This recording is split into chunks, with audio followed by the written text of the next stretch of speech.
Hello, everyone. Welcome to our podcast. My name is Anna, and I am very happy you are here today.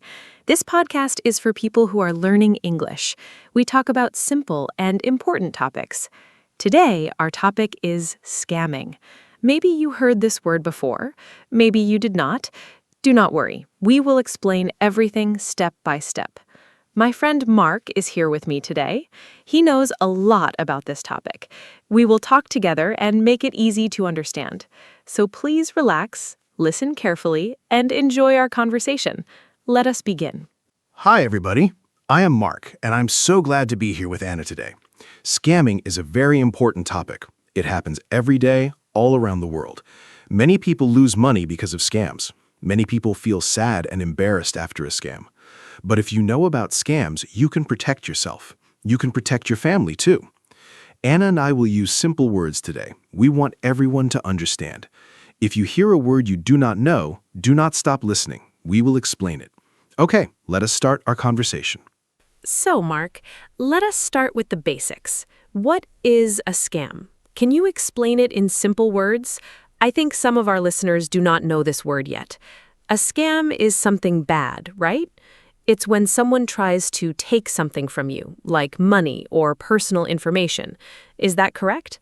I want to make sure our listeners understand from the very beginning. Scams can be very confusing. Sometimes people do not even know they are in a scam. That is why it is so important to talk about this. Please explain it for us, Mark. Yes, Anna, you are right. A scam is when a person or a group of people tries to trick you. They want to take your money or your personal information. They do this by lying. They pretend to be someone they are not. For example, they might say, "I'm from the bank," but they are not from the bank. They are lying. The goal of a scammer is to get something from you without you knowing. Scams can happen on the phone, on the internet, or even in person. They happen everywhere. That is why we need to learn about them. Knowledge is the best protection. That is a great explanation. So, scammers are people who lie to get money or information. Mark, I have a question. Are scams new? Did scams happen a long time ago too? Or is this something that started because of the internet? I am curious because today we hear about scams on our phones and computers, but maybe scams are not a new thing. Maybe people were scamming even hundreds of years ago. I think it is interesting to know the history a little. Can you tell us something about that? Even a simple explanation is fine. Great question, Anna. Scams are not new at all. People have been scamming others for hundreds and hundreds of years. A very old scam is the shell game. In this trick, a person hides a ball under 3 cups. They move the cups very fast.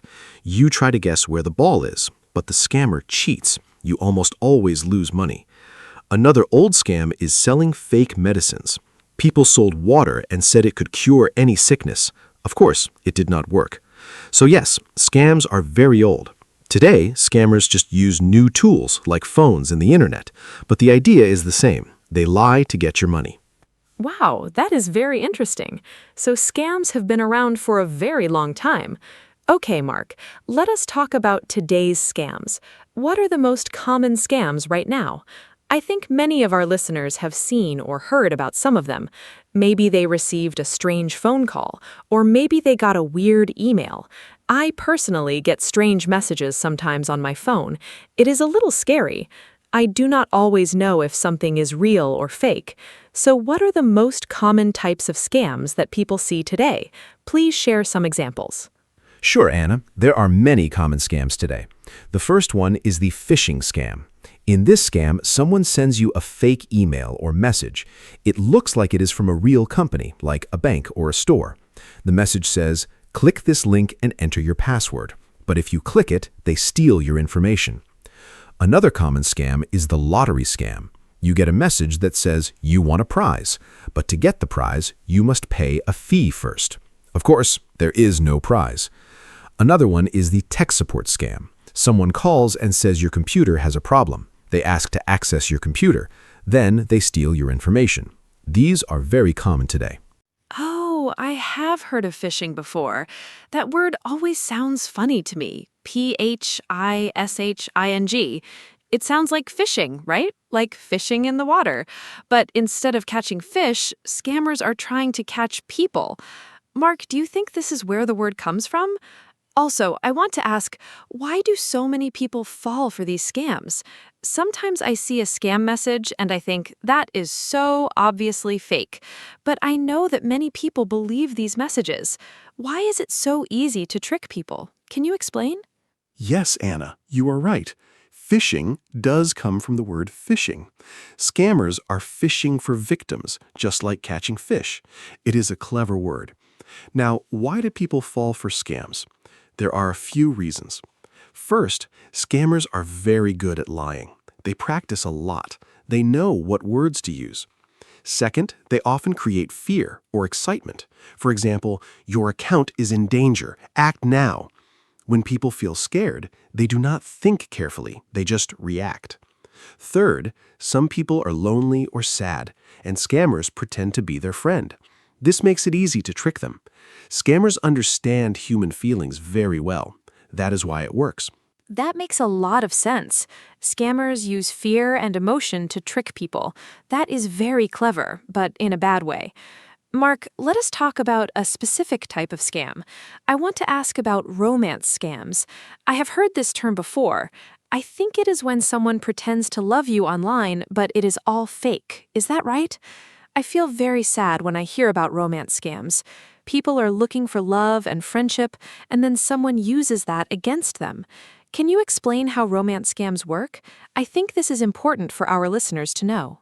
Yes, Anna. Romance scams are very sad and very common. Here's how they work. A person creates a fake profile on a dating app or social media.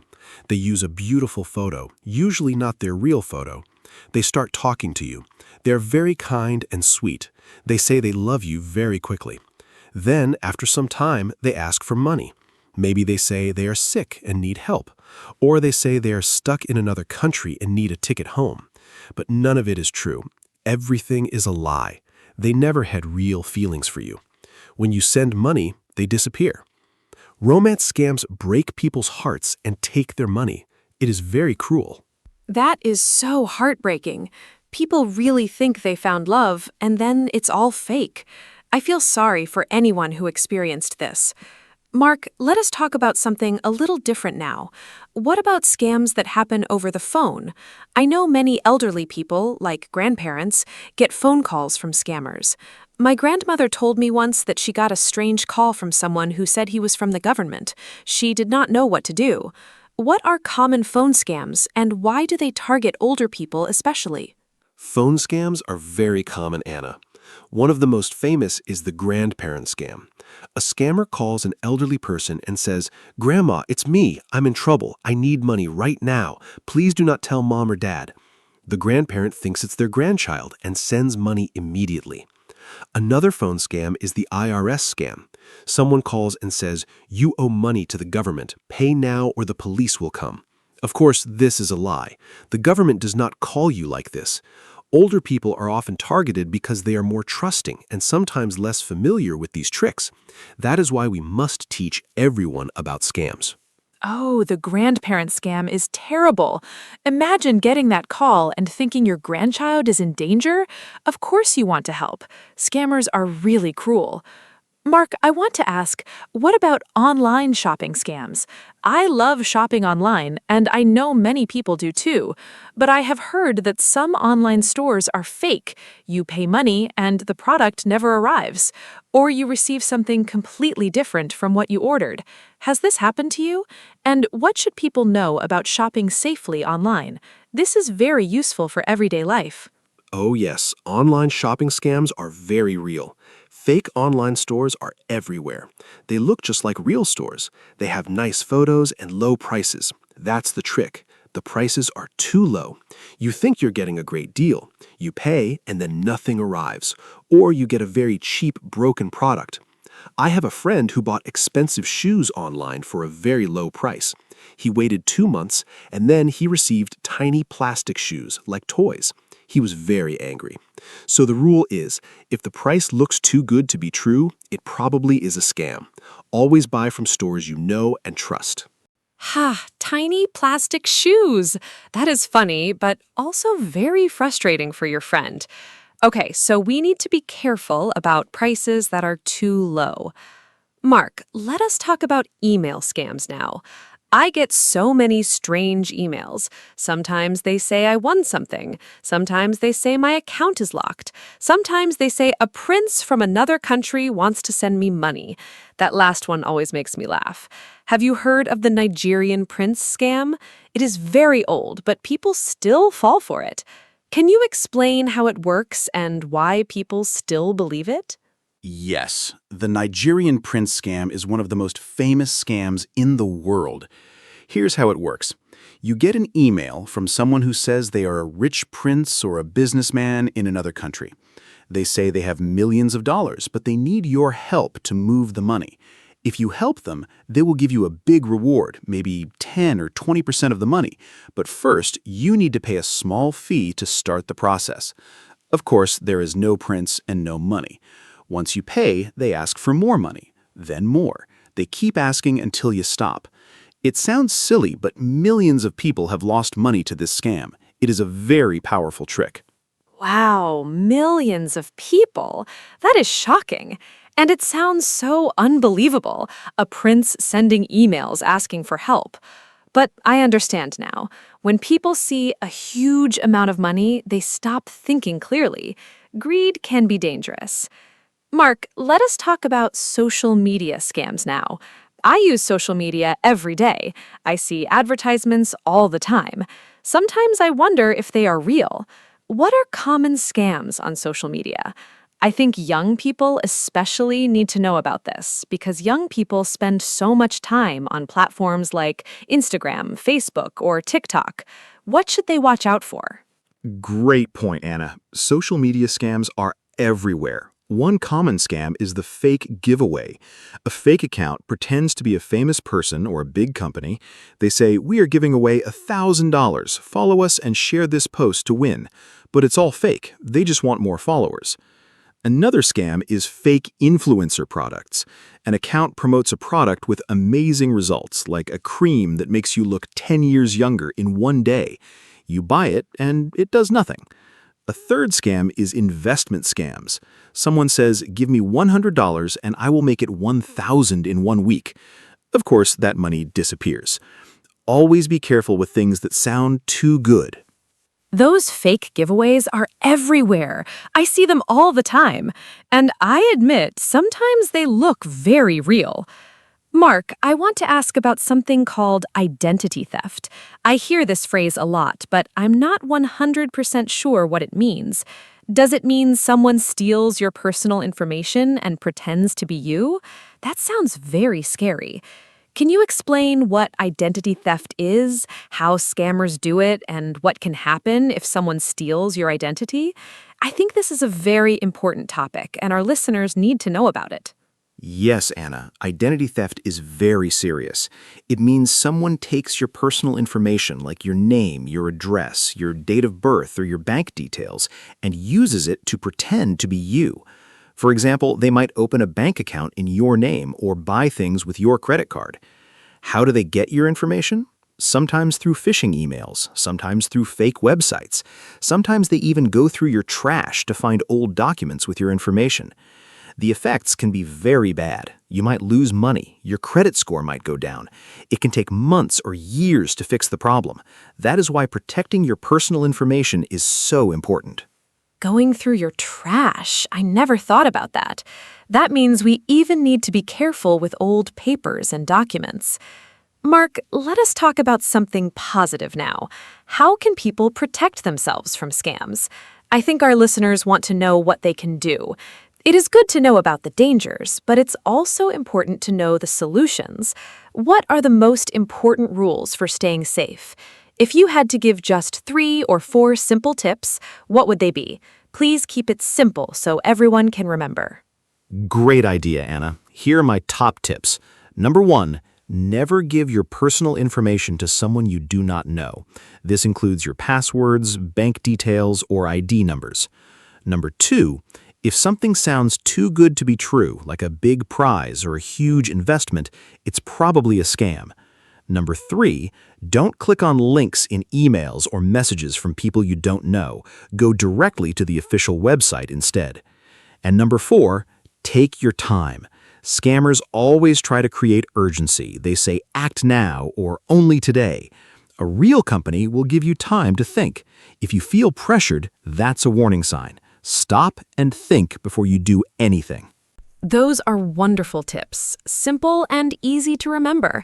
I especially like the last one. Take your time. Scammers want you to act fast so you do not think, so slowing down is a great defense. Mark, I want to talk about what to do if you think you are being scammed right now, in the middle of it. What if someone is on the phone with a scammer and they suddenly realize something is wrong? What should they do? Should they say something? Should they just hang up? I think many people do not know how to react in that moment. It can be scary and confusing. That is a very important question. If you think you are talking to a scammer, the best thing to do is stop the conversation immediately. Just hang up the phone. You do not need to explain or say goodbye. If it's an email or message, do not reply. Do not click any links. Do not give any information. If you already gave some information, like your phone number or email, change your passwords right away. If you gave financial information, like a credit card number, call your bank immediately and tell them what happened. Also, report the scam to the police or a consumer protection agency in your country. Reporting helps protect other people too. Remember, you do not need to feel embarrassed. Scammers are professionals. It can happen to anyone. That is very reassuring. It can happen to anyone. And you are right, people should not feel embarrassed. Scammers are very clever. Mark, let us talk about what happens after a scam. If someone has already been scammed, they already lost money, what can they do? Can they get their money back? I know some people feel hopeless after a scam. They feel ashamed and do not tell anyone. But I think it's important to speak up. What advice do you have for someone who was already a victim of a scam? This is so important, Anna. First, I want to say if you were scammed, it is not your fault. Scammers are very good at what they do. They trick smart people every day, so please do not feel ashamed. Now, what can you do? First, report it. Tell the police, tell your bank, tell a consumer protection organization. Some countries have special departments for cybercrime. Second, if you paid by credit card, contact your bank quickly. Sometimes they can stop the payment or return the money. If you paid by wire transfer or gift card, unfortunately, it is very hard to get the money back. Third, warn others. Tell your friends and family so they don't fall into the same trap. Your experience can help others. That is such good advice. Reporting is so important, not just to help yourself, but to help others too. Mark, I want to ask about gift cards. I heard that scammers love gift cards. Why do scammers ask for gift cards instead of bank transfers? I found this very strange when I first heard about it. A gift card is just for buying things in a store, right? Like an iTunes card or a Google Play card. Why would a scammer want that? And what should people do if someone asks them to pay with a gift card? Is this always a scam? Excellent question, Anna. Scammers love gift cards for one big reason. They are almost impossible to trace. When you send money by bank transfer, the bank can sometimes find it or stop it. But with a gift card, you just give the numbers on the back of the card. The scammer uses those numbers immediately to get money. It's very fast and very anonymous. That is why scammers say, go to the store, buy a $200 Google Play card, and give me the numbers. Here's the most important rule. No legitimate company, government office, bank, or real person will ever ask you to pay with a gift card. Ever. If someone asks you to pay with a gift card, that is 100% a scam. Always. 100% a scam. I love that. That is a rule that is very easy to remember. Mark, let us talk about children and young people now. Are young people at risk from scams? I sometimes think that young people are safer because they grew up with technology, but maybe I'm wrong.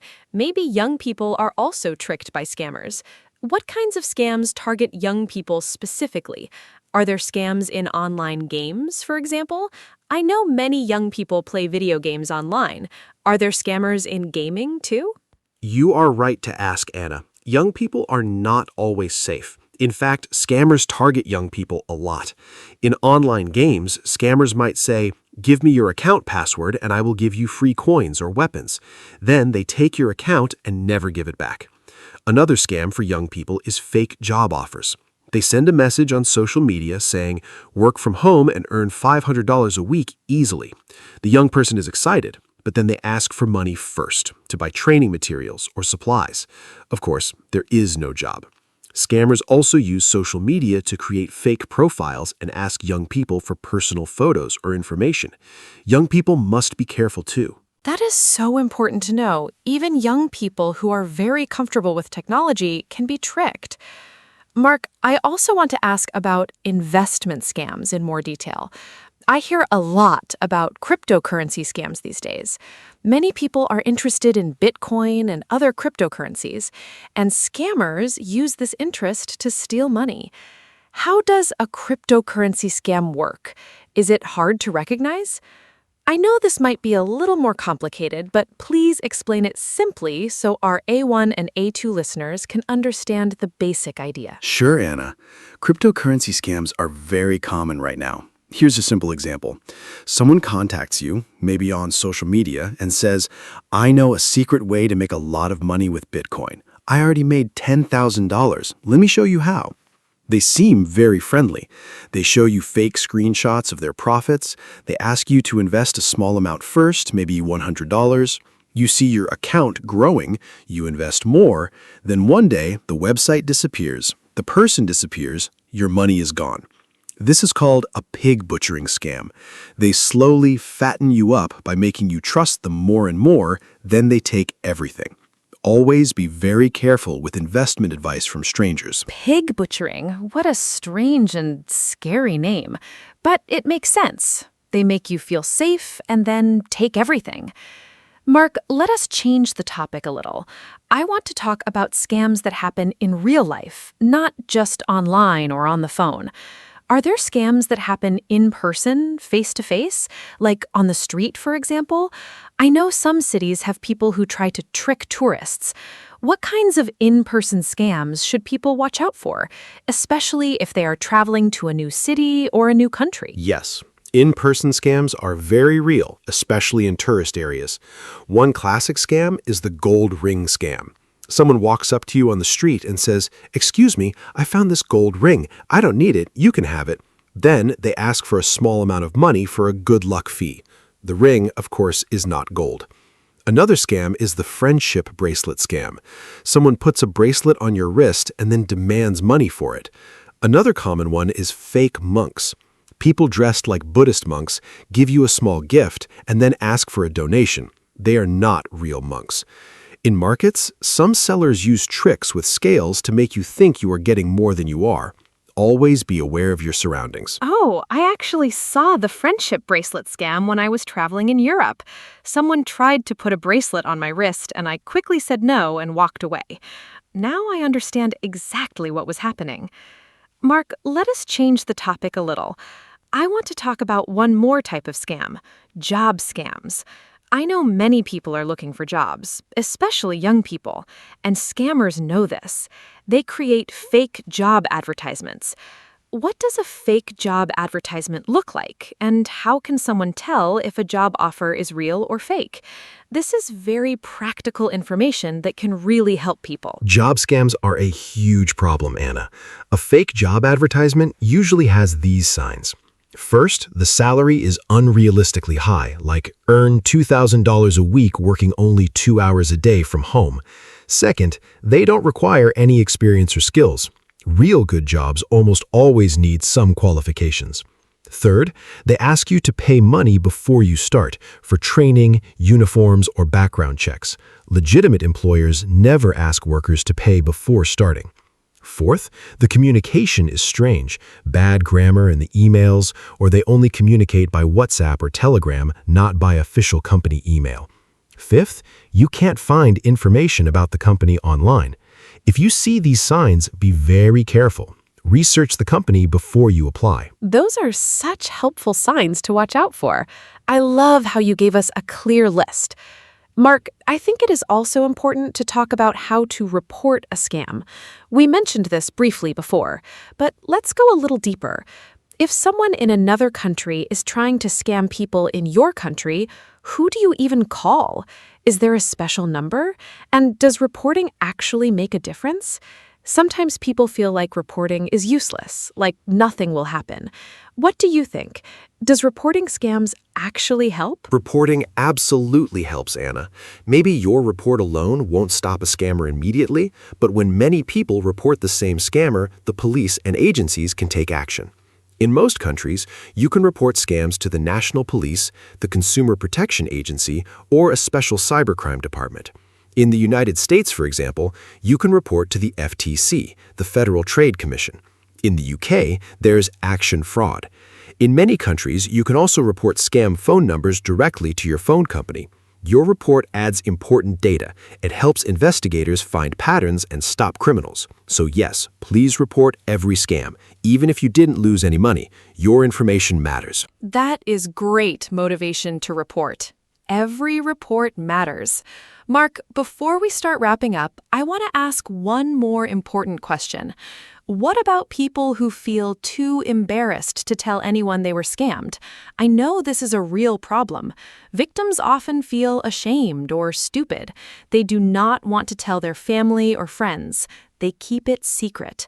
But keeping it secret can be dangerous, right? How can we help people feel comfortable talking about scams? And how should friends and family react when someone tells them they were scammed? What is the right way to support them? This is so important, Anna. Shame is one of the biggest problems after a scam. People feel stupid and do not ask for help. But the truth is, if you were scammed, you are not stupid. Scammers spend years learning how to trick people. It is their full-time job. They are professionals. If a family member or friend tells you they were scammed, please do not laugh or say, "How could you believe that?" That is the worst thing you can do. Instead, listen to them. Tell them it is not their fault. Help them take the next steps, like calling the bank or reporting to the police. Be patient and kind. The emotional pain after a scam can be very real. Support and understanding can make a huge difference. Beautifully said, Mark. Kindness and support are so important. I think we covered so many great topics today. We talked about what scams are, the history of scams, different types of scams, phone scams, email scams, romance scams, job scams, crypto scams, in-person scams, and more. We talked about how to protect ourselves and what to do if we are scammed. I feel like our listeners have learned so much today. Mark, is there anything else you want to add before we close? Any final thoughts or one last important message for our listeners? Yes, Anna. My final message is this. Stay curious, stay skeptical, and stay safe. If something feels wrong, trust your feeling. If you're not sure, ask someone you trust before you do anything. Talk to your friends and family about scams. Share the information you learned today. The more people know, the harder it is for scammers to succeed. And remember, scammers want you to feel alone and scared, but you are not alone. There are people who can help you. There are laws to protect you. You have the power to protect yourself and others. Knowledge is your best weapon against scams. And that brings us to the end of today's episode. Thank you so much for listening to our podcast. I hope you learned something useful and important today. Please share this episode with your friends and family, especially with people who are not so familiar with technology or online scams.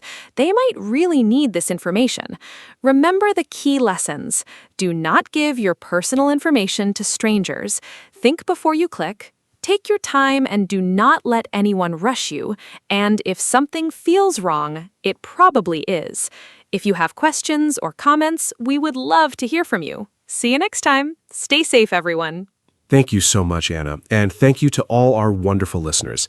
It was a great conversation today. I learned something too, just from talking about all these scam types together. Every day, scammers get smarter, but every day, we can get smarter too.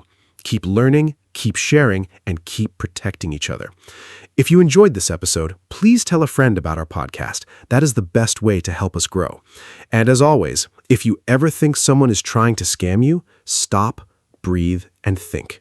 You have the power to say no. Thank you, goodbye, and take good care of yourselves and the people around you. Hello, everyone. Welcome to our podcast. My name is Anna. Today, I am here with my friend, Mark. We talk about easy topics in English.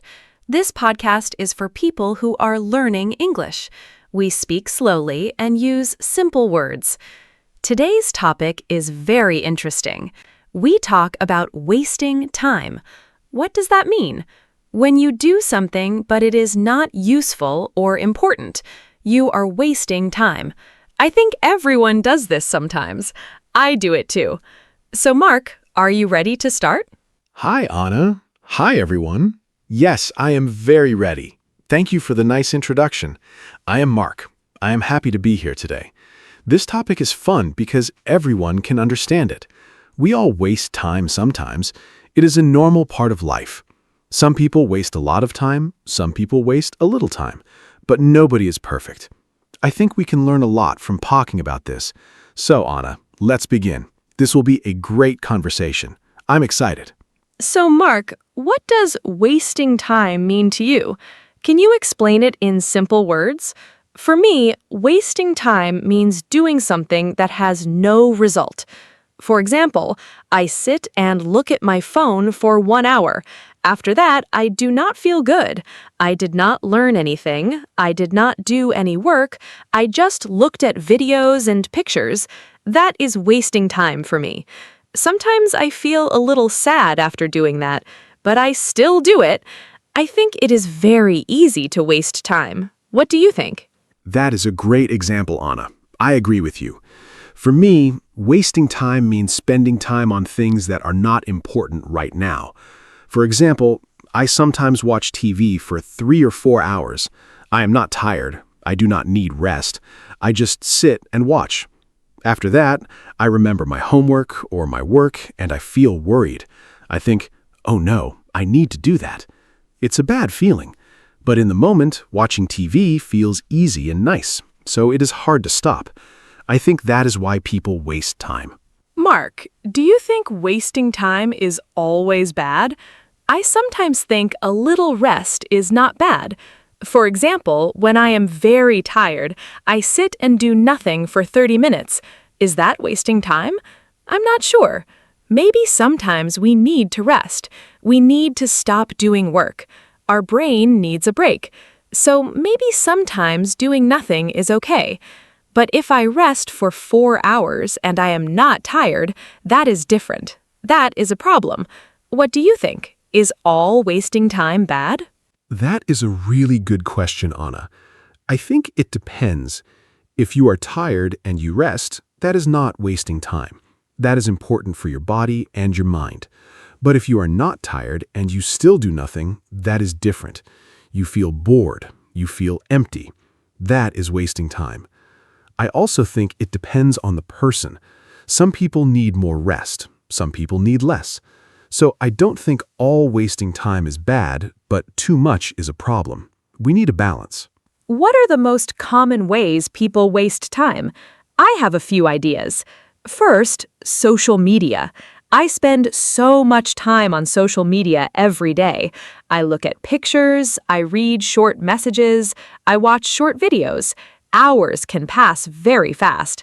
Second, I sometimes talk too much with friends about nothing important. We talk and nothing happens. Third, I sometimes change my plans many times. I think, I will do this later, and later never comes. Do you have more examples? Yes, I have more examples. First, I sometimes spend a lot of time looking for something. I look for my keys, my phone, my book. I waste 20 minutes every day just looking for things. That is very frustrating. Second, I sometimes start a task but stop many times. I go to the kitchen, I check my phone, I look outside. This is called procrastination. It means you delay doing something. Third, I watch videos online. I want to watch one video, but then another video starts, and another. Suddenly, 2 hours are gone. It's a big problem. I think social media is a very big reason why people waste time. Do you use social media a lot?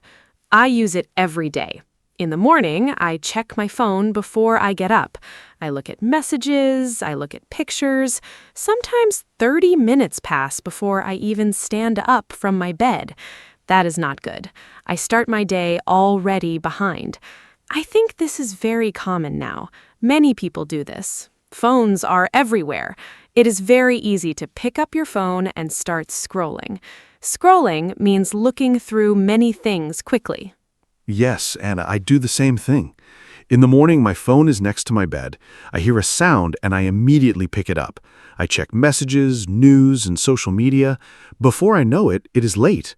I did not eat breakfast. I did not exercise. I did not prepare for work. The phone took all my morning time. I think phones are wonderful things. They help us with many things, but they can also steal our time. I use the word steal because we do not notice it happening. The time disappears quietly. Let's talk about procrastination. That word is a little difficult, but the meaning is simple. Procrastination means you delay doing something. You need to do a task, but you say, I will do it later. And later becomes tomorrow, and tomorrow becomes next week. Do you procrastinate, Mark? I procrastinate a lot. I have a list of things to do, but I look at my list and I feel tired just reading it. So I close it and do something easy instead. I think many people know this feeling. Yes, I know that feeling very well, Anna. I procrastinate most with difficult tasks. If something is easy, I do it fast. But if something is hard, I delay it. I think I need to prepare first, but preparing takes forever. I clean my desk, I make coffee, I organize my papers. After all that, I am tired and it is time to sleep. The hard task is still not done. Procrastination is tricky because you feel busy. You do small things, but the important thing never gets done. Why do people procrastinate? I think one reason is fear. We are afraid to start something because it might be hard, or we are afraid to fail. If I do not start, I cannot fail. That sounds silly, but I think it is true. Another reason is we do not know where to begin. A big task is scary. We look at it and it feels impossible, so we do nothing. Also, some people do not have energy. They are tired and cannot think clearly, so they delay things until they feel better. But that feeling does not always come. I agree. Fear is a big reason. Another reason is that our brains like easy things. Doing a difficult task requires a lot of thinking. Watching a video is easy. Our brain says, choose the easy thing, and we do. Also, I think some people do not see the result of their work right away. If you work hard today, you might see the result next week or next month. That feels far away, but a fun video gives you a good feeling right now, so we choose the video. It's about immediate and delayed satisfaction. Let's talk about a funny kind of wasting time. It is called busy, but not productive. This means you look very busy. You move fast, you write things, you make calls, but at the end of the day, nothing important is done. I do this sometimes too. I am busy all day, but then I ask myself, what did I do today? And the answer is not clear. I did many small things. I answered emails, I organized files, but the big important task? I did not touch it. Does this happen to you? Oh yes, this happens to me often. I call it feeling busy. I have a full day, I am always doing something, but in the evening I look at my important tasks. They are all still there, waiting. I spent all my time on small things. Like, I spent 30 minutes choosing what music to listen to while working. I never even started working. Or I spent 1 hour organizing my email folders, but I did not reply to the important emails. It's a trap. You feel productive, but you are actually avoiding real work. I want to talk about watching TV and movies. This is another big way people waste time. I love movies. I really do. Sometimes I watch one movie and then another movie starts and I think, just a few more minutes. But a few minutes becomes 2 more hours. Suddenly, it is midnight, I have work tomorrow, I feel tired, but I watched so much. I think this is a very common experience. Streaming apps are very good at keeping us watching. They always show us the next episode automatically. It is very clever, but also dangerous for our time. Yes, streaming is a big problem for my free time too. I sit down on a Sunday afternoon to watch one episode of a show. The episode is 50 minutes. Then the next one starts automatically, and I do not press stop. 3 episodes later, it is evening. I had plans. I wanted to cook, clean, and call my friend. I did none of those things. The TV took my whole afternoon. And the funny thing is, I don't even remember the first episode clearly. I was half watching, half thinking about other things, so I did not even enjoy it fully. What about sleeping too much? Is that wasting time? I think sometimes people sleep too much when they feel bored or sad. Sleeping is healthy and important. Adults need around 7 or 8 hours of sleep, but if you sleep 10 or 12 hours because you do not want to do anything, that might be wasting time. I sometimes sleep too much on weekends. I wake up at noon, half the day is gone. I feel heavy and slow, but then I feel bad because the day is short now. Have you experienced sleeping too much? Yes, I sleep too much sometimes. Usually on weekends or holidays. I go to bed late, then I sleep until very late in the morning. I wake up and it is already afternoon. I feel confused. My body feels strange. This is sometimes called oversleeping. It does not feel good. I am slower for the rest of the day. Also, I think I sleep too much when I do not have a plan. If I know what I will do in the morning, I wake up more easily. But with no plan, I just stay in bed. A plan helps. Let's talk about shopping, especially online shopping. Do you waste time shopping? I do. I open a shopping website, I want to buy one thing, but I look at so many other things. I add things to my cart, I look at prices, I read reviews. 2 hours later, I bought nothing, or I bought something I do not need. Online shopping is very easy and very distracting. I sometimes go to buy shoes, and then I look at bags, clothes, and kitchen tools. None of these things were on my list. Have you done this? Yes, online shopping is a big time trap. I open a website to buy a book, I look at the book, then I see other people also bought this. I look at those things, then I see a sale, I check the sale items, then I get distracted by a different category. Before I know it, I spent 2 hours browsing and bought nothing. Sometimes I add many things to my cart and then delete everything because I feel guilty. All that time was wasted. I think online stores are designed to keep us there as long as possible. I think one reason we waste time is that we do not have a clear plan for our day. When I have a plan, I do more things. I know what to do first, second, third. But when I have no plan, I feel lost. I go from one thing to another. I start something, stop, start something else. At the end of the day, nothing is finished. A plan does not need to be perfect or complicated. Even a simple list of 3 or 4 tasks is helpful. Do you make plans for your day? I try to make plans. Sometimes I am good at this. I write my tasks the night before. In the morning, I look at my list and I start. On those days, I feel very good. I finish my work and I have free time in the evening. But sometimes I do not make a plan. Those days are usually messy. I wake up and I do not know what to do first. I check my phone. I make coffee slowly. I think about what to do. Time passes. I get stressed. Planning is simple, but it makes a big difference. Let's talk about meetings. Do you think meetings waste time? I think some meetings are very important, but some meetings are long and unnecessary. I have been in meetings where we talk for 1 hour, but nothing is decided. We discuss the same point again and again. People repeat what others already said. At the end, we agree to have another meeting. I think this is a big problem in many offices and schools. A good meeting is short and has a clear goal. A bad meeting has no direction. What is your experience with meetings? I agree completely. I think many meetings are too long. Sometimes a simple email can replace a 1-hour meeting. But people prefer to meet and talk. I understand that face-to-face communication is important, but not every problem needs a meeting.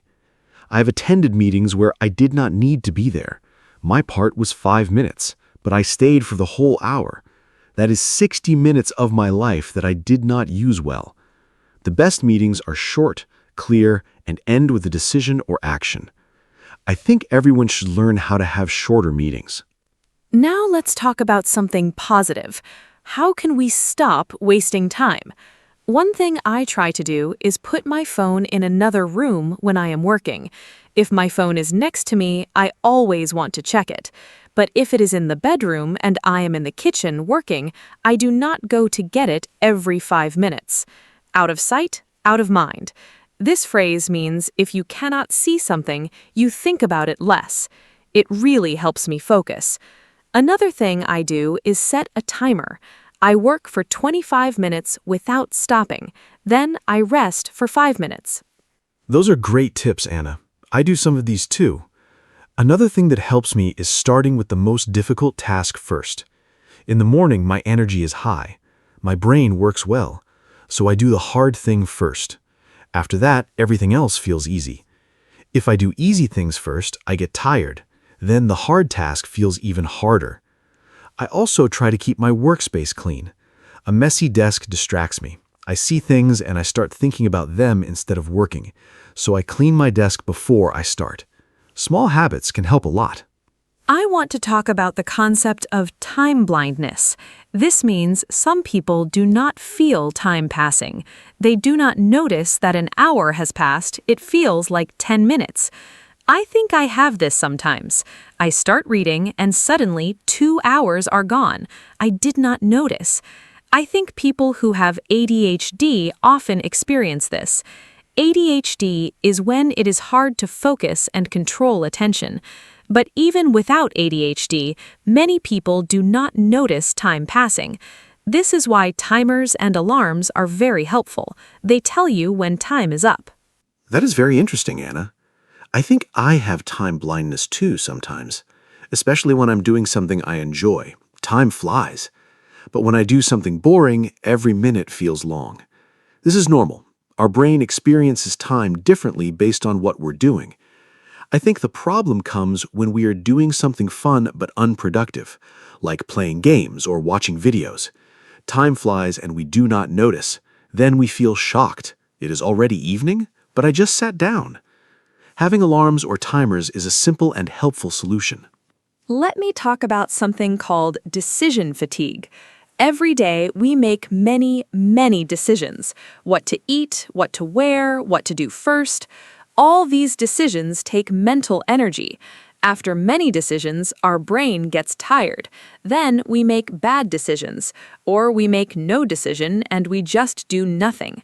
I think this is one reason why people waste time in the afternoon or evening. They used all their energy on decisions during the day, so later they cannot think well. To fix this, some people make small decisions automatic, like eating the same breakfast every day. That is a really interesting idea, Anna. I think decision fatigue is real. I notice it on busy days. In the morning, I'm sharp and focused, but after lunch, I feel slow. Small things feel hard. I cannot decide what to do next, so I just sit and look at my phone. I think making some decisions in advance is smart, like planning meals for the week or choosing clothes the night before. These small actions save mental energy. Then you can use that energy for important things later. Our brain has a limit, and we should use it wisely. Do you think boredom causes people to waste time? I think yes. When I am bored, I pick up my phone immediately. I scroll through social media without a real reason. I am not looking for anything specific.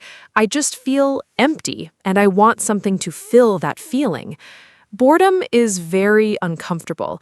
People do not like to feel bored, so they reach for easy entertainment. But I also read that boredom can be good sometimes. When we are bored, we can be creative. Our brain looks for something interesting. This can lead to new ideas. I agree. Boredom and wasting time are connected. When I am bored, I often do unproductive things. I eat snacks I do not need. I watch videos I do not really want to watch. I just want to feel something. But I have also experienced what you described. Sometimes when I am bored and I do not pick up my phone, I start thinking creatively. I get ideas. I remember things I want to do. I make plans. So boredom is not always bad, but most people do not let themselves feel bored. They immediately fill the silence with phones and screens. Let's talk about the difference between rest and wasting time. I think this is important. Rest is necessary. Rest is when you stop working and let your body and mind recover. Examples of rest: sleeping, taking a walk, talking with a friend, listening to music. Wasting time is different. Wasting time gives you no energy. After wasting time, you still feel tired, or you feel guilty. After real rest, you feel better. You have more energy. You are ready to work again. So the question to ask yourself is, do I feel better after this? If yes, it was rest. If no, it was wasting time. That is a very clear explanation, Anna. I like that test. Do I feel better after this? I will use that. I think for me, a walk outside is always real rest. I come back with more energy and a clearer head, but watching videos for 2 hours, I feel worse. My eyes are tired, I feel slow and a little sad, and I have less time for things I care about. So the videos were wasting time. I also think the intention matters. If I decide to rest and I watch one movie, that is planned rest. But if I watch 4 movies and miss my plans, that is wasting time. What do you think about video games? Are they wasting time? I know many people love video games. Some people play for fun and relaxation. That is fine, I think. But some people play for 6, 8, 10 hours a day. They skip meals, they do not sleep enough, they ignore their friends and family. That seems like a problem, but I don't want to judge. I think the question is balance. Can you play games and still do your important tasks? If yes, great. If games are taking over your life, that is a problem. What do you think, Mark? I think video games are like any other activity. The amount of time is the key. I play games sometimes. I enjoy them. Games can be creative and fun. Some games teach problem solving and strategy. But like you said, when gaming takes too much time, it becomes a problem. I have friends who play until 3 or 4 in the morning. They are tired the next day. They miss work or school. They argue with family about this. That is not healthy. I think 2 hours of gaming is fine for most people. More than that can become too much depending on the person. I want to talk about something that I think is important: comparison and social media. When I scroll through social media, I see people's perfect lives, beautiful photos, nice holidays, success stories. I start comparing myself to them. Why am I not doing that? Why do I not have that? And I feel bad about my own life. This makes me want to scroll more, looking for something to feel better. But the feeling doesn't get better. It gets worse. So I am wasting time and feeling bad. It's a double problem. Do you compare yourself to others online? Yes, I do sometimes. It's very natural. We see what other people share, and we forget that people only share the best moments. Nobody posts a picture when they feel sad or lazy. Nobody shows their failures online. So social media gives us a false picture of life. Everyone looks successful and happy, and we compare our real life to their highlights. That's not fair to ourselves. I think it is good to take breaks from social media. Sometimes I delete the apps for 1 week. I feel much better. I have more time, and I stop comparing myself to others. Let's talk about the morning. How you start your day can decide how you use your time. Some people wake up and immediately look at their phone. This can cause stress right away. You read bad news, you see emails, you start worrying before you even get up.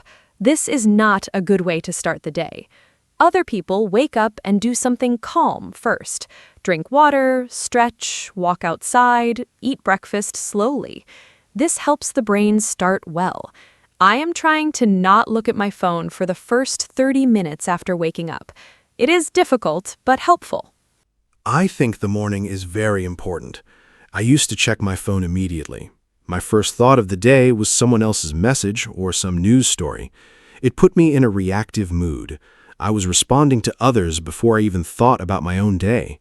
Now I try to have a morning routine without my phone. I drink water, I do some light exercise, I eat breakfast. I look at my plan for the day. After that, I check my phone. This small change helped me a lot. I feel more in control of my day. I waste less time because I start with intention. What do successful people say about time? I have read some things about this. Many successful people protect their time very carefully. They say no to things that are not important. They do not go to every meeting. They do not answer every email immediately. They choose what to spend time on. I think saying no is a very important skill. Many people feel bad saying no. They say yes to everything, and then they have no time for their own goals. Learning to say no politely is a big part of managing your time well. I am still learning this. Yes, saying no is very hard. I find it difficult too. I want to be helpful to everyone, so when someone asks me for something, I usually say yes. But then I have too many things to do, and I do not do any of them well. I rush, I make mistakes, I feel stressed. I have heard that saying no is a form of respect for yourself and for the other person. If you say yes but cannot do it well, that is also bad. It is better to say no clearly than to say yes and disappoint someone. I am practicing this. Let's talk about clutter. Physical clutter, like a messy room or desk. Does a messy environment make you waste time? I think yes. When my room is messy, I cannot focus. I look at the mess and I feel overwhelmed. I cannot start working. I think I should clean first. But then cleaning takes 1 hour, and after cleaning, I am tired, and my work is still not done.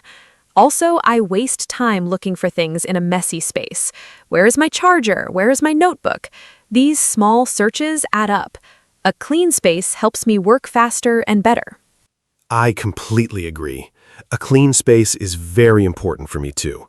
When my desk is clean, I feel clear. My brain is calm. I can focus. But when there are papers and cups and other things everywhere, my brain feels the same way, messy. I read that our environment affects our mood and concentration. This makes sense to me. I now spend 10 minutes every evening cleaning my desk. It takes very little time, but the next morning I start in a good place. This small habit saves me time and energy every day. The environment around us matters. Let's talk about how smartphones changed our relationship with time. Before smartphones, people had to wait in lines or on trains with nothing to do. They looked out the window, they thought, they talked to strangers, they were bored. Now, everyone has a phone. The moment there's a free second, we look at our phones. We never need to be bored or empty. But I wonder if we are missing something. Time to think, time to be creative, time to notice the world around us. Our phones filled all our empty time. Maybe some empty time was good for us. That is a beautiful and interesting thought, Anna. I agree. We are never truly bored now. And I think this is actually a problem. Ideas often come when we are resting or doing nothing. Scientists, writers, and artists often talk about this. Their best ideas came in the shower, on a walk, or before sleeping. These moments of doing nothing are actually important for the brain. But now we fill every quiet moment with a phone, so we have fewer moments of real thinking. I think we should protect some empty time every day. Just sit and think. Do nothing digital. I want to share a concept called time affluence. This means feeling like you have enough time. People who feel rich in time are happier. They are less stressed. They enjoy their activities more. But many people feel time poor. They always feel busy and rushed. Interesting research shows that helping other people can make you feel like you have more time. It sounds strange, but when you give your time to others, you feel more in control of your time. I think this is because helping others makes us feel effective, and effectiveness makes us feel less rushed. That is fascinating. I have not heard that before. I usually think helping others takes time away from me, but you say it actually makes us feel richer in time? I want to try that. Maybe volunteering or helping a friend with a problem. I think it also connects to purpose. When we feel our time has meaning, it feels well spent. If I help someone and it makes a difference, I do not feel like I wasted those hours. Compare that to watching videos for hours. I have nothing to show for that time. Purpose and meaning make time feel valuable. Let me talk about a practical technique. It is called the 2-minute rule. The idea is simple. If a task takes less than 2 minutes, do it immediately. Do not put it on your to-do list, just do it now. For example, reply to a short message. Put a cup in the dishwasher. Write one sentence in your notebook. These tiny tasks seem small, but if you delay them, they pile up. Then your to-do list is full of tiny tasks and it feels heavy. The 2-minute rule keeps small things from becoming big problems. I use this and it really helps. I love this rule. It is so simple but effective. I have started doing this too. If I see something that needs a quick action, I do it right away. Before, I used to think, I will do that later. But later never came. The small tasks grew into a big pile. Then I felt overwhelmed. Now, if I can do something in 2 minutes, I just do it. My life is neater, my to-do list has fewer things, and I feel more in control. I think simple strategies like this are the best. They don't require big changes, just small adjustments every day. Let's talk about what we truly value. I think we waste time on things we don't really care about, but we say we are too busy for things we love. This is a contradiction. I say I have no time to read, but I spend 2 hours on social media. That's not about time, that's about priorities. If I really want to read, I can replace 30 minutes of social media with reading. The time is there, I just choose to use it differently. So maybe the question isn't not, do I have time, but what do I choose to spend my time on? That is a very important point, Anna. I think this is the heart of the topic. We all have the same 24 hours, but we choose how to use them. When I say I don't have time, I'm really saying that's not my priority. That's honest, but maybe a little uncomfortable, because it makes me responsible.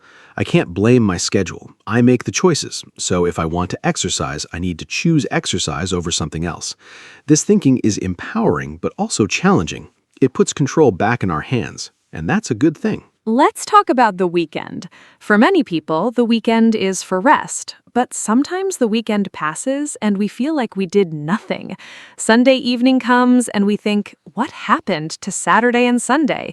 We slept late, we watched TV, we ate slowly, we talked a little, but we didn't do the things we planned. We wanted to clean the house, call a friend, go outside, or start a hobby. And then Monday is here again. This disappeared weekend feeling is very common. Do you know this feeling? Yes, I know this feeling very well. I call it Sunday sadness. You feel that the weekend ended before it really began. I think the problem is we have no plan. We think, I will rest and then do things. But rest is comfortable and the things never happen. I now try to plan 1 or 2 small goals for the weekend. Not too many, just 1 or 2. Maybe cook a new recipe or go for a long walk. Having one goal makes the weekend feel meaningful, and I still rest, but the weekend doesn't disappear completely. It has some shape and purpose. I want to talk about guilt. When we waste time, we often feel guilty. We know we should be doing something else, and that guilty feeling is not nice. But here is something interesting. Feeling guilty does not help us stop wasting time. It actually makes things worse sometimes. When I feel guilty, I feel bad. And when I feel bad, I want to feel better. So I watch more videos or scroll more. The guilt creates more wasting. I think a better approach is to notice what happened without judgment. Okay, I wasted 2 hours. That is okay. What can I do now? That is very wise, Anna. I think self-compassion is important here. If you are always angry at yourself for wasting time, you create stress. Stress makes focus harder, and then you waste more time. It's a cycle. I try to be kind to myself when I waste time. I say, everyone does this, I can start fresh. This is much more helpful than I'm so lazy, I wasted the whole day. Negative self-talk does not motivate us. It just makes us feel bad. Kindness to yourself is not weakness. It is a strategy for doing better next time. Let's talk about the role of sleep in wasting time. When I do not sleep enough, I waste a lot of time the next day. I cannot focus, I move slowly, I make mistakes, I need to read things 3 times to understand. A task that takes 30 minutes when I'm rested takes 1 hour when I'm tired. So poor sleep actually creates wasted time. And then I feel bad in the evening and I stay up late, and then I am tired again the next day. It's a bad cycle. Good sleep is one of the best ways to protect your time. It sounds simple, but it is true. That is so true. Sleep is foundational. Everything depends on it. When I sleep well, I am fast, clear, and energetic. I finish things quickly. I have time left over. But after a bad night, I am slow and distracted. I drink too much coffee. I sit at my desk, but nothing gets done. I look at my phone more. I eat more sugar to feel energy. All of this is wasting time and also hurting my health. I now try to go to sleep at the same time every night. This consistency helps my body know when to rest. A good sleep schedule is a real time saver. Let me share a reflection. We talked about many ways people waste time: social media, procrastination, screens, no plans, messy spaces, bad sleep, meetings. But I think the biggest reason is disconnection from our own values. When we know what we truly want in life, it is easier to say no to distractions. When I feel lost or empty, I waste more time. When I have a goal I care about, I waste less time. So maybe the deepest solution is not a time management trick. It's asking yourself, what do I really want? What matters to me? And then living in that direction. That is beautifully said, Anna. I agree deeply. Time management systems and apps can help. Timers and to-do lists can help. But without knowing your why, you will still get lost. You will still scroll and procrastinate. But if you have a clear reason to use your time well, everything changes. You wake up with intention. You make choices on purpose. You protect your time like something precious, because it is. Time is the one thing we cannot get back. Every minute spent is gone forever. So we should use it in ways that reflect what we truly love and value. We are getting close to the end of our podcast today. I want to say thank you to everyone who listened. I hope this conversation was helpful and easy to understand. We talked in simple English, I hope.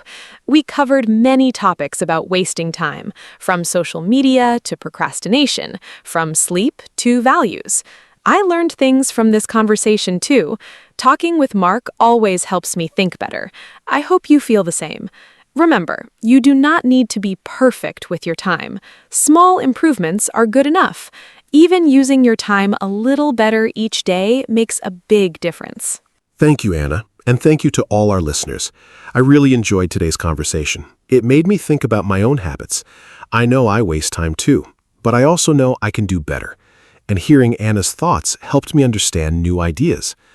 I hope you, our listeners, also found something useful. Maybe one tip that you can use starting today. Remember, time is precious. It's the same for everyone. Rich or poor, young or old, we all have 24 hours. How we use them is up to us. Thank you for spending some of your time with us today. See you next time. Hello, everyone. Welcome back to our podcast. My name is Anna, and I am so happy you are here with us today. Today's topic is very important and very personal. We are going to talk about self-respect. Maybe you know this word, or maybe it is new to you. Self-respect means that you value yourself. It means you treat yourself well, and you believe you are important. This is a big topic, but we will use simple English today, so don't worry. I am here with my wonderful co-host, Mark. We will share ideas, stories, and tips together. I hope this podcast helps you feel good about yourself. Hi, Mark. How are you today? Are you ready to talk about self-respect? Hi, Anna. I'm doing great, thank you. Hello to all our wonderful listeners. Yes, I am very ready. Self-respect is one of my favorite topics. I think it is something every person needs to understand, young or old. When I was younger, I did not always respect myself. I let people treat me badly sometimes. I said yes when I wanted to say no. It took time to learn that I have value. Now I feel much stronger. I hope today's conversation will help our listeners feel stronger too. This podcast is in simple English, so it is great for beginners. Don't be afraid to listen many times and learn new words. Let's start, Anna. What does self-respect mean to you personally? Great question, Mark. To me, self-respect means that I know I have value. I am not perfect, nobody is, but I am still important. I think self-respect is like a foundation. If you have a strong foundation, you can build a good life on top of it. If the foundation is weak, everything else falls down. When I respect myself, I make better choices. I choose good friends, I eat well, I sleep enough, I say no when something feels wrong. I also don't let people speak badly to me. I believe every person deserves kindness and respect, including from themselves. What do you think is the difference between self-respect and being proud or arrogant, Mark? That is a very good question. I think self-respect and arrogance are very different things. Self-respect means you know your value, but you also respect others. Arrogance means you think you are better than other people. An arrogant person says, "I am the best." A person with self-respect says, "I am good enough, and so are you." Self-respect is quiet and calm. Arrogance is loud and unkind. I think many people confuse these two things. They are afraid to respect themselves because they don't want to seem arrogant. But that is not right. You can be humble and still have strong self-respect. In fact, I think truly humble people have the strongest self-respect. Do you agree, Anna? Yes, I completely agree. Humble people know their value, but they don't need to show it loudly. They don't need other people to say, "You are great," because they already believe it inside. I think self-respect starts from inside you, not from other people. This is a very important idea. Many people wait for others to tell them they are good. They need compliments every day to feel okay. But if your self-respect comes from outside, it is not stable. Today, someone says something nice, and you feel good. Tomorrow, no one says anything, and you feel bad. Real self-respect does not change like the weather. It is steady. It comes from knowing yourself and accepting yourself. Mark, how do you build self-respect? Where does it come from? I think self-respect is built through actions and habits. When I do what I say I will do, I respect myself more. For example, if I say I will exercise tomorrow, and then I actually do it, I feel proud of myself. That small action builds self-respect. But if I say it and don't do it, I feel disappointed in myself. Over time, that disappointment grows. So one big way to build self-respect is to keep your promises, especially the promises you make to yourself. I also think that knowing your values helps. What is important to you? What do you believe is right or wrong? When you live according to your values, you feel strong inside. Do you have a daily habit that helps your self-respect, Anna? Yes, I have a few habits that really help me. Every morning, I spend 5 minutes just sitting quietly. I don't look at my phone right away. I take a breath and think about one thing I am grateful for and one thing I like about myself. It sounds simple, but it really helps me start the day feeling positive. Another habit is writing in a journal. I write about my feelings, my thoughts, and my small successes. When I look back at my journal, I see how much I have grown. It reminds me that I am trying, and trying is enough. I think many people forget their own progress. They only see what they haven't done, not what they have done. That's hard on self-respect. What do you think hurts self-respect the most, Mark? I think the thing that hurts self-respect the most is negative self-talk. That means the bad things we say to ourselves in our own head. For example, I am stupid, I am ugly, nobody likes me, or I can never do anything right. These thoughts are like little voices, and if we listen to them too much, we start to believe them. The sad thing is, we would never say these things to a friend. If a friend made a mistake, we would say, "It's okay, try again." But we say very cruel things to ourselves. I think we must practice being kind to ourselves the same way we are kind to others. If you catch yourself saying something mean to yourself, stop. Change it to something kinder. Have you experienced negative self-talk, Anna? Oh, absolutely. I think everyone has. When I was in school, I was very hard on myself. If I got a bad grade, I would say, "You are so stupid, Anna." I would not eat well, I would not sleep, I would just feel terrible for days. Looking back, I was very unkind to myself. One thing that helped me was a teacher who told me, "Anna, you are not your grades. You are so much more than that." Those words stayed with me for a long time. I think we all need someone like that in our lives, someone who reminds us of our worth. But we also need to be that person for ourselves. We cannot always wait for someone else to be kind to us. We must be kind to ourselves first. Mark, did anyone ever help you see your own value? Yes, my older brother helped me a lot.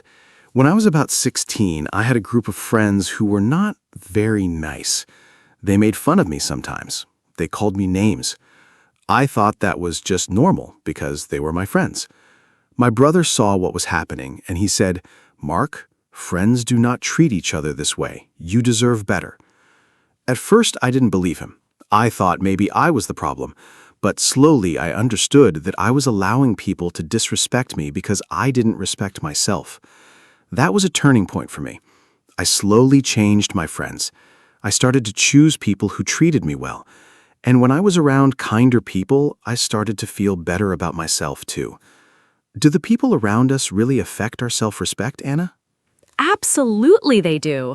The people around us have a huge effect on how we feel about ourselves.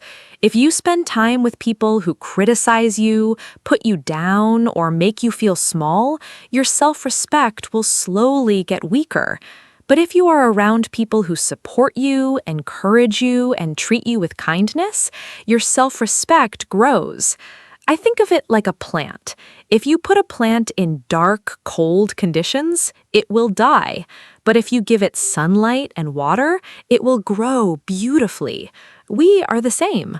Our environment matters. This is why choosing your friends carefully is so important. It is not about being selfish. It is about protecting your inner world. Have you ever had to end a friendship because it was hurting your self-respect? Yes, and it was one of the hardest things I ever did. I had a friend, let's call him Dan, for almost 6 years.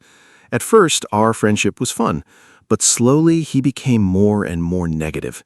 He always criticized my ideas. He said things like, "That will never work," or "You always make mistakes." After spending time with him, I always felt tired and sad. I tried to talk to him about it, but nothing changed. Finally, I decided to slowly step away from the friendship. I felt guilty at first. I thought, is it wrong to leave? But then I realized protecting your peace is not selfish. It is necessary. After I stopped seeing Dan, I felt lighter and more confident. My self-respect got stronger. Have you ever set a boundary with someone, Anna? Yes, and let's talk about boundaries because I think they are very connected to self-respect. A boundary is a limit you set. It is a way of saying, this is okay with me, and this is not okay with me.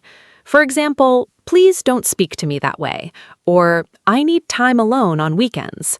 Boundaries are not walls. They are healthy limits that protect you. I used to have trouble setting boundaries because I was afraid people would not like me. I wanted everyone to be happy with me. But trying to make everyone happy made me very unhappy. When I started setting small boundaries, people around me actually respected me more, not less. It's like when you respect yourself, others learn to respect you too. Does setting boundaries feel difficult to you, Mark? It used to be very difficult for me. I'm a person who likes to help others, so saying no felt very bad. I thought saying no meant I was a bad person or a bad friend. But I learned that saying no is actually a form of honesty. If I say yes when I mean no, I'm being dishonest with myself and with the other person. And over time, that builds frustration and even anger inside. Boundaries also help the other person. When you're clear about what you need, the relationship is more honest. There are fewer misunderstandings. I now practice saying no calmly and without too many explanations. Just, "No, I can't do that right now," is enough. You don't have to apologize for having limits. What is one boundary that changed your life, Anna? One boundary that really changed my life was about my phone and social media at night. I used to check my phone right before sleeping. I would see photos of other people's lives, read negative comments, compare myself to others. I would go to sleep feeling bad about myself. One day, I decided no phone after 9 o'clock at night. It was hard at first. I felt anxious, like I was missing something. But after 1 week, I was sleeping better, feeling calmer, and thinking more positive thoughts about my own life. That one boundary made a huge difference to my self-respect and my happiness. Sometimes the smallest changes have the biggest results. I think social media can be very dangerous for self-respect if we are not careful. Do you think social media hurts self-respect, Mark? Yes, I do. Social media can be very damaging for self-respect, especially for young people. On social media, everyone shows their best moments, the nice holidays, the perfect food, the beautiful photos, but nobody shows their hard days, their bad mornings, or their problems. So when you look at social media, you're comparing your real, normal life to other people's highlight reel, the best parts only. That comparison is never fair, and it always makes you feel worse. I think the key is to use social media intentionally. Follow accounts that inspire you or teach you something. Unfollow accounts that make you feel bad. And remember that a photo is never the whole truth. Have you ever compared yourself to someone online and felt bad, Anna? Many times. I remember seeing photos of a girl I went to school with. She always had beautiful clothes, nice holidays, a perfect smile. I started to feel like my life was boring or not good enough. I spent a lot of time wishing I had her life. Then one day I met her in real life and we had a long conversation. She told me she was very lonely, she was going through a hard time at work, and she felt a lot of pressure to look perfect online. I was so surprised. Her online life was completely different from her real feelings inside. That was a very big lesson for me. I stopped comparing myself to the online world after that. Comparison is one of the biggest enemies of self-respect. Mark, is there anything else you think is an enemy of self-respect? Yes, I think perfectionism is a big enemy of self-respect. Perfectionism means you think everything you do must be perfect. If it is not perfect, you feel like a failure. The problem is, nothing in life is perfect. We all make mistakes, we all have bad days. If your self-respect depends on being perfect, you will always be disappointed. I used to be very perfectionist. I worked very long hours and still felt like I had not done enough. I was never satisfied. My therapist helped me understand that done is better than perfect. Trying is more important than succeeding every time. When I accepted that I am a work in progress, not a finished product, I started to feel much better about myself. Do you think it's possible to love yourself and still want to improve? Yes, absolutely. And I think this is a very important point. Self-respect does not mean you think you are perfect or that you have nothing to learn. It means you accept yourself as you are right now, while also believing you can grow. Think of a child learning to walk. The child falls down many times, but we don't say, "This child is a failure." We say, "Keep trying, you are doing so well."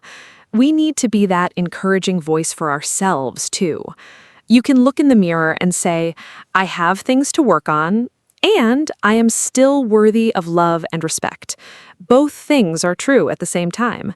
Self-improvement and self-respect are not opposites. In fact, when you respect yourself, you want to improve because you care about your own future. Mark, let's talk about self-respect at work. Is it different there? Great topic. Self-respect at work is very important and can be challenging. At work, there's often pressure to agree with your boss, to work extra hours, or to be quiet about problems. I had a job a few years ago where my manager spoke to me in a disrespectful way in front of other people. I felt embarrassed and small. At first, I said nothing. I thought it was normal. But after some weeks, I decided to speak to him privately. I said calmly, "I would prefer if we discuss problems in private, not in front of the team." He was surprised, but he changed his behavior. That moment was very important for my self-respect. I showed myself that I could stand up for myself calmly and professionally. Have you ever dealt with a difficult situation at work that tested your self-respect, Anna? Yes. Once I worked very hard on a project for weeks. When we presented it to the team, a colleague took a lot of credit for my work. She spoke about her ideas, but they were my ideas. I felt angry and hurt, but I did not say anything in the meeting because I was nervous. Afterward, I went to my manager and explained the situation calmly. I said, "I want you to know that several of those ideas were mine." My manager listened and acknowledged my contribution. I learned two things from that experience. First, speak up for yourself, calmly but clearly. Second, document your work. Keep records of your ideas and progress. Self-respect at work sometimes means being your own best advocate. Nobody will promote your value if you don't do it first. What advice would you give about self-respect in relationships, Mark? Self-respect in relationships is so important. I think the most important advice is never lose yourself for another person. In relationships, romantic ones or friendships, sometimes we change too much to make the other person happy. We give up our hobbies, our friends, our opinions. We agree with everything they say. We become a mirror of them, not ourselves. That is very dangerous. If you lose yourself, you also lose your self-respect. A healthy relationship has two whole people, not one whole person and one person who has disappeared. You must keep your identity, keep your hobbies, keep your friendships, keep your opinions, even if they're different. Of course, compromise is part of every relationship, but there is a big difference between healthy compromise and losing who you are. Have you ever lost yourself in a relationship, Anna? Honestly, yes. When I was younger, I had a relationship where I slowly stopped doing the things I loved. I stopped painting because he said it was a waste of time. I stopped seeing certain friends because he didn't like them. I stopped sharing my real opinions because I wanted to avoid arguments. After that relationship ended, I felt like I didn't know who I was anymore. It took me a long time to find myself again. I went back to painting, I reconnected with old friends, I started to discover my own opinions again. And through that process, my self-respect grew stronger than ever before. Sometimes a difficult experience teaches us the most. Losing yourself teaches you how important it is to keep yourself. What is the connection between self-respect and forgiveness, Mark? Oh, this is such a deep and important connection. I think forgiveness is a gift you give yourself, not the other person. When someone hurts us and we hold on to the anger and pain for a long time, it's like carrying a heavy bag everywhere. The other person is moved on, but we are still carrying that heavy weight. Forgiving does not mean saying what you did was okay. It means saying, I'm no longer going to let this hurt control my life. That is a form of self-respect. You are saying, I deserve peace. I deserve to move forward. I also think we need to forgive ourselves. We all make mistakes. We all do things we regret. Holding on to that guilt forever is also unkind to yourself. Do you find it easy to forgive yourself, Anna? No, honestly, it is one of the hardest things for me. I can forgive other people much easier than I forgive myself. When I make a mistake, I replay it in my mind again and again. I think, why did I say that? Or I should have done it differently. It can go on for days. I am trying to practice self-compassion. Self-compassion means treating yourself with the same understanding and kindness that you would give to a good friend. I try to ask myself, if my friend made this same mistake, what would I say to them? And the answer is always much kinder than what I say to myself. That small mental exercise helps me a lot. I think self-compassion and self-respect are like two best friends. They work together. Mark, how do you practice self-compassion? I practice self-compassion by recognizing that I am human. I say to myself out loud sometimes, I am a human being. Humans make mistakes. This is normal. It sounds simple, but saying it out loud makes it feel more real. I also remind myself that I always did the best I could with what I knew at the time. If I knew better then, I would have done better. But I didn't, so I made the choice I made, and now I can learn and move forward. Another thing that helps me is reading stories of other people who made big mistakes and recovered. It reminds me that nobody is perfect, not even very successful people. Everyone struggles, everyone fails sometimes, and everyone can start again. Anna, let's talk about body image. Do you think how we feel about our body affects self-respect? Yes, it definitely does. And this is a topic I feel strongly about. Many people, especially women, have a complicated relationship with their bodies. From a very young age, we see images of perfect bodies in magazines, movies, and social media. We are taught that we need to be thinner or have perfect skin or look a certain way. This pressure is very damaging to self-respect. I spent years not liking my body.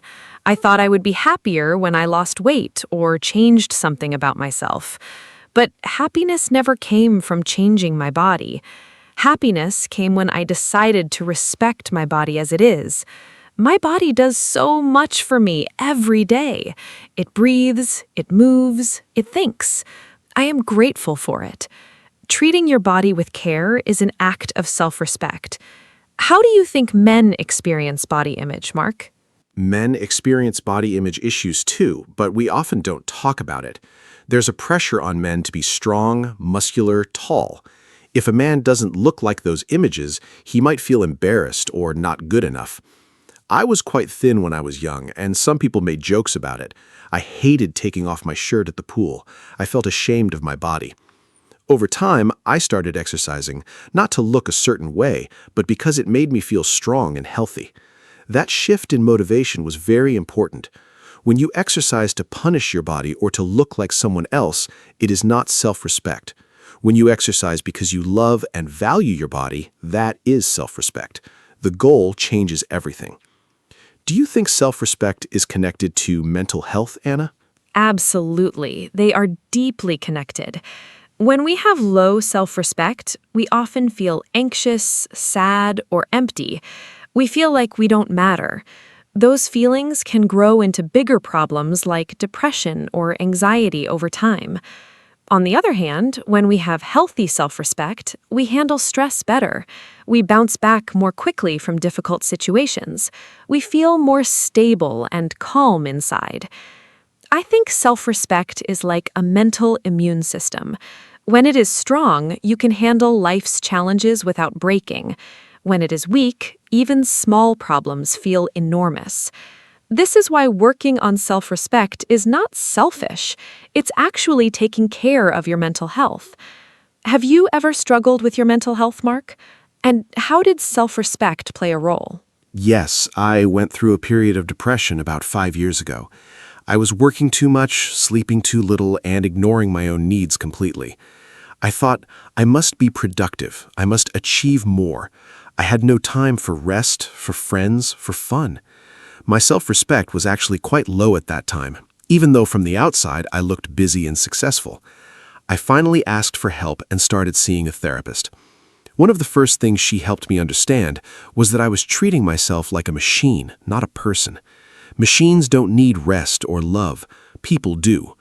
Learning to put my own needs on the list, not at the bottom, but somewhere in the middle, was a huge step. Do you think asking for help is a sign of self-respect, Anna? Yes, I strongly believe asking for help is a sign of self-respect, not weakness. It takes courage to say, I'm struggling and I need support. It shows that you value yourself enough to get the help you need. In many cultures, asking for help is seen as something to be ashamed of.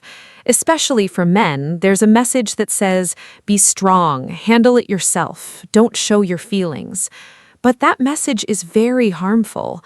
Everyone needs help at some point. A person who asks for help is saying, I deserve to feel better. I am worth the effort. That is beautiful self-respect. I also think that being around people who ask for help normalizes it. When my friend told me she was seeing a therapist, I felt brave enough to try it too. Have you told others about your experience with therapy, Mark? Yes, I have, and I'm glad I did. At first, I felt nervous to tell people. I thought they would think I was weak or strange, but the reactions were almost always positive. Many people said, "Me too," or "I'm thinking about doing that as well." Opening up made real connections. It also helped me feel less alone. I think one of the most powerful things you can do for yourself and others is to be honest about your struggles. It helps both you and the people around you. Self-respect also means being honest, especially with yourself, not pretending everything is fine when it is not hiding your needs to look perfect. True self-respect includes accepting your vulnerabilities. Anna, let's move towards some practical tips. What are your top everyday actions for building self-respect? Great idea. Here are my favorite everyday actions. First, speak kindly to yourself. Pay attention to the words you use in your head. Replace "I am so stupid" with "I made a mistake and I can learn from it." Second, keep small promises to yourself. If you say you will take a walk, take the walk. These small acts tell your brain, "I matter." Third, do one thing every day that you enjoy, just for you. Not for work, not for others, just something that makes you feel alive and happy. Fourth, spend time with people who make you feel good about yourself. Fifth, rest without guilt. Rest is not laziness. Rest is part of being a healthy, whole human being. These 5 things can truly change how you feel about yourself over time. What are your top tips, Mark? My top tips are these. 1. Practice saying no once a week to something small. Build the muscle slowly. 2. Stop apologizing for things that don't need an apology. Many people say sorry too often for having a different opinion, for asking a question, for existing in a space. You don't need to apologize for those things. 3. Celebrate your small wins. Did you finish a hard task? Did you have a difficult conversation? That deserves a small celebration. 4. Learn something new regularly. When you grow, you feel capable, and that builds self-respect. 5. Take care of your body. Sleep, eat well, move. How you treat your body sends a message to your mind. Treat it with care, and your mind will believe you are worth caring for.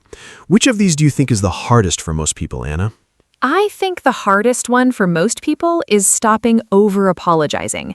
It is such a deep habit, especially for women. We apologize for everything.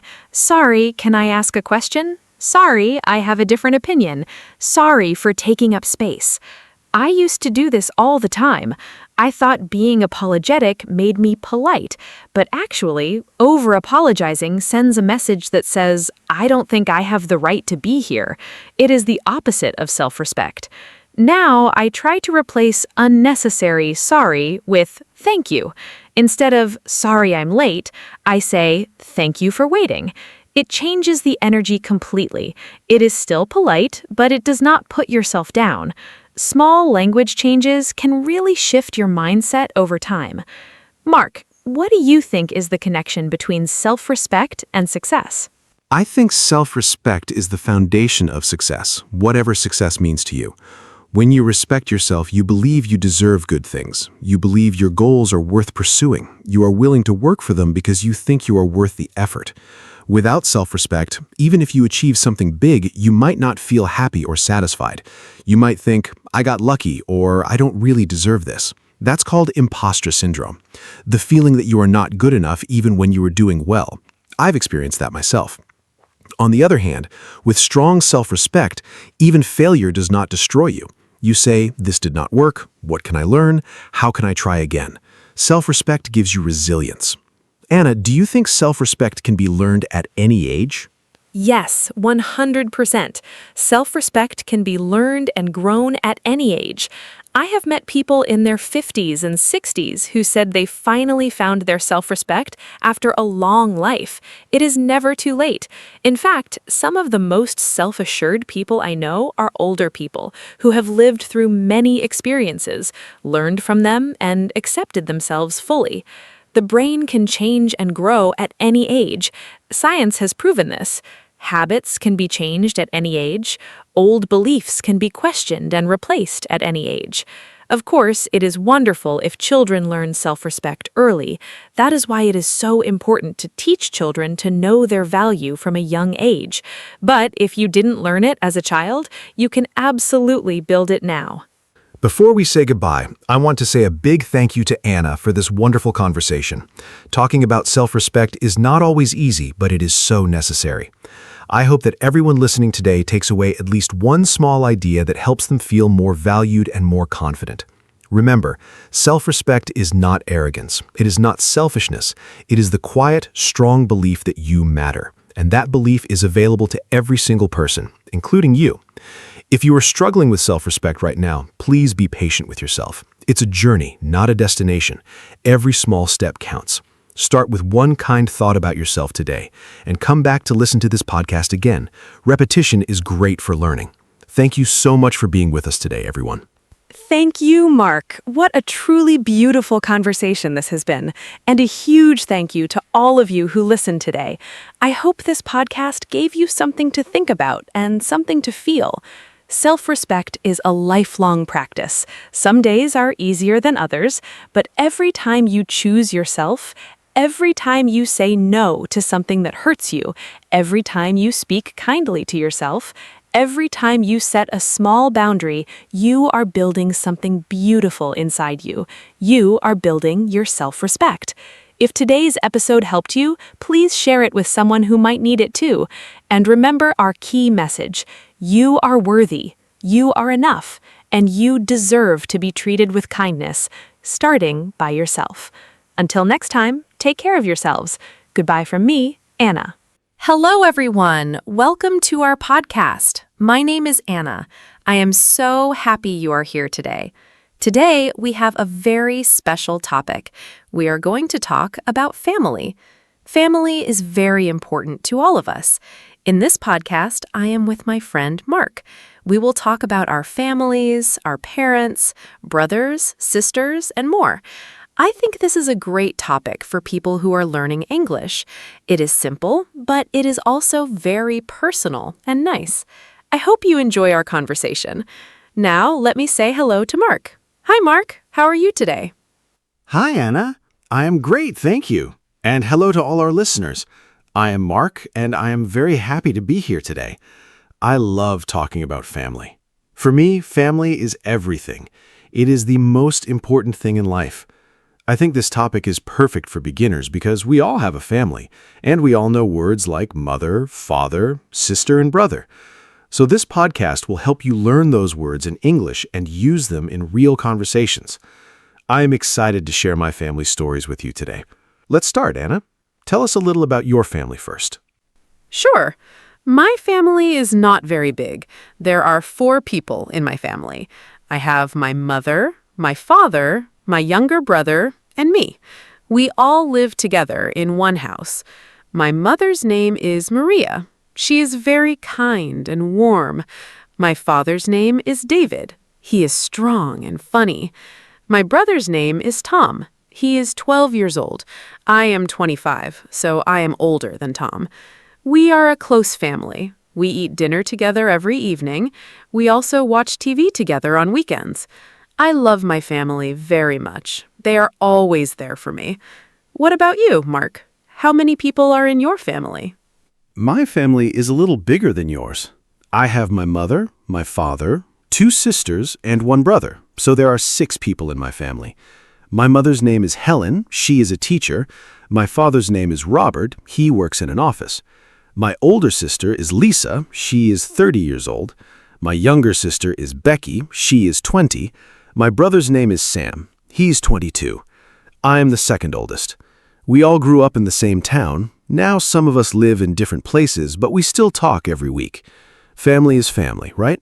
It doesn't matter where you live. That's what I believe. Do you live close to your parents, Anna? Yes, I do. I still live with my parents. I know some people think that is unusual, but I really like it. My home is warm and comfortable. My mother cooks very well, and I love her food. In the mornings, we have breakfast together before work and school. My father drives Tom to school every day. It is a nice routine. I also help my mother in the house. I clean my room, and sometimes I cook, too. Living with family can be wonderful. Of course, sometimes we disagree, but we always talk and fix things. I think good communication is very important in a family. Do you live with your family, Mark, or do you live alone? I live alone now. I moved out of my parents' house 3 years ago. I have my own apartment. At first, it was difficult. I missed my family a lot. I missed my mother's cooking the most. Her pasta is amazing. Now I cook for myself, but it is not the same. I visit my parents every Sunday. We have lunch together and we talk for a long time. It's my favorite day of the week. I also call my brother Sam almost every day. We are very close. Having your own place is good for independence, but family time is still very special to me. I think you're lucky to still live with your family, Anna. Do you think you will move out soon? Maybe in a few years. Right now, I'm saving money. Apartments are expensive in my city, and honestly, I really enjoy living with my parents. But yes, one day I will move out and start my own life. I think it is important to become independent. My parents always say, "Anna, you can stay as long as you want." They're so sweet. I think my mother will be a little sad when I leave. We are very close. She is not just my mother, she's also my best friend. I can tell her everything. I hope one day I will have my own family too, a husband and maybe 2 children. Do you want children someday, Mark?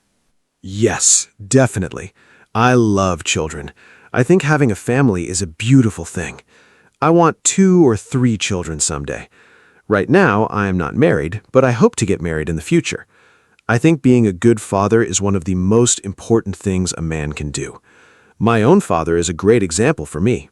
He was always there when I needed him. He helped me with school, with problems, with everything. I want to be like him.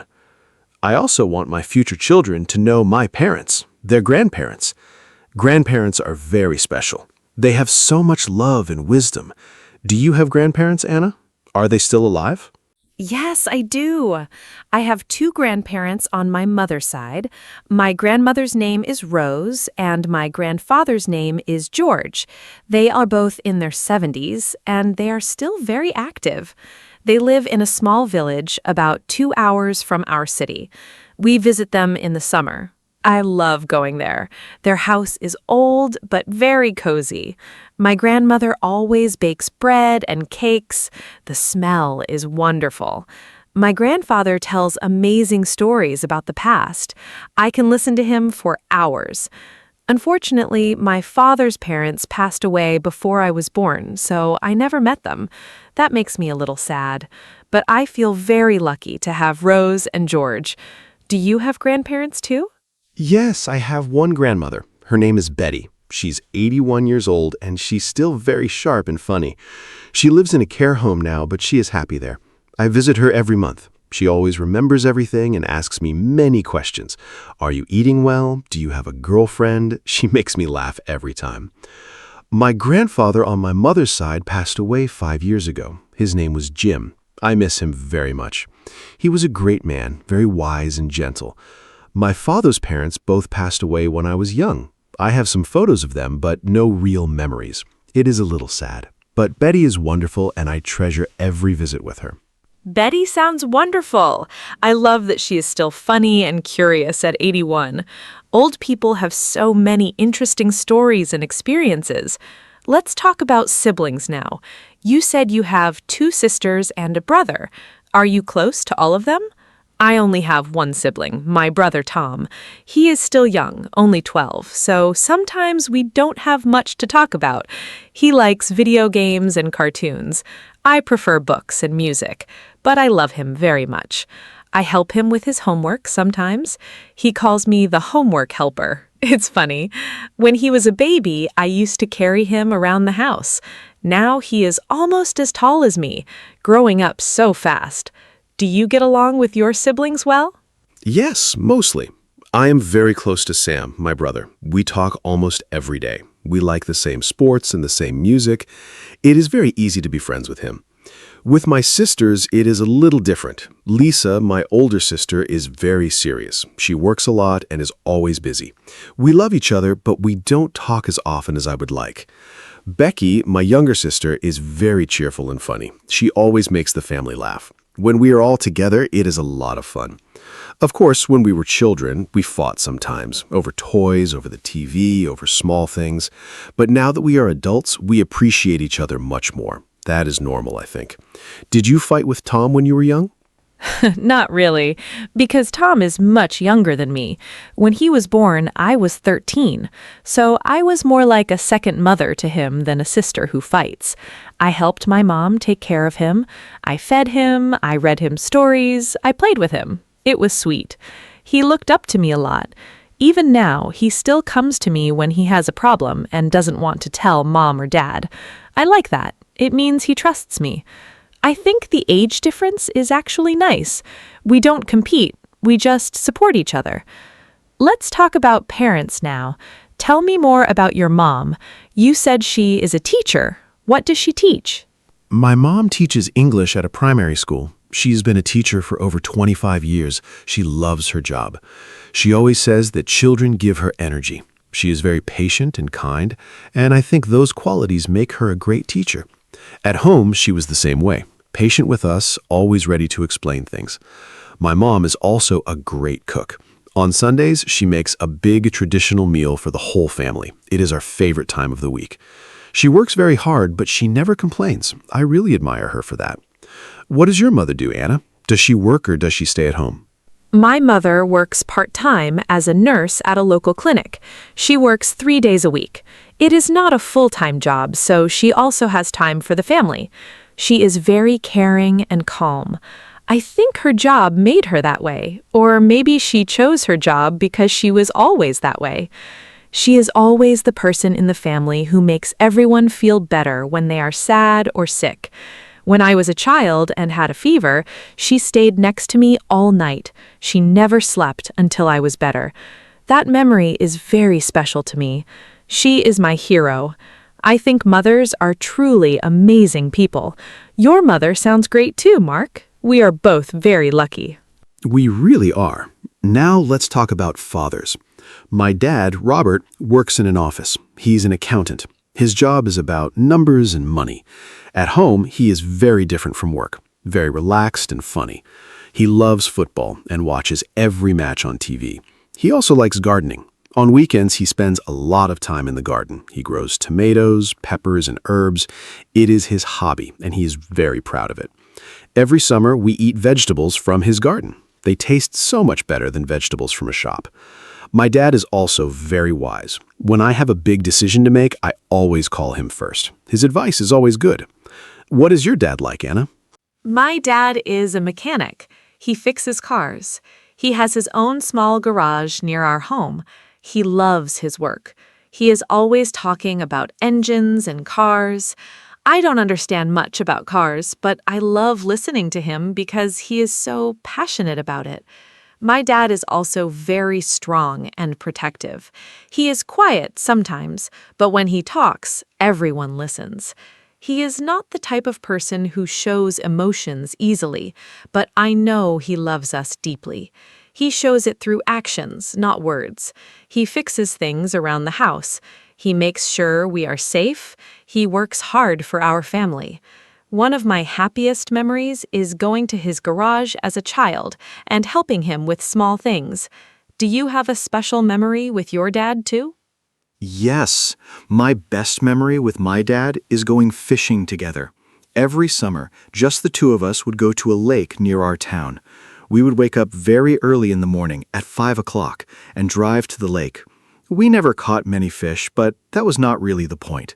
We just talked, laughed, and enjoyed the quiet morning together. I still remember the smell of the lake and the sound of the birds. My dad would make coffee in a small thermos, and we would drink it by the water. Those mornings were so peaceful. I have not gone fishing in a long time, but now I really want to go again. Maybe I will invite my dad this summer. That memory warms my heart. What is your happiest family memory, Anna? Oh, what a beautiful story, Mark. The fishing memory is so sweet. My happiest family memory is our summer holiday when I was about 10 years old. My parents saved money for a whole year, and we went to the beach for 1 week. It was my first time at the sea. I remember seeing the ocean for the first time and thinking it was the biggest thing in the world. My dad carried me on his shoulders in the water. My mom made sandwiches on the beach. We all played in the sand. Tom was not born yet, so it was just the three of us. It was simple but perfect. I remember laughing a lot. To this day, the smell of the sea makes me feel happy and safe. I want to go back to that beach one day. That is a beautiful memory. Simple moments really are the most special, aren't they? Let's talk about family traditions now. Every family has its own traditions, things they do every year or every week. Does your family have any special traditions, Anna? For us, it is Sunday lunch, of course. My mom always cooks a big meal, roast chicken, potatoes, salad, and we all eat together. No phones at the table, that is a rule. We just talk and enjoy the food and each other's company. Another tradition is that every Christmas, my whole family goes to my parents' house. All 6 of us, plus Grandma Betty. It is loud and full of love. I look forward to it all year. What traditions does your family have? We have a few nice traditions. Every Saturday morning, my dad makes pancakes. He has been doing this for as long as I can remember. He makes them with honey and fruit. We all eat breakfast together and talk. It's a very relaxed, happy morning. Another tradition is that on New Year's Eve, we go to my grandparents' village.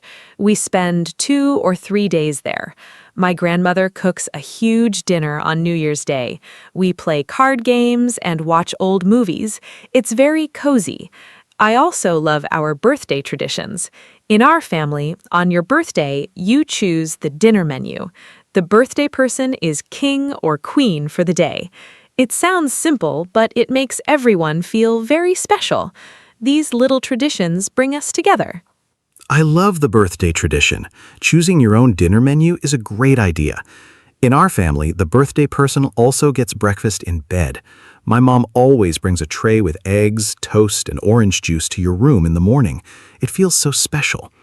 Now, let me ask you something different, Anna. Do you think the idea of family is changing in the world today? For example, some families have one parent, or 2 mothers, or 2 fathers. Some people live very far from their families. Technology changes how we stay connected. What do you think about the modern family? Is it different from the family you grew up with? That's a great question, Mark. Yes, I think family is changing. In the past, a family usually meant a mother, a father, and children, all in one house. Today, families look different. Some children grow up with just one parent. Some have step-parents. Some are raised by grandparents. I think what matters most is love and support, not the shape of the family. I have friends from single-parent families who are very happy and loved. I also think technology helps modern families stay close even when they are far apart. Video calls, messages, and photos make distance smaller. My family uses a group chat every day. It's a nice way to share small moments. Family is love, not a fixed structure. I completely agree with you. Family is love, not a fixed structure. I think what children need most is to feel safe, loved, and supported. That can happen in many different types of families. I also think technology is very helpful. My sister Lisa lives in another country now. She moved abroad for work 2 years ago. We use video calls to see her face, which makes a huge difference. It's not the same as being in the same room, of course, but it's much better than nothing. In the past, if someone moved to another country, you might only see them once a year. Now we can talk every week. Do you have any family members who live far away, Anna? Yes, I have an uncle who lives in Canada. His name is Peter. He is my father's brother. He moved there about 15 years ago. He has a wife and 3 children there. We do not see them often, maybe once every 3 or 4 years. But we send messages and have video calls on special occasions, like birthdays and Christmas. His children, my cousins, speak English and a little bit of their local language there. I have never met them in person, only on screen. Isn't that strange? But I still feel connected to them. I hope to visit Canada one day. It would be amazing to finally hug my cousins. Do you have relatives who live abroad, Mark? Yes, Lisa lives in Germany now. She moved there for her job in engineering. She is doing very well there. I think she is happy, but she misses home sometimes. We can see it in her face during video calls, especially around the holidays. On Christmas, she flies home, and that is the best day. The moment she walks through the door, my mom starts crying, happy tears. It is a very emotional and beautiful moment every time. I also have 2 cousins who live in Australia. We do not have much contact, but I know they are there. Family spreads around the world these days, but the heart stays connected. I think that's a wonderful thing about family. How do you feel when you think about your uncle in Canada? I feel a little sad, but also happy for him. He built a beautiful life there. He has a good job, a lovely family, and a nice home. My father misses him, though. You can see it. When they talk on the phone, my dad is more relaxed and happy than usual. Brothers have a special bond, I think, even when they grow up and live far apart. It reminds me that family connections don't disappear with distance. They just change shape. Let's talk about something lighter now. Mark, what is the funniest thing that ever happened in your family? Every family has funny stories. I'm sure you have a good one. Oh yes, I have a very funny story. One Christmas, my dad was cooking the turkey. He's not usually the cook, that is my mom's job, but he wanted to surprise her. He forgot to take the plastic bag of things out from inside the turkey before he put it in the oven, so the whole kitchen smelled terrible. We had to open all the windows in winter. It was so cold and so funny. My mom came home and saw the disaster, and instead of being angry, she laughed until she cried. We ended up ordering pizza for Christmas dinner that year. Now, every Christmas, my dad says, "Don't worry, I will not cook the turkey this year." We still laugh about it every single time. Do you have a funny family story, Anna? That is hilarious. Pizza for Christmas dinner? That is a story to tell for life. My funny story is about my brother, Tom. Last year, he wanted to make breakfast for my mom on Mother's Day. He was 11 at the time. He decided to make toast with jam. Simple, right? But he put 4 pieces of bread in the toaster at the same time and then forgot about them. He went to watch TV. The toast got black and smoke filled the kitchen. The fire alarm went off. We all ran downstairs thinking there was a real emergency. My mom came in her pajamas, very worried. Then she saw Tom standing by the toaster looking very guilty. We all laughed so much. Mom still got her breakfast, slightly burnt toast with lots of jam. Ha! Burnt toast for Mother's Day. Tom meant well. That is the sweetest part. The effort is what matters. It's funny how these small disasters become the best family memories. Now, Anna, I want to ask you about pets. Some people consider pets as part of the family too. Do you have a pet at home? In my family, we had a dog when I was a child. His name was Bruno. He was a big brown dog, very friendly and loyal. We had him for 12 years. When he died, the whole family cried. He was really part of our family. After Bruno, my parents did not want another dog because the goodbye was too painful. I understand that completely. Do you have pets? Yes, we have a cat. Her name is Mia. She is 4 years old and she is gray and white. She is a very calm and lazy cat. She sleeps most of the day, but she loves sitting on our laps in the evening. Tom absolutely loves Mia. He always tries to dress her up in small clothes, and she tolerates it for about 2 seconds before running away. It is very funny to watch. My dad, who pretended he didn't want a cat at first, is now secretly her biggest fan. Every morning he gives her a small piece of his breakfast. He thinks we don't notice, but we all see it. Mia is definitely part of our family. Pets bring so much joy and warmth to a home. Did you ever want another dog after Bruno? Yes, sometimes I think about getting a dog for my apartment, but I'm not sure I have enough time for one right now. Dogs need a lot of attention, walks, and company. I work long hours sometimes. I don't want to get a dog and then not give it the care it deserves. Maybe in the future, when I have a more settled life. For now, I'm happy to visit my friend's dog on weekends. His dog is very funny and energetic. I love playing with him. Mia sounds adorable. I love the image of your dad secretly giving her breakfast. That is so typical of people who say they don't like cats and then fall completely in love with them. Okay, Anna, let's talk about something important. How do you show love in your family? That is a beautiful question. In our family, we show love in many ways.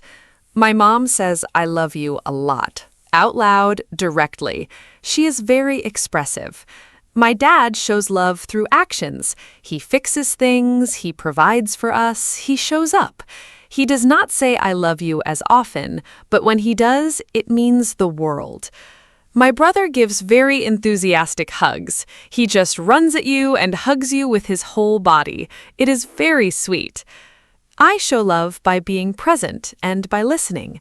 When someone in my family has a problem, I sit down and really listen without interrupting. I think listening is one of the best ways to show someone you care. How does your family show love, Mark? In my family, food is definitely love. My mom shows love by cooking. If she makes your favorite meal, she is saying, "I love you" in her own language. My dad shows love by teaching. He always wants to help us learn something new and be ready for life. My grandmother Betty shows love by remembering small details. She always asks about specific things I mentioned last time. It shows she really listened and cared.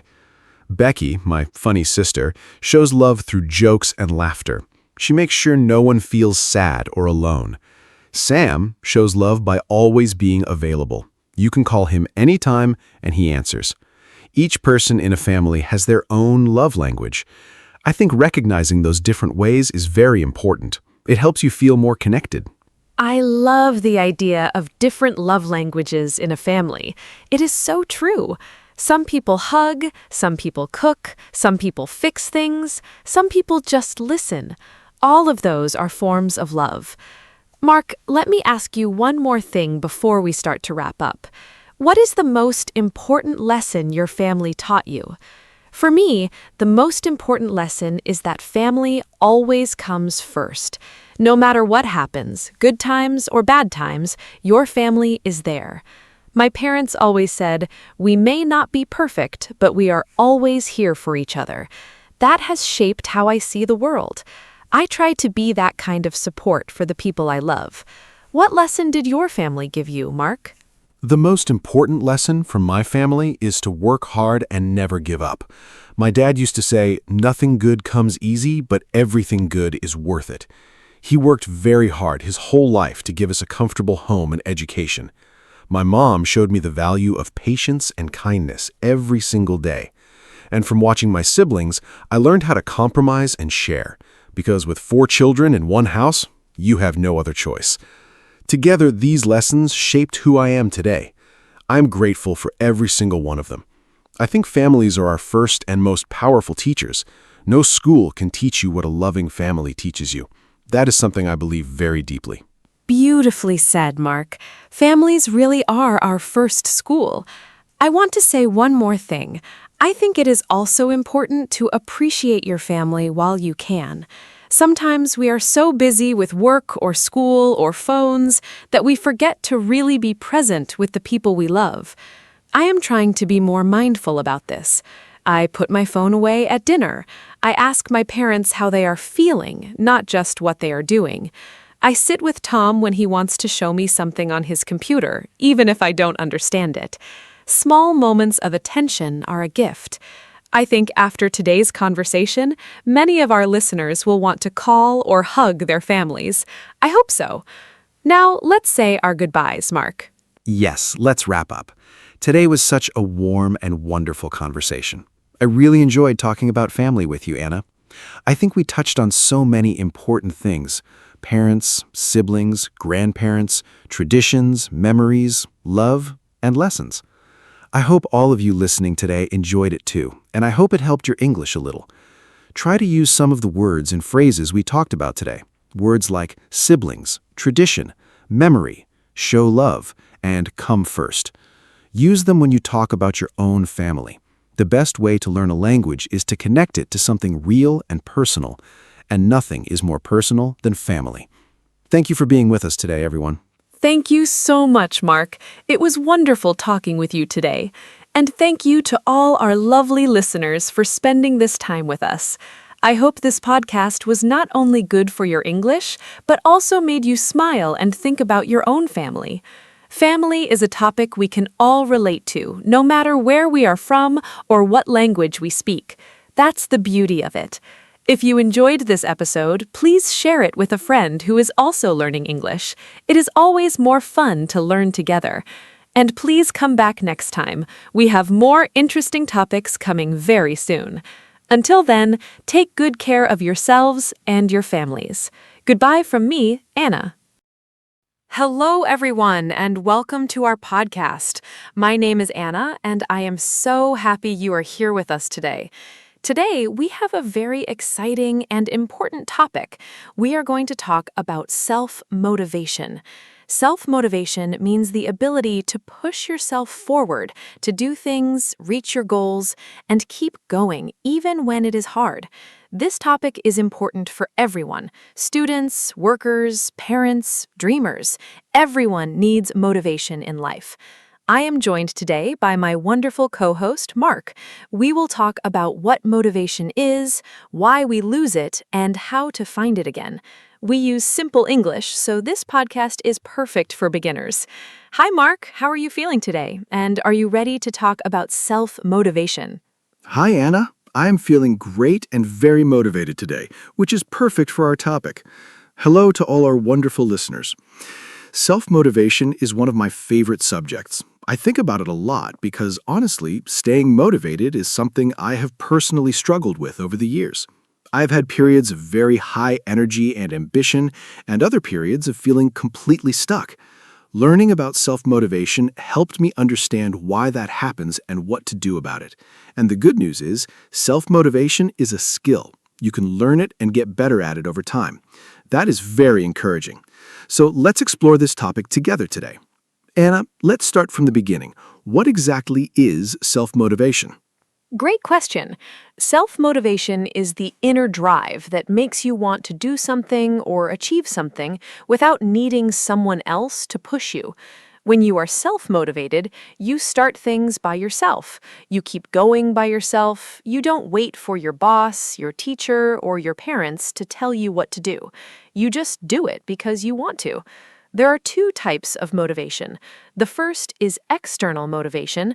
This means you do something because of an outside reward, like money, praise, or grades. The second is internal motivation. You do something because it makes you feel happy, proud, or fulfilled inside. Self-motivation is mostly about internal motivation.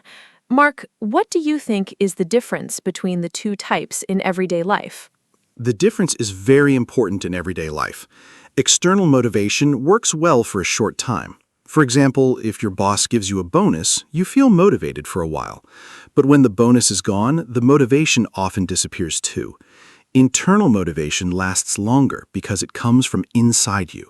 For example, when I started learning to cook, nobody asked me to do it and nobody paid me. I did it because I found it fun and creative. That internal joy kept me going for months. I practiced every weekend. Now I cook very well. External motivation can start things, but internal motivation sustains them. So if you want to stay motivated over a long time, it helps to find something that you genuinely care about and enjoy.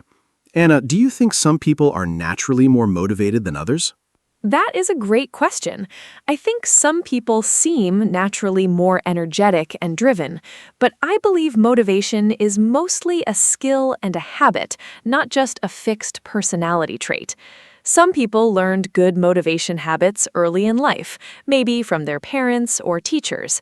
Others had to learn later, but anyone can build stronger motivation at any age. What matters more than natural personality is your mindset, how you think about challenges, effort, and failure. People with a growth mindset believe they can improve through effort.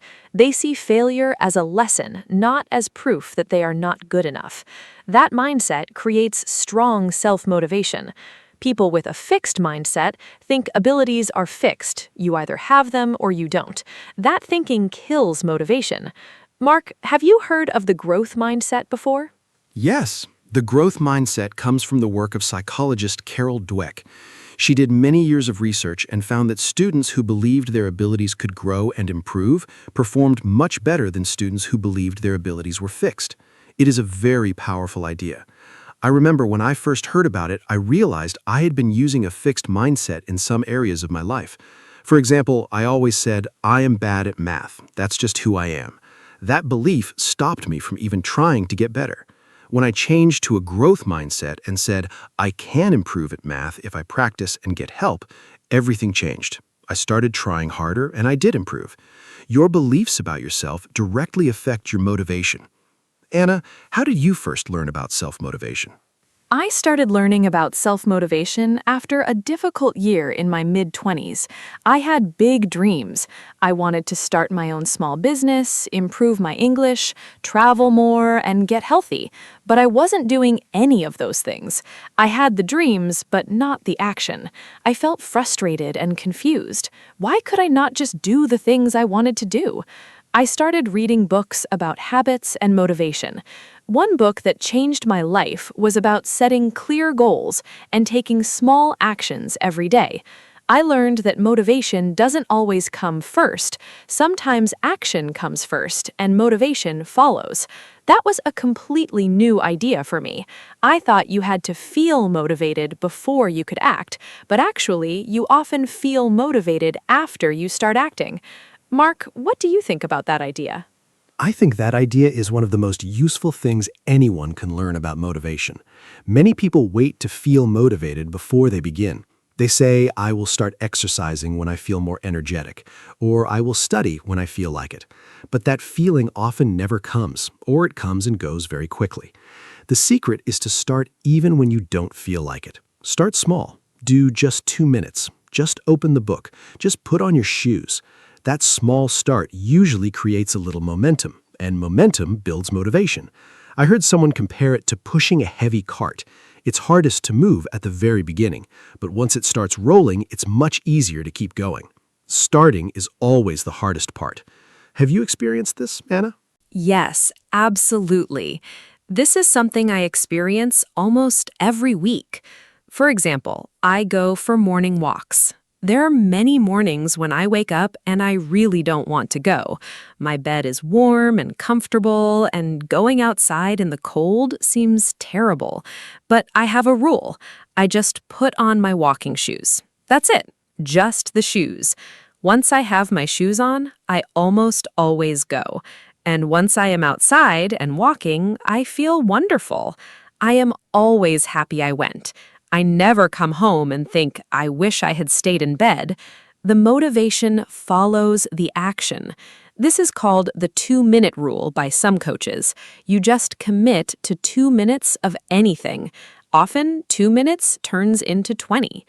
What small actions help you start when you don't feel motivated, Mark? For me, the biggest small action is making my bed in the morning. It sounds so simple and almost silly, but it works for me. When I make my bed, I have already completed one task.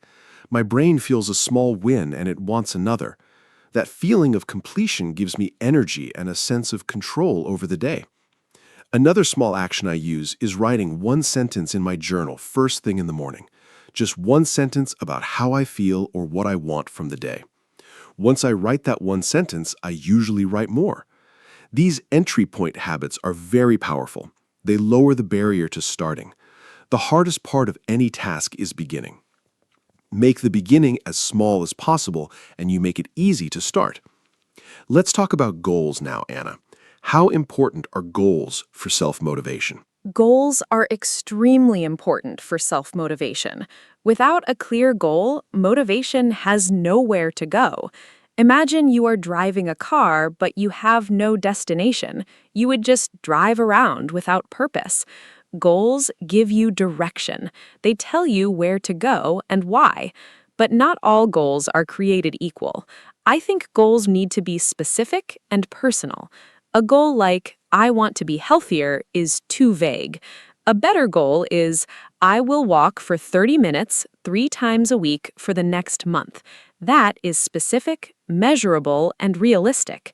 Also, the goal needs to be your goal, not your parents' goal, not your teacher's goal, not what society says you should want. Goals that come from your own values and desires create much stronger motivation. Mark, how do you set your goals? I use a simple system that I learned a few years ago. I set goals in 3 time frames. First, I have a big long-term goal, something I want in the next 1 to 3 years. For example, improving my professional skills or building a healthy lifestyle. Second, I break that big goal into smaller monthly goals. What can I do this month to move toward the big goal? Third, I break the monthly goal into weekly actions. What will I do this week, specifically? This system makes big, scary goals feel manageable. Instead of thinking, I want to write a book someday, which feels impossible, I think, I will write 200 words today. 200 words a day becomes a book over time. Small steps, big results. Do you write down your goals, Anna? Yes, writing goals down is very important to me. There's a well-known idea that people who write their goals are much more likely to achieve them. When you write a goal, it becomes more real and more serious. It moves from a vague wish in your head to a clear intention on paper. I write my goals in my journal at the beginning of every month, and I review them every week. Reviewing goals regularly is just as important as writing them. It keeps your attention focused. We are very easily distracted by social media, by other people's opinions, by daily problems. Reviewing your goals brings you back to what matters to you. I also write why next to each goal. Why do I want this? The why is very powerful. It is the fuel for motivation. Mark, let's talk about the why. How important is knowing your why? Knowing your why is perhaps the most important thing in self-motivation. The why is your reason for doing something. And the deeper and more personal the reason, the more powerful the motivation. For example, someone might say their goal is to exercise. Their why could be to lose weight, to feel more energetic, to be healthy for their children, or to feel confident. The last 2 reasons, being there for children, feeling confident, are emotionally strong. They connect to core human needs. When things get hard, those deep reasons keep you going. A shallow why breaks under pressure. A deep why holds. I think it is worth spending time asking yourself honestly, why do I really want this? What will it mean for my life? The answer reveals a lot. Anna, what is a why that has driven you strongly? One of my strongest whys was learning English seriously. My surface reason was I want a better job, but when I dug deeper, the real reason was I want to communicate with people from all over the world. I want to read books in their original language.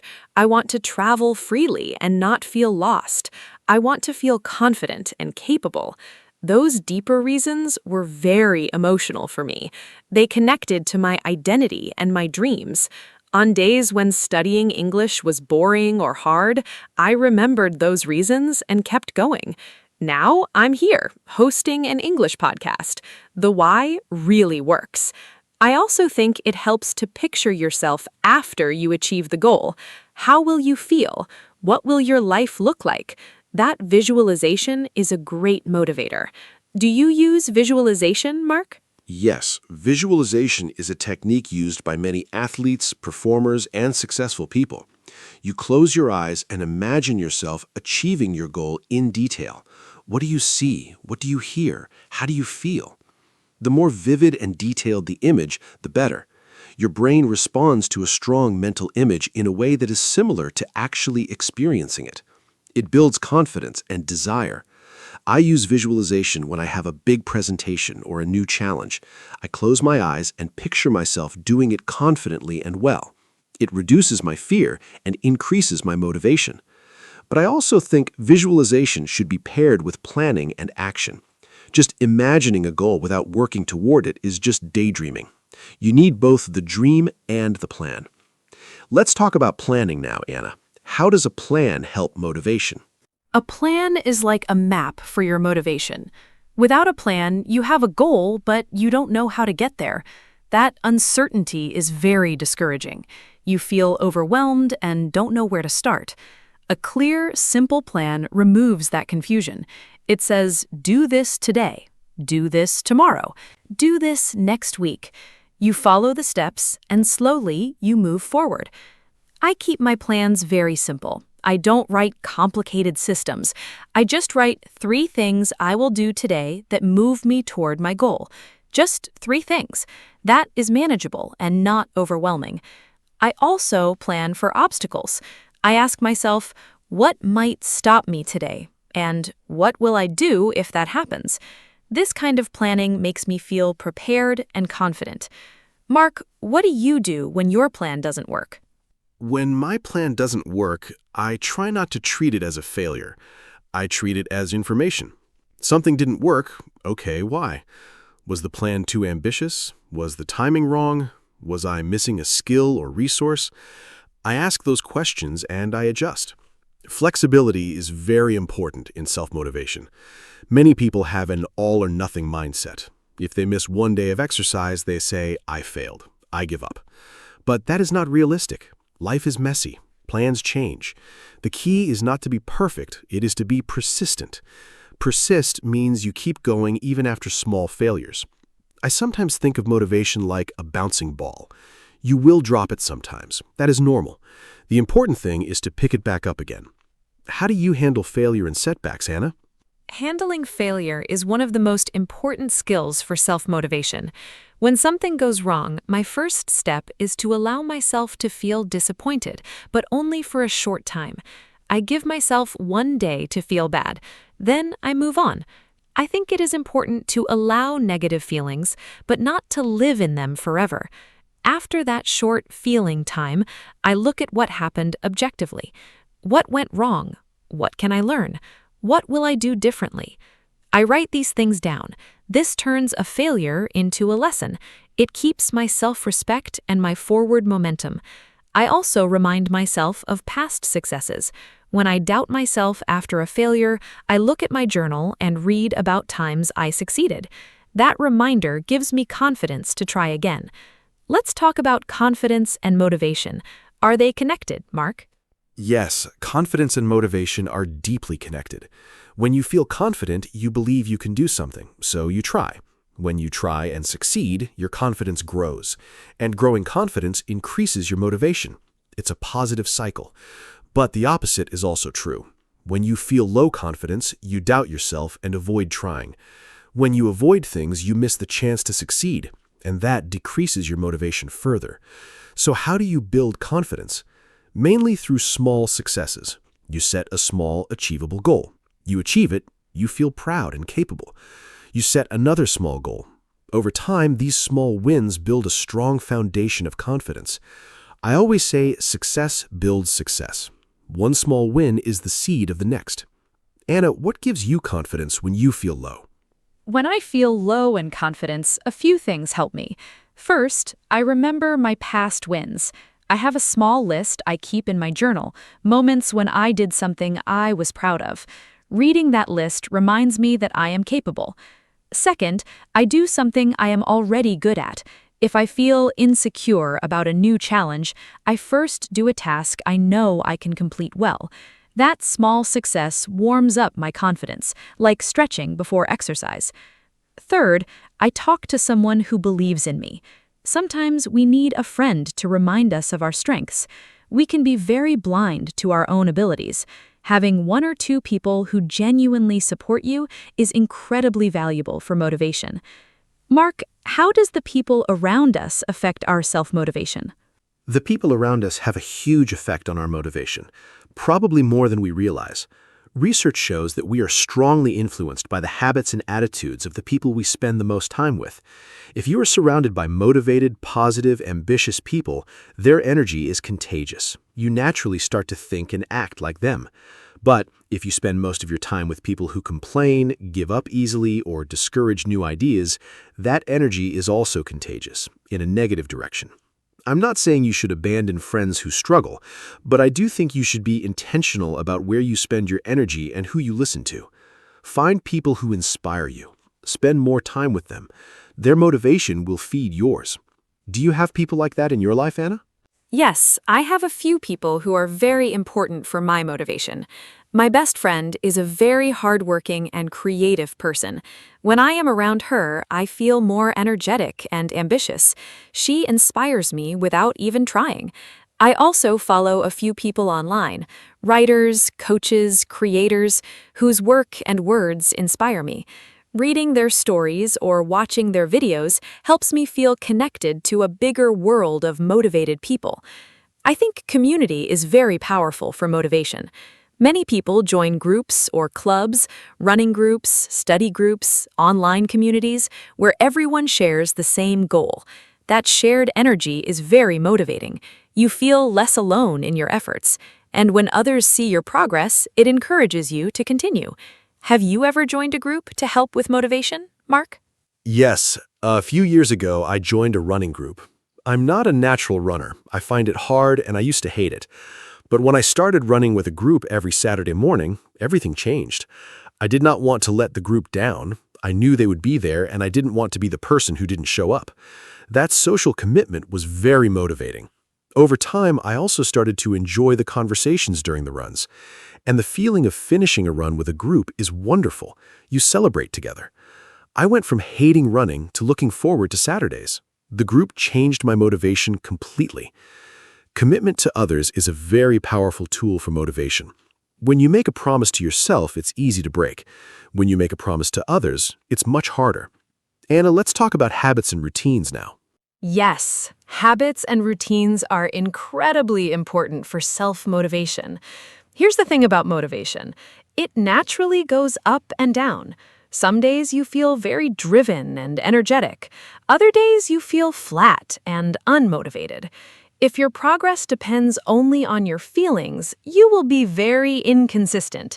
But if your progress depends on habits and routines, you keep moving forward even on low motivation days. A habit is an automatic behavior. You do it without thinking too much. You brush your teeth every morning, not because you feel motivated, but because it is a habit. You can build the same kind of automatic behavior around your goals. If studying English every morning becomes a habit, you will do it whether you feel motivated or not. Consistency beats motivation every single time. Mark, how do you build good habits? Building good habits is a skill. I follow a few simple principles. First, I make the habit very easy to start. If the habit is too hard at the beginning, I will avoid it. So I start with the smallest possible version. Want to read more? Start with 1 page a night. Want to exercise? Start with 5 minutes. Once the habit is established, I can gradually increase it. Second, I link the new habit to an existing one, habit stacking. After I drink my morning coffee, I will do 10 minutes of English practice. The coffee is the trigger for the new habit. Third, I track my habits. I use a simple calendar and put a mark on every day I do the habit. A streak of marks is very motivating. You don't want to break the chain. These 3 simple steps have helped me build lasting habits. What is a habit you built that changed your life, Anna? The habit that changed my life most is daily reading. I started reading just 10 pages every night before bed. It seemed like nothing at first, but 10 pages a night is about 300 pages a month. That is 1 or 2 books a month. Over 1 year, I read more than 15 books. Those books changed how I think, how I communicate, and how I see the world. I learned so many new things about psychology, about habits, about history, about creativity. I became a better thinker and a better English speaker, all from 10 pages a night. I never would have believed that at the start. This is a great example of how a tiny, consistent habit creates enormous change over time. The power of small and consistent actions is amazing. Let's talk about procrastination now, Mark. Why do people procrastinate? Procrastination is one of the biggest enemies of self-motivation. It means you delay doing something even when you know you should do it. You say, "I'll do it later," and later never comes. Why do people procrastinate? It's usually because of one of these reasons. First, the task feels too big or overwhelming. Second, there's a fear of failure. If you don't start, you can't fail. Third, there's a fear of imperfection. You want to do it perfectly, so you wait for the perfect moment that never arrives. Fourth, the task is boring or unpleasant. Understanding why you are procrastinating is the first step to stopping it. Each reason needs a different solution. For the too big reason, break the task into tiny pieces. For the fear of failure reason, remind yourself that done is better than perfect. Anna, what is your best tip for fighting procrastination? My best tip for fighting procrastination is the 5-minute commitment. When I don't want to start something, I tell myself, just do it for 5 minutes. After 5 minutes, you can stop if you want. Almost always, after 5 minutes, I am already working, and I keep going. The starting was the barrier, not the task itself. Another tip I love is removing distractions before I start. I put my phone in another room. I close unnecessary browser tabs. I make myself a cup of tea. Then I sit down with everything ready and nothing to distract me. A clear environment helps a clear mind. I also use a timer. I work for 25 minutes with full focus, then take a 5-minute break. This is called the Pomodoro technique. It makes long tasks feel very manageable. Have you tried the Pomodoro technique, Mark? Yes, the Pomodoro technique is excellent. Working for 25 minutes with full focus, then resting for 5 minutes, then repeating, it keeps your brain fresh and makes deep work very achievable. I use it for writing, studying, and complex tasks. But even simpler than Pomodoro is just removing your phone from the room. I think the smartphone is the #1 killer of self-motivation in the modern world. Every notification is a little interruption. Every scroll through social media is 5 or 10 minutes of your goal time gone. I started leaving my phone in another room when I work or study, and my productivity increased enormously. We are not strong as our habits. Our environment often controls us. So, design your environment to support your goals, not to distract from them. Anna, let's talk about energy and self-motivation. Are they connected? Absolutely. Energy and motivation are very closely connected.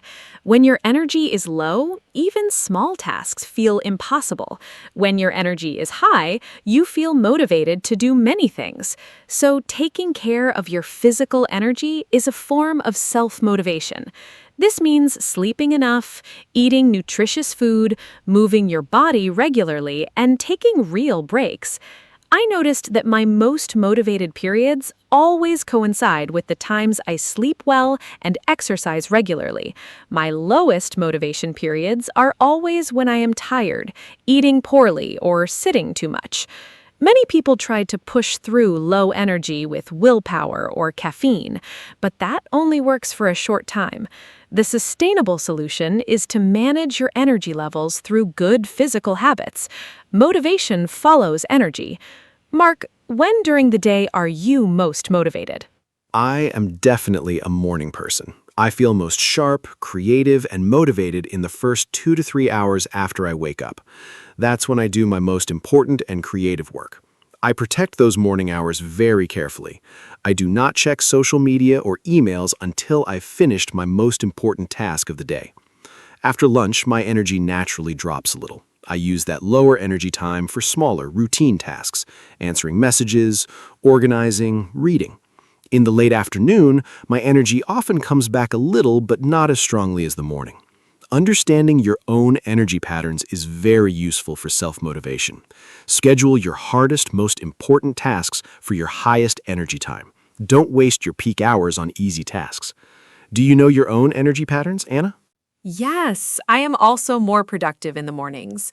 My mind feels clearest before noon. I use that time for writing, learning, or anything that requires real concentration. In the afternoons, I feel slower, so I use that time for lighter work, organizing, responding to messages, doing simple tasks. I also discovered that short afternoon walks boost my energy significantly. Even a 10-minute walk outside around 3 o'clock gives me a second wave of motivation and energy for the rest of the day. I think people underestimate the power of movement as an energy booster. When you feel unmotivated and sluggish, the best thing to do is often the thing you least want to do. Get up and move. It almost always helps. Mark, let's talk about self-talk. How does the way we talk to ourselves affect motivation? Self-talk has an enormous effect on motivation. The words we say to ourselves in our heads are like a constant background voice, and that voice is either encouraging or discouraging. Many people have a very harsh inner critic. They say things to themselves like, "You're so lazy," "You always fail," or "You will never be good enough." That kind of self-talk destroys motivation. If a friend talked to you like that, you would stop spending time with them. But we say these things to ourselves all day. The good news is that you can change your self-talk. It takes practice, but it is possible. Notice when the negative voice appears. Challenge it. Replace it with something kinder and more realistic. Instead of, "I can't do this," try, "This is hard, but I can try one step at a time." That small shift changes your whole emotional state. Anna, how do you practice positive self-talk? I practice positive self-talk in several ways. First, I pay attention to my thoughts when I face a challenge. If I hear a negative thought, I name it. I say, "Oh, there's the inner critic again." Naming it gives me distance from it. It reminds me that the thought is not the truth, it is just a habit. Second, I have a few go-to phrases I use when I need encouragement. For example, "One step at a time." "Progress is more important than perfection." "I have done hard things before." These phrases are short and simple, but they shift my mindset quickly. Third, I sometimes speak to myself in the third person. Instead of, "I can't do this," I say, "Anna, you can do this." Research shows this technique, talking to yourself by name, creates useful emotional distance and increases self-control and motivation. Do you ever use encouraging phrases, Mark? Yes, I have a few personal mantras, short phrases I repeat to myself when I need strength. One of mine is, "Start before you're ready." It reminds me not to wait for the perfect conditions. Another one is, "Discipline is freedom." At first, this sounds strange. How can discipline be freedom? But I have found it to be very true. When I am disciplined about my goals and habits, I actually feel freer. I have more energy, more time, and more confidence. Discipline creates the life I want. Without discipline, I drift and feel lost. Another phrase I love is, "Compare yourself to who you were yesterday, not to who someone else is today." Comparing yourself to others is very damaging to motivation. The only competition that matters is with your past self. Are you better today than yesterday? That is what counts. Anna, what is your personal mantra? My personal mantra is, "Done is better than perfect." I need to remind myself of this often because I have perfectionist tendencies. I sometimes delay finishing things because they are not quite right. But perfectionism, as we discussed before, is a motivation killer. It keeps you stuck. Done is better than perfect reminds me that completing something imperfect is 1,000 times more valuable than an unfinished masterpiece that exists in my imagination. I also love the phrase, "Every day is a new start." When I have a bad day or miss a habit, I remind myself that tomorrow is a fresh beginning. The past day is gone. I can choose differently tomorrow. That idea takes the pressure off and keeps me motivated to try again. Before we say goodbye today, I want to leave our listeners with a few final thoughts. Self-motivation is not about being perfect. It is not about feeling excited every single day. It's about building habits, knowing your why, taking small steps, and being kind to yourself when things are hard. Every person listening today has goals and dreams inside them. The question is not whether those goals are possible, they probably are. The question is, will you take the first small step today? Not tomorrow, not next Monday, today. One step, no matter how small. That step is the beginning of everything. I believe in every person listening. You have what it takes. And remember, motivation follows action. So go take that first step. Thank you so much for listening, and thank you, Anna, for this wonderful conversation today. Thank you, Mark. This was such an energizing and inspiring conversation. And a huge thank you to all of you who listened today.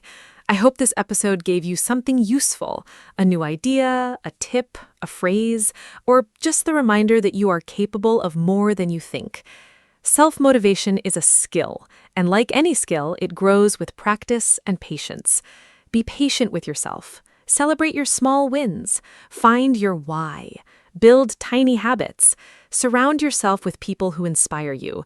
And please, be kind to your inner voice. You are your own most important coach. If this podcast helped you even a little, please share it with a friend who might need some motivation today. Come back next time for more friendly English conversations. Until then, keep going. You've got this. Goodbye from me, Anna. Hello, everyone, and welcome to our podcast. My name is Anna, and I am so happy you are here today.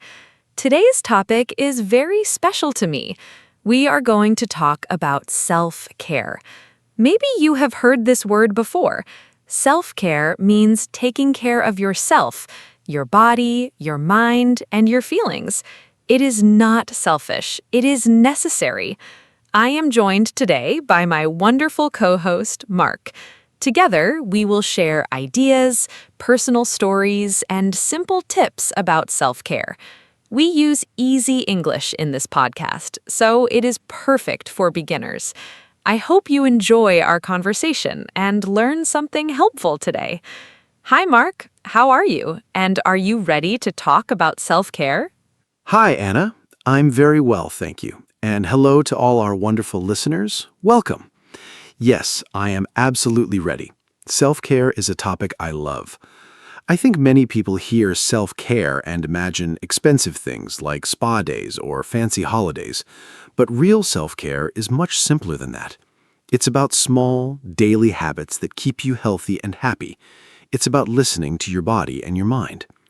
I think this topic is very important for everyone. Young people, adults, busy parents, students. Everyone needs self-care. And using simple English makes it easy for our beginners to follow along and learn.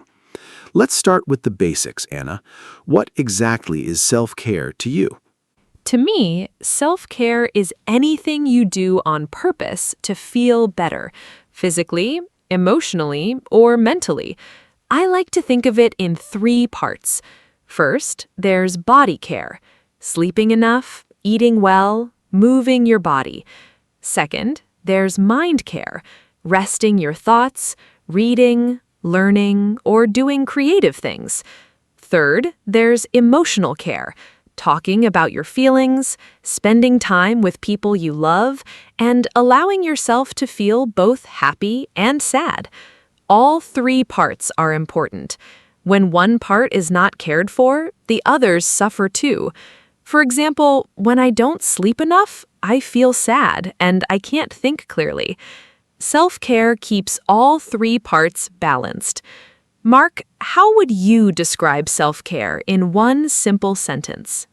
In one sentence, I would say self-care means giving yourself what you need to feel well and function in daily life. Simple but powerful. I think many people confuse self-care with being lazy or selfish, but that is completely wrong. Self-care is the opposite of laziness. Lazy means doing nothing because you don't want to try. Self-care means making an active choice to rest, to recover, or to do something that helps your well-being. And it is definitely not selfish. When you take care of yourself, you have more energy and patience for others, for your family, your friends, your work. Think of it like charging your phone. If your phone battery is at 0, it does nothing. You need to charge it to use it. Self-care is your daily charge. Do you agree, Anna? I love that comparison. Charging your phone is such a perfect way to explain it. And just like a phone needs regular charging, people need regular self-care. You cannot charge your phone once a month and expect it to work every day. The same is true for people. Self-care needs to be consistent. Small things every day are better than one big thing once a month. I think one reason people struggle with self-care is that they feel they don't have time. Life is very busy. Work, family, chores, everything takes time. But I believe self-care does not always need a lot of time. Even 5 or 10 minutes of something good for you can make a real difference. Mark, what are some quick self-care things people can do when they are very busy? Great question. When I'm very busy, I use small self-care moments during the day. For example, I take 3 slow, deep breaths before a meeting. It takes 30 seconds, but it calms my mind. I also drink a full glass of water in the morning before I check my phone. That one habit helps my body wake up. Another thing I do is take a 5-minute walk outside at lunchtime. Fresh air and a little movement really help my mood and focus. I also try to eat lunch away from my desk. Just changing the location and not looking at a screen for 20 minutes gives my brain a real rest. These are tiny things, but together they add up. What's your favorite quick self-care moment, Anna? My favorite quick self-care moment is what I call my morning 5 minutes. Every morning, before I do anything else, I sit quietly for 5 minutes. No phone, no news, no talking. I just sit with a warm cup of tea, look out the window, and breathe. It sounds very simple, but it sets a calm tone for my whole day. On the days I skip it, I notice the difference. I feel more rushed and more stressed. Those 5 minutes feel like an anchor. They remind me that I exist and that the day belongs to me, not to my to-do list. Even on very busy days, 5 minutes is possible. You just have to choose it. Let's talk about sleep now, Mark. How important is sleep for self-care? Sleep is absolutely the foundation of self-care. Everything else depends on it. When you sleep enough, your brain works better, your mood is more stable, your body heals, and you have more energy. When you don't sleep enough, everything feels harder. You get frustrated more easily. You make more mistakes. You feel low and tired all day. I used to be very proud of sleeping only 5 or 6 hours a night. I thought it made me productive and strong, but actually I was hurting myself. Now I protect my sleep like it is very precious, because it is. I go to bed at a similar time every night. I avoid caffeine after 3 in the afternoon. I turn off screens an hour before bed. My sleep improved a lot. How many hours do you sleep, Anna? I try to sleep 7 to 8 hours every night. For me, the quality of sleep matters as much as the quantity. Sometimes I sleep 8 hours, but wake up feeling tired because my sleep was not deep or restful. I found that my sleep quality improved when I created a bedtime routine. About 30 minutes before bed, I stop using my phone, I dim the lights in my room, I read a few pages of a book, a real paper book, not a screen. Sometimes I write a few lines in my journal. These habits tell my brain it is time to slow down and rest. My body starts to relax naturally. A good bedtime routine is one of the best self-care gifts you can give yourself. Mark, let's talk about food. How does eating well connect to self-care? Food is a very important part of self-care. What we eat directly affects how we feel, physically and emotionally. When I eat a lot of processed food, sugar, and junk, I feel heavy and foggy. My mood goes down. My energy crashes after a short time. But when I eat fresh vegetables, fruits, proteins, and drink enough water, I feel lighter, clearer, and more energetic. I'm not a perfect eater. I love pizza and chocolate, but I try to make good choices most of the time. I also think how you eat matters, not just what you eat. Eating slowly, without distractions, and actually tasting your food is a form of self-care too. It is called mindful eating. Do you practice mindful eating, Anna? I tried to. Mindful eating was hard for me at first because I was so used to eating while watching TV or scrolling on my phone. I would finish my whole meal and not even remember eating it. Now I try to eat at a table without screens, and I focus on the taste and texture of the food. It makes the meal more enjoyable, and I also notice when I am full, which means I eat less but feel more satisfied. I also notice which foods make me feel good and which make me feel bad. For example, too much coffee makes me anxious. Heavy food at night makes me sleep badly. Paying attention to your body is a form of self-care. Your body sends signals, you just have to listen. What about movement and exercise, Mark? Movement is one of the most powerful forms of self-care, and it does not have to mean going to the gym every day. Any movement counts. Walking, dancing, swimming, cycling, stretching, yoga, they all help your body and your mind. When I exercise, my brain releases chemicals that make me feel happier and more relaxed. It's a natural mood booster. I used to hate exercise. I thought it was boring and painful, but then I found activities I actually enjoy. I love cycling outdoors and playing basketball with friends. Because I enjoy them, I actually do them. That's the key. Find movement you enjoy, not movement you force yourself to do. When it feels like fun, it's not hard to keep doing it. What kind of movement do you enjoy, Anna? I love walking and dancing. Walking is my everyday movement. I try to walk at least 30 minutes a day. I often walk in the park near my home. I listen to music or a podcast while I walk, which makes it very enjoyable. Sometimes I walk with a friend and we talk the whole time, so I get exercise and social connection at the same time. Dancing I do at home, just for fun. I put on music I love and I just dance alone in my kitchen. It always makes me laugh and feel joyful. I think movement connected to joy is the best self-care. You don't need a perfect body or special equipment, you just need to move in a way that feels good. Let's talk about something different now. Rest and relaxation. Is rest the same as self-care? Absolutely. Rest is a vital part of self-care. And I think many people feel guilty about resting. They think resting means wasting time, but that is a harmful mindset. Rest is productive. When you rest, your body repairs itself, your brain processes information, and your creativity recovers. There are different types of rest, too. Physical rest means your body stops moving, sleeping, or lying down. Mental rest means your brain stops working hard. Maybe you listen to calm music or sit quietly.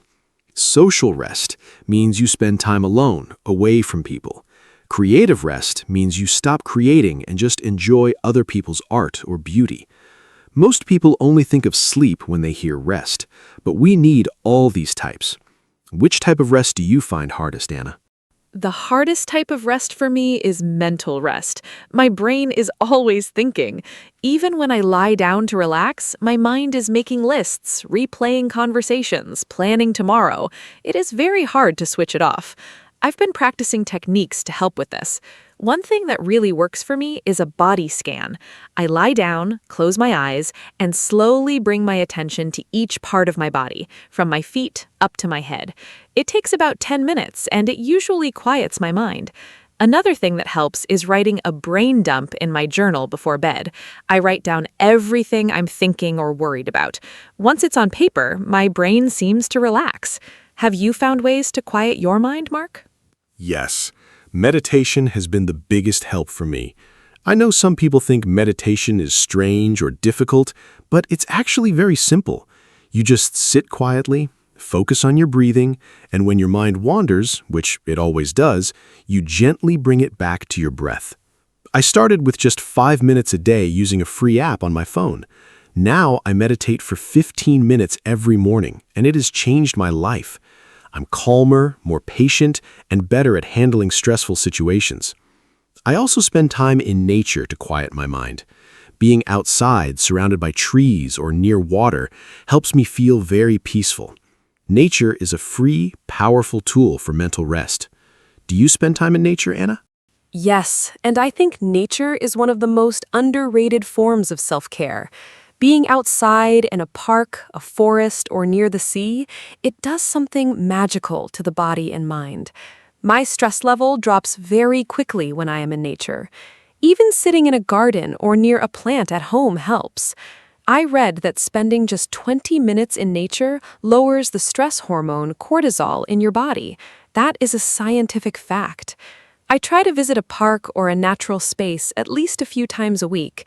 In winter, when it is cold, even just opening a window and listening to birds helps me feel connected to the natural world. Mark, let's talk about hobbies now. Are hobbies a form of self-care? Yes, definitely. Hobbies are wonderful self-care. A hobby is something you do purely for enjoyment, not for money or achievement. When you do a hobby, you enter a special mental state where you are fully focused and time seems to fly. Psychologists call this flow. It is very good for your brain and your mood. My hobbies are reading, cooking new recipes, and playing chess. When I cook something creative, I feel relaxed and proud at the same time. Reading takes me to different worlds and gives my own worries a rest. Chess challenges my mind in a fun, low-stakes way. I think everyone needs at least one hobby that they do just for the pleasure of it. A hobby says, I matter. My joy matters. What are your hobbies, Anna? My hobbies are painting, reading, and gardening. Painting is my favorite form of self-care. When I paint, I forget everything else. There is no past, no future, just the colors and the canvas in front of me. It is like meditation with paint. I am not a professional artist. My paintings are simple and sometimes messy, but that does not matter at all. The process is what heals me, not the result. Gardening is also wonderful. I have a small balcony with pots of flowers and herbs. Watering them, watching them grow, touching the soil, it is all very calming and grounding. There is something very beautiful about caring for living things. And reading, of course, is a daily treat. Mark, do you think self-care looks different for everyone? Absolutely. Self-care is very personal. What works for one person might not work for another. For example, some people feel recharged after spending time with friends. Being social gives them energy. Those people are called extroverts. But for introverts, people who get energy from being alone, socializing can be tiring. Their self-care might mean spending quiet time alone at home. Neither is wrong, they're just different. This is why I think it is important to know yourself. What actually makes you feel better? Not what you think should make you feel better, or what your friend says works for them. What works for you in your life? It takes some trial and error to figure that out. Have you always known what self-care works for you, Anna? No, it took time. When I was younger, I didn't really think about self-care at all. I just pushed through every day doing what I had to do. I didn't rest properly, I didn't eat well, I didn't have many hobbies. I thought that was normal life. Then I went through a very stressful period, a lot of pressure at work and some personal problems. I felt completely exhausted and empty. That was my wake-up call. I started paying attention to what made me feel better and what made me feel worse. Slowly, I built my self-care habits. It was like building a house, one brick at a time. Now I have a solid routine that really supports me. I think sometimes we need a difficult period to understand the importance of taking care of ourselves. Did you have a wake-up call like that, Mark? Yes, I did. Mine came about 4 years ago. I was working very long hours at my job. I was sleeping very little, skipping meals, not exercising, and seeing my friends almost never. I thought I was being strong and dedicated, but one day I just broke down. I felt completely overwhelmed and I couldn't stop crying, and I didn't even know exactly why. I went to my doctor. She told me I was burned out. That was a new word for me then. Burnout means you are so exhausted, physically and emotionally, that your mind and body stop functioning well. My doctor said, "Mark, you cannot pour from an empty cup." That sentence changed everything for me. I started making self-care a real priority from that point. What does burnout feel like to you, Anna? Burnout feels like running on empty. You are awake, but not really present. You feel tired all the time, even after sleeping. Simple tasks that were easy before now feel huge and impossible. You lose interest in things you used to enjoy. You feel irritable and sometimes very sad or empty inside. I experienced a mild burnout once, and the scariest part was that I didn't even recognize it at first. I just thought I was tired. But the tiredness didn't go away with sleep. That is a key sign. When rest doesn't help, something deeper is wrong. The best thing you can do to prevent burnout is to practice self-care consistently before you reach that empty point. Prevention is always better than recovery. Mark, how do you prevent burnout now? Now I have a few rules I try not to break. First, I stop work at a fixed time every evening. Work does not follow me into the evening or weekend unless there is a real emergency. Second, I take all my annual holiday days. Before, I used to skip holidays to work more. Now I know that rest and breaks make me more productive, not less. Third, I check in with myself every Sunday evening. I ask, how do I feel this week? Do I feel balanced? Is something bothering me? This short check-in helps me notice early warning signs before they become a big problem. Fourth, I say no to things that are not necessary when my energy is low. Protecting your energy is self-care. Do you also do regular check-ins with yourself, Anna? Yes, I do a quick daily check-in and a deeper weekly one. My daily check-in is very simple. Every evening, I ask myself 3 questions. What felt good today? What felt hard today? What do I need tomorrow? I write the answers in my journal. It takes about 5 minutes, but it helps me process my feelings and not let them pile up. The weekly check-in is a little longer. I look at how I slept, how I ate, how I moved, how I connected with people. I ask, is anything out of balance? Did I spend time on things I enjoy? The weekly check-in also helps me plan self-care for the next week. I think many people wait for the weekend to recover from a bad week, but it is better to manage your well-being all week long. Let's talk about social connection, Mark. Is that part of self-care? Yes, social connection is a very important part of self-care for most people. Humans are social animals. We need connection, belonging, and love to be healthy. Research shows that people with strong social connections live longer and are happier and healthier than people who are lonely. Loneliness is actually very bad for your health. Some scientists say it is as harmful as smoking. I try to invest time in my friendships and family relationships. I call a friend or family member at least once or twice a week. I try to meet people in person regularly, even just for a short coffee. These connections give me joy and support. When I go through a hard time, having good people around me makes everything more bearable. How do you maintain your social connections, Anna? I am quite intentional about my friendships. I have a small group of close friends, and I prefer deep connections over many shallow ones. I have a regular phone call with my best friend every Thursday evening. We have been doing that for 3 years. Even if we are both busy, we protect that time. I also have a small group of friends, 4 of us, and we meet for dinner once a month. Those evenings are always wonderful. We laugh, we talk honestly, we support each other. I also believe in the quality of connection, not just the frequency. A 2-hour honest conversation with a good friend is worth more than 10 quick text messages. Mark, what about alone time? Is being alone also part of self-care? Absolutely. Alone time is essential self-care, especially for introverts like me. I need regular alone time to recharge. After spending a lot of time with people, even people I love, I feel drained and I need quiet time to recover. Loneliness is not the same as alone time. Loneliness is when you want connection but don't have it. Alone time is when you choose to be by yourself to rest and restore your energy. I love spending Sunday mornings alone. I make a good breakfast, I read, I go for a quiet walk. No calls, no plans, just myself and my thoughts. That alone time fills me up for the week. I think in our very connected social world, many people are afraid to be alone, but learning to enjoy your own company is a great form of self-care. Do you enjoy alone time, Anna? Yes, I really do. I am somewhere between an introvert and an extrovert. I love people, but I also deeply need my quiet time. I think of alone time as a gift I give to myself. In those moments, I can think freely, create, relax, and simply be myself without any performance or effort. One of my favorite alone time activities is long baths. I fill the bath with warm water, put on calm music, light a candle, and stay there for 30 minutes.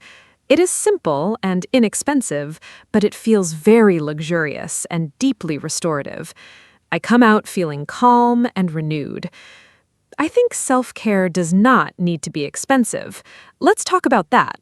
Can self-care be free or low cost, Mark? This is so important to say. Self-care does not have to cost money. In fact, many of the most powerful self-care practices are completely free.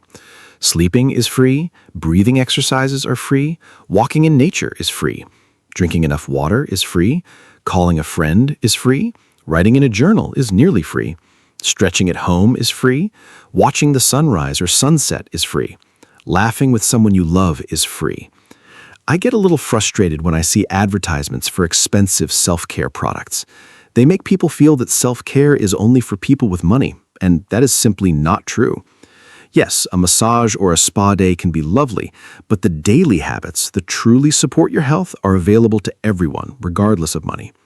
What is your favorite free self-care activity, Anna? My favorite free self-care activity is walking in nature, especially in a park or a forest. It costs nothing, and the benefits are enormous. When I walk among trees, my mind becomes quiet. I pay attention to small, beautiful things, the sound of leaves, the color of the sky, a bird singing. It pulls me out of my head and into the present moment. That is another very important self-care skill, being present. So many people live in the past, replaying old memories, or in the future, worrying about things that haven't happened yet.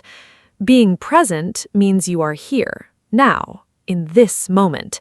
And the present moment is usually calm and manageable. Nature helps me do that. Mark, what do you think about digital detox as a form of self-care? Digital detox, taking a break from screens and technology, is one of the most needed forms of self-care today. We are surrounded by screens all day. Phones, computers, televisions, tablets. Our brains never get a break from information. This constant stimulation is very tiring for the nervous system. I try to have one screen-free hour every evening. I also try to have at least one screen-free morning on weekends. When I do that, I feel less anxious and more calm. I notice the world around me more. I have more creative thoughts. I'm more present in conversations. Even small digital breaks help. Leaving your phone in another room for an hour, or putting it face down on the table during meals. Do you do any kind of digital detox, Anna? Yes, I have a few digital rules that really help me. I don't look at my phone for the first 30 minutes after I wake up. That quiet time belongs to me, not to social media or the news. I also don't use my phone at the dinner table. Meals are for food and conversation, not screens. And on one day each month, I try to have a full, slow day. No social media, no news, minimal phone use. On those days, I read, cook, walk, or do craft activities. I always feel wonderfully refreshed afterward. I think we all need to remember that we control our technology. Technology should not control us. Mark, let's talk about something personal now. What is your favorite part of your self-care routine? My favorite part of my self-care routine is my morning. I wake up a little early, so I have time just for myself before the day begins. I drink a large glass of water first. This wakes up my body. Then I do 10 minutes of gentle stretching. Then I meditate for 15 minutes. After that, I make coffee and write 3 things I am grateful for in my journal. This whole morning routine takes about 45 minutes, but it sets up my entire day in a positive way. I feel calm, focused, and ready when I start work. The days I skip my morning routine, I feel the difference immediately. I am more reactive, more anxious, so I protect my mornings carefully. Morning routines are very popular in self-care. Do you have one, Anna? Yes, my morning routine is very important to me. Mine is a little different from yours, but it also starts with quiet time. I wake up, and before getting out of bed, I take 3 deep, slow breaths. Then I sit with my tea for 5 minutes in silence.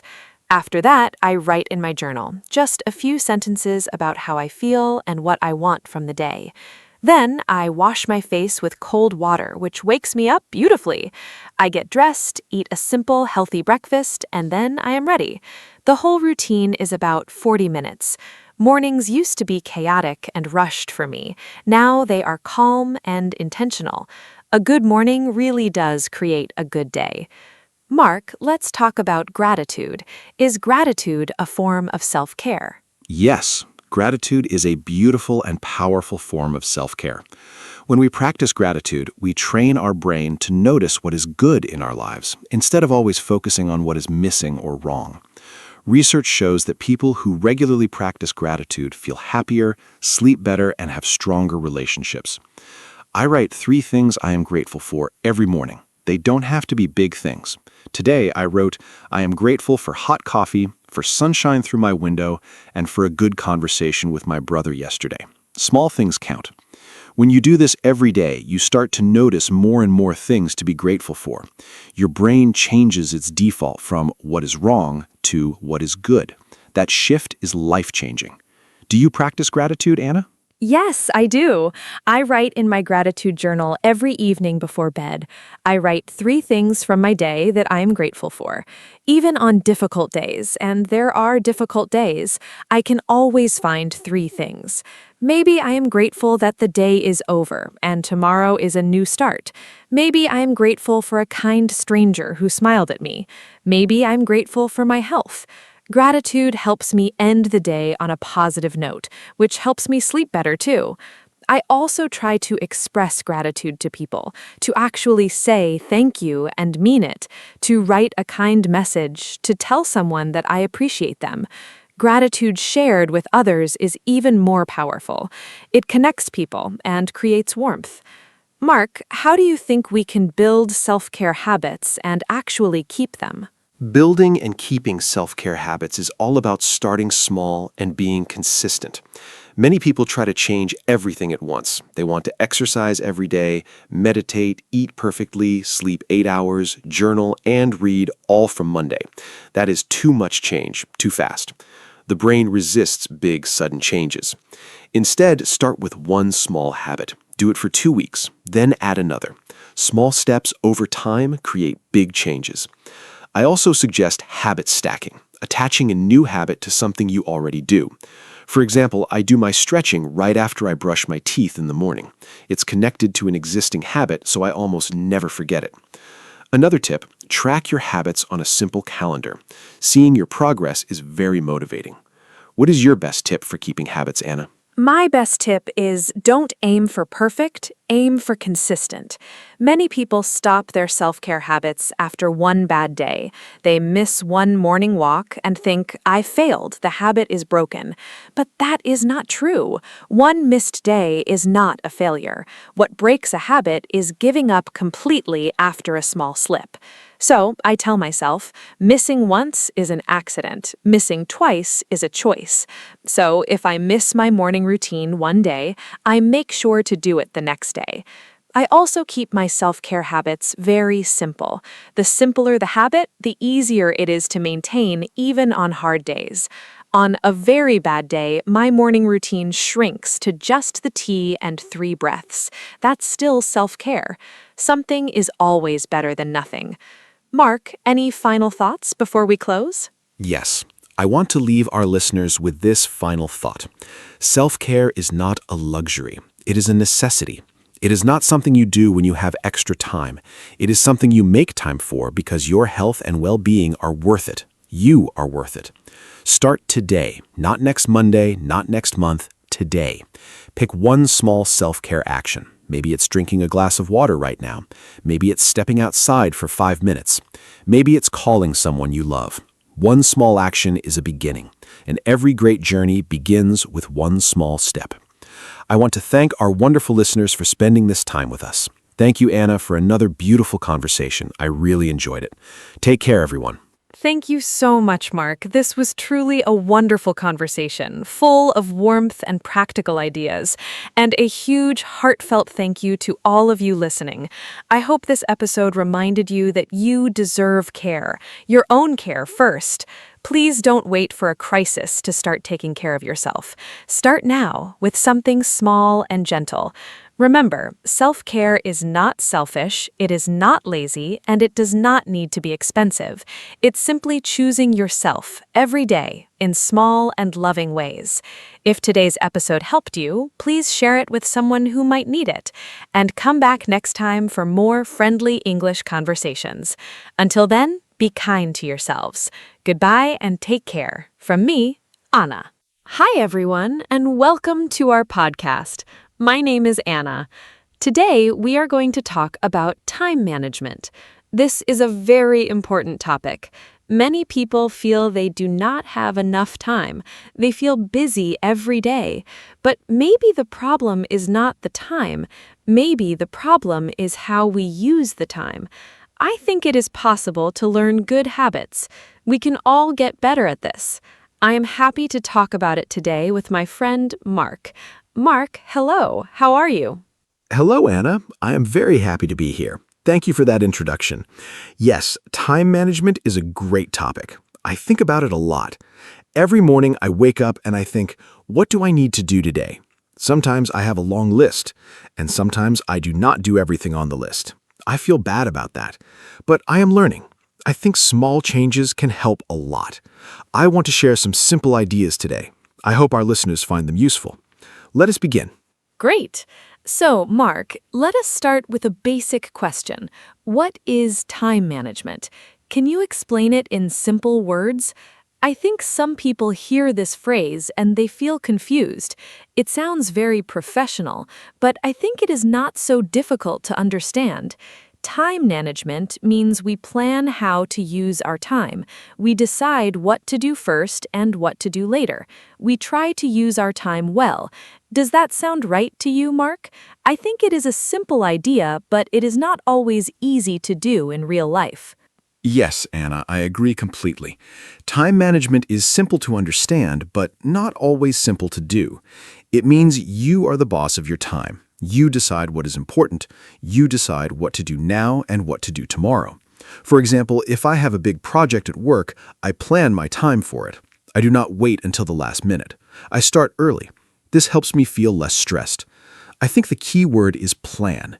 If you have a plan, you feel more in control of your day, and that feels really good.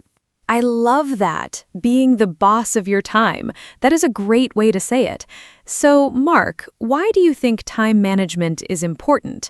I think many people know they should manage their time better, but they do not start. They say, I will do it tomorrow. And then tomorrow comes and they say the same thing again. It's a cycle. I think we need a reason to change. For me, the reason is stress. When I do not manage my time, I feel very stressed, and stress is not good for health. What about you, Mark? Why is it important to you? That's a really good point, Anna. Stress is a big reason for me too. When I do not plan my time, everything feels urgent. I feel like I am always running. I never have time to rest. And then I feel tired and unhappy. But when I manage my time well, I finish my work and I still have free time. Free time is so important. I can read a book, go for a walk, or spend time with my family. Good time management gives you more life outside of work. It's not just about being productive, it's about being happy too. Yes, I totally agree. Happy and productive. Let's talk about some common problems now. I think one big problem is that people do not know where their time goes. Have you ever had a busy day and then thought, what did I actually do today? I have that feeling sometimes. I'm busy all day, but I feel like I didn't finish anything important. I think the first step is to look at how we spend our time. We need to see our habits. Sometimes we are surprised. We spend a lot of time on things that are not important. Do you agree, Mark? Oh, yes, absolutely. I did an exercise once. I wrote down everything I did for one whole day. Every hour, I wrote a short note. And at the end of the day, I looked at the list. I was surprised. I spent a lot of time checking my phone, maybe 2 or 3 hours total. That's a long time. And I didn't even feel like I was wasting time. It just happened little by little. So I think awareness is the first step. You need to know your habits before you can change them. Try this exercise. It's very eye-opening and helpful. That is a fantastic exercise, Mark. Writing down your activities. I think many people will be surprised when they try it. Okay, so now we know the problem. We do not always use our time well. What can we do about it? Let's talk about some simple strategies. One thing I do is make a to-do list every morning. I write down 3 things I want to do that day. Only 3, not 20 things, just 3 important things. This helps me focus. I don't feel overwhelmed. And when I finish all 3, I feel great. It's a small habit, but it makes a big difference. 3 things. I like that idea, Anna. It's simple and realistic. I also make lists, but sometimes my list is too long. Then I feel stressed looking at it. So 3 things is a good limit. I also try to do the most important thing first in the morning. I call this eating the frog. It sounds strange, I know, but it means you do the hardest or most important task first, before email, before social media, before everything. Then the rest of the day feels easier. You already did the big thing. The other tasks seem smaller after that. Have you tried this, Anna? Eating the frog. I love that expression. Yes, I have heard it before, and I think it is true. When I do a hard task first, I feel so relieved. The whole day is better after that. But sometimes it is hard to start with the hard thing. Our brain does not like hard things. We want to do easy things first. It's natural. So we need to be a little strict with ourselves. Maybe we say, no email until I finish my first task, or no coffee until I start the big project. We use small rewards to help us. Does that work for you, Mark? Yes, rewards really help. I use them all the time. For example, I tell myself, after I write this report, I can have a cup of coffee and a short break. The coffee becomes my reward. It sounds small, but it really works for me. Our brain likes rewards. It makes work feel more like a game. You finish a task, you get a reward. It's a simple system. I think the key is to make the reward something you really enjoy. And the reward should come right after the task, not much later, immediately after. That way your brain connects the reward with finishing the task. Rewards and tasks. I love this idea. Now let us talk about something else. Distractions. I think this is one of the biggest problems today. We have so many distractions. Our phones, social media, messages, emails, they never stop. Every few minutes, something wants our attention, and each distraction breaks our focus. Then it takes time to focus again after a distraction. Studies say it can take more than 20 minutes to fully focus again after a distraction. That is a lot of lost time in one day. Mark, how do you deal with distractions? Do you have any tips? Distractions are really difficult. I think the phone is the biggest one for most people, including me. My solution is simple. I put my phone in another room when I need to work. If I can't see it, I don't think about it as much. I also turn off notifications. I don't need to know every time someone likes my photo or sends a message. I check my phone at specific times, for example, once in the morning and once in the afternoon. This way I stay informed, but I'm not checking it all the time. It was hard at first, but now I feel much better and more focused during work time. Okay, let us now talk about planning. I think planning is the heart of time management. If you have a good plan, you know what to do and when. You don't waste time deciding. You just follow the plan. I plan my week every Sunday evening. I sit down with a cup of tea and I look at the next week. I write important things in my calendar, appointments, meetings, deadlines. Then I also think about personal goals. Maybe I want to exercise 3 times this week or finish a book. I put these in the calendar too. Then Monday morning, I already know my week. It feels good. Weekly planning is a great habit, Anna. I do something similar. On Sunday or Monday morning, I look at my week. I ask myself, what are the 3 most important things I need to do this week? Not for work only, but for life also. Maybe one thing is work, one thing is health, and one thing is family. I try to balance different areas of life, because time management is not only about work, it's about your whole life. If you only manage work time, you might forget your health or your relationships. A good plan includes everything that's important to you as a person. Balance is so important. You're right, Mark. We should not only think about work. We need time for everything: work, family, health, hobbies, rest. I think rest is often forgotten. Many people feel guilty when they rest. They think, I should be doing something. But rest is not lazy. Rest is necessary. When you rest, your brain recovers. You become more creative. You make better decisions. You are more patient with people. Without rest, everything gets harder. So I tell people, plan your rest time too. Put it in your calendar. Protect it like you protect a work meeting. Rest is a meeting with yourself. A meeting with yourself. I love that, Anna. That is a beautiful way to think about it. I used to feel guilty about taking breaks. I thought working all the time meant I was productive, but actually working without breaks makes you less productive over time. You make more mistakes, you feel tired, your ideas stop coming. Now I take short breaks every hour or so. I stand up, walk a little, drink some water, just 5 or 10 minutes, and then I come back to work feeling more fresh. These small breaks actually help me do more work, not less. So breaks are an investment in productivity. An investment in productivity, yes. Short breaks are so helpful. Now I want to talk about a technique that many people use. It's called the Pomodoro technique. Have you heard of it, Mark? It's a very popular method for managing time and staying focused. The idea is simple. You work for 25 minutes, then you take a 5-minute break. Then you work for 25 minutes again. After 4 rounds, you take a longer break, maybe 15 or 30 minutes. You use a timer. The word Pomodoro means tomato in Italian. The person who invented it used a tomato-shaped kitchen timer. Isn't that fun? Yes, I know the Pomodoro technique. It is a great method. I've used it many times. The timer really helps. When you have 25 minutes, you focus because the time is limited. You think, I only have 25 minutes, so I must concentrate now.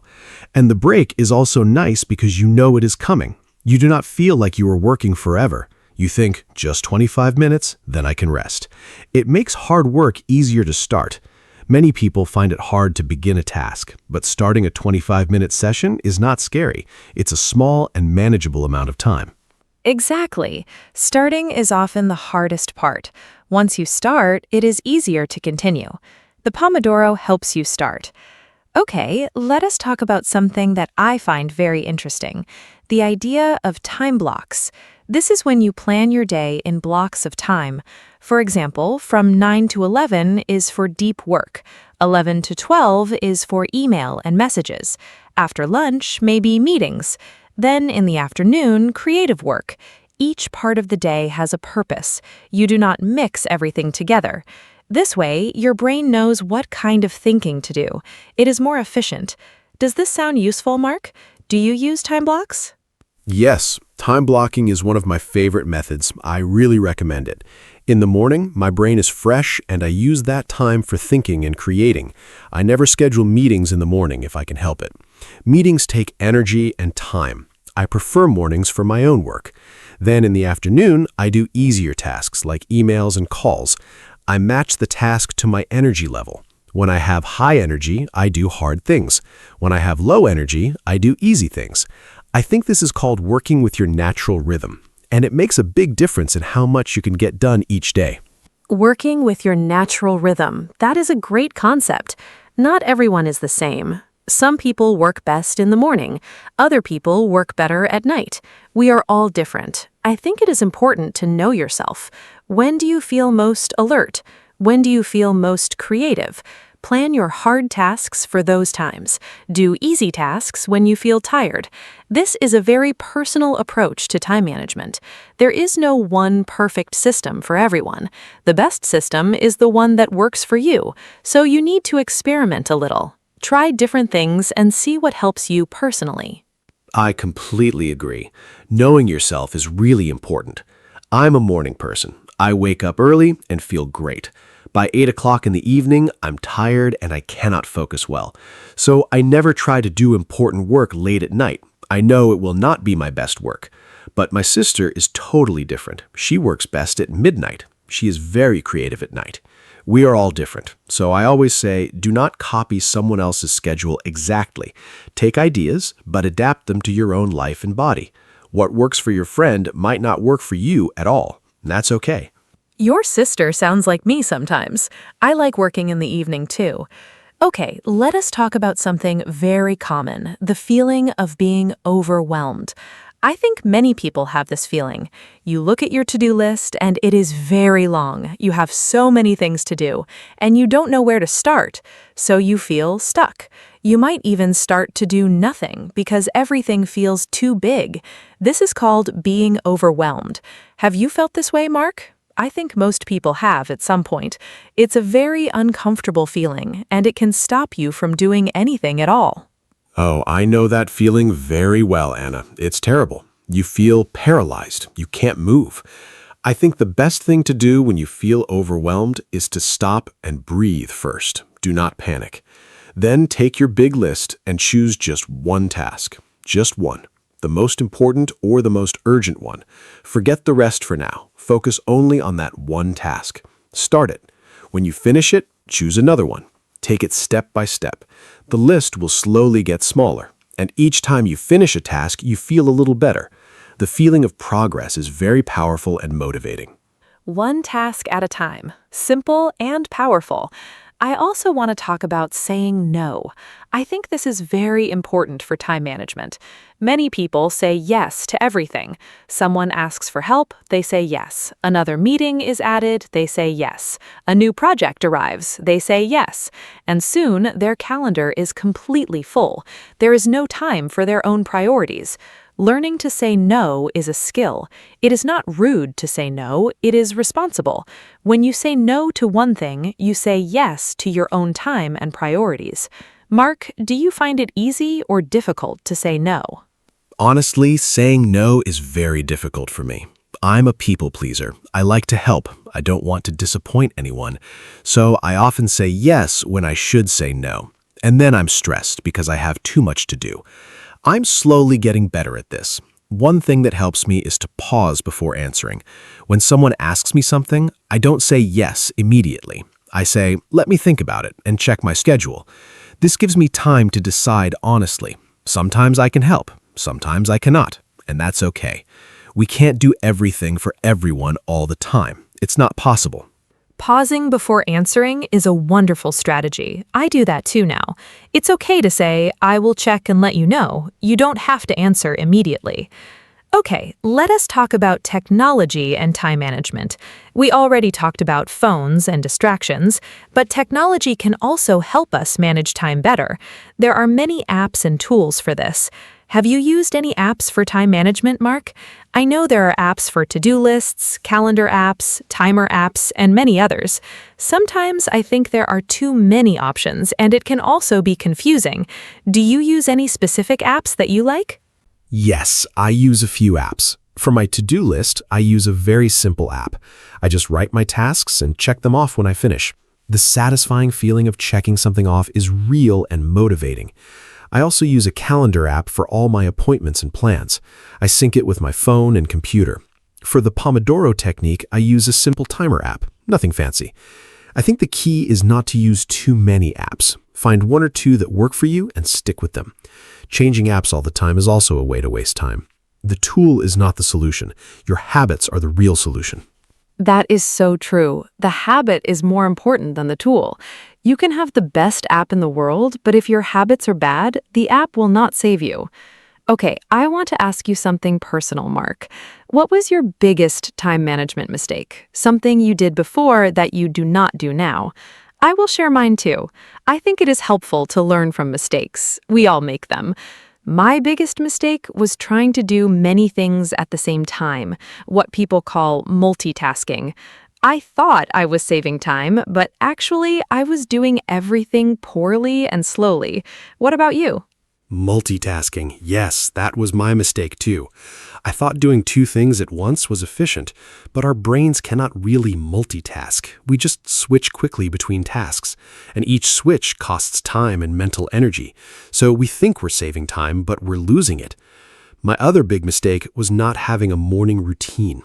I used to wake up and immediately check my phone, emails, news, social media, and then I felt stressed before I even had breakfast. Now I have a calm morning routine first. A little exercise, breakfast, some quiet time. Then I check my phone. My mornings are much better now. Wake up earlier, yes. Even 10 or 15 minutes can help a lot. Now I want to talk about something called deadlines. I think deadlines are very important in time management. A deadline is a date or time when something must be finished.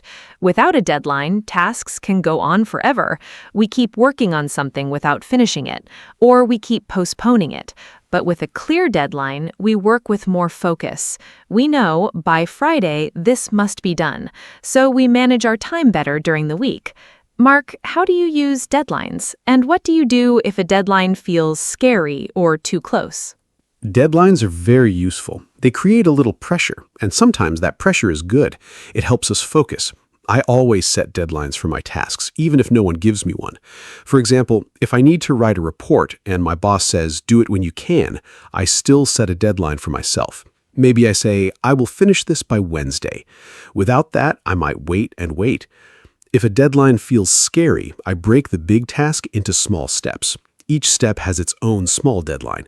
Then the big deadline is not so scary. It's just a collection of small steps, and small steps are easy to take. Breaking a big task into small steps, I love this strategy. It's called chunking, I think. You take a large task and divide it into many small parts. Each small part is easy to do, so you never feel overwhelmed. You just do one small part, then another, and before you know it, the big task is done. I use this method for big projects at work. I look at the whole project and I think, what are all the steps to finish this? Then I put each step on my calendar with a deadline. The big project becomes a simple plan. It's a really effective way to deal with large tasks. Yes, chunking is a fantastic strategy, and it also helps with procrastination. Procrastination means you delay doing things. You keep saying, I will do it later, I'll start tomorrow. But tomorrow never comes. Often we procrastinate because the task seems too big or too hard. But if you break it into very small parts, it's not so hard. You can start with just 5 minutes on the task. Often you will continue after 5 minutes because you already started. Starting is the hardest part. Once you're working, the momentum carries you forward. So make the first step very, very small and easy to take. Procrastination, such a common problem. I think almost everyone does it sometimes. I certainly do. One thing that helps me is to think about how I will feel after I finish the task. I imagine that feeling of relief and pride, and then I want that feeling. So I start working to get that feeling. It's a way to motivate yourself with your imagination. Another thing that helps me is to make my workspace nice. If my desk is clean and comfortable, I feel more motivated to sit down and work. A messy desk makes me feel tired and unmotivated. So I tidy my desk before I start working. It makes a real difference. A clean workspace is so important, I agree. When everything around you is messy, your mind feels messy too. And when your workspace is clean and organized, your mind is clearer. This is not just a feeling. Some research shows that a clean environment helps with focus. I also like to have good lighting. Natural light is the best. I sit near a window when I can. And I like to have a glass of water on my desk. Small things make a difference. Creating a good environment for work is part of time management. You're setting yourself up for success before you even start the first task. Setting yourself up for success. I really like that phrase. Okay, we're getting close to the end of our conversation today. I want to talk about one more thing, the balance between being productive and enjoying life. I think some people take time management too seriously. They plan every minute. They feel guilty if they are not doing something useful. But life is not only about being productive. We need to laugh. We need to enjoy small moments. We need to be present with people we love. Good time management should give you more time for joy, not make your life feel like a strict schedule. What do you think, Mark? I completely agree, Anna. Time management is a tool, not a prison. The goal is more freedom, not more stress. If your time management system makes you feel anxious, something is wrong. Adjust it. Make it work for your life, not against it. I also think rest and play are productive in their own way. When you rest, you come back stronger. When you play, you get new ideas. When you spend time with loved ones, you feel happier and healthier. And happy, healthy people are more productive. So enjoying life is not a waste of time. It is actually one of the most important things you can do. Beautifully said, Mark. Time management is about living better, not just working more. Now, I would love to know, what is the one piece of advice you would give to a total beginner? Someone who wants to start managing their time better but does not know where to begin. There's so much information available, it can be confusing. If someone listens to this podcast and wants to change just one thing, what would you tell them? What is the most important first step? I have my answer ready, but I want to hear yours first. What is the single best advice you can give? My number one advice is this: start simple. Do not try to change everything at once. Just do one thing. My suggestion is to write 3 important tasks every morning before you start your day. Just 3, not 20, not 10, 3. Do those 3 things first before you get distracted. At the end of the day, look at your list. Did you do all 3? If yes, wonderful. If not, that's okay. Try again tomorrow. Do this every day for 1 month. It will become a habit. And from this one small habit, other good habits will grow naturally. Simple is always better when you are starting something new. I love your advice, Mark. 3 tasks per morning, simple and powerful. My advice is very similar. I would tell a beginner to just start. Do not wait for the perfect system or the perfect moment. Start now with something very small. Maybe just write a to-do list today. Maybe just turn off notifications for 1 hour. Pick one small thing and try it today. Progress, not perfection. Even a tiny change is better than no change. And celebrate your small wins. If you finish your 3 tasks today, feel proud. Tell yourself, I did well today. Positive feelings help you continue. Be kind to yourself on this journey. Yes, be kind to yourself. That is so important. We sometimes talk to ourselves very harshly. We say, I am lazy, I have no discipline, I never finish anything. These thoughts are not helpful. They make us feel bad and unmotivated. Instead, try to be your own coach, not your own critic.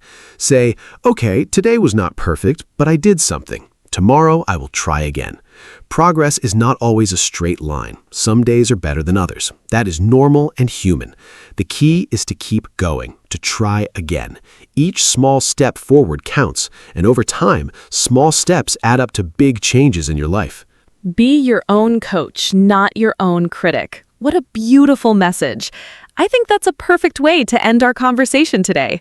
We talked about so many things: what time management is, why it is important, common problems like distractions and procrastination, useful strategies like to-do lists, time blocks, morning routines, and the Pomodoro technique.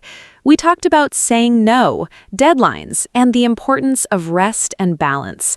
I hope our listeners found all of this helpful. Remember, you do not need to do everything at once. Just start with one small step. Mark, any final words before we say goodbye today? Just a few final words. Thank you, Anna, for this wonderful conversation. It was so enjoyable, and I learned things too, even from talking about what I already know. I want to say to everyone listening, your time is valuable. It is the most precious thing you have. You cannot get it back, so use it with care and intention. Plan your days. Focus on what matters to you. Rest and enjoy life. Manage your time so that you can live a life you are happy with. Start small, be consistent, and be patient. You can do this. Thank you for listening to our podcast today. We hope to see you again very soon. Thank you so much, Mark, and thank you to everyone who listened today. We hope this conversation gave you some good ideas and maybe some inspiration to start making changes.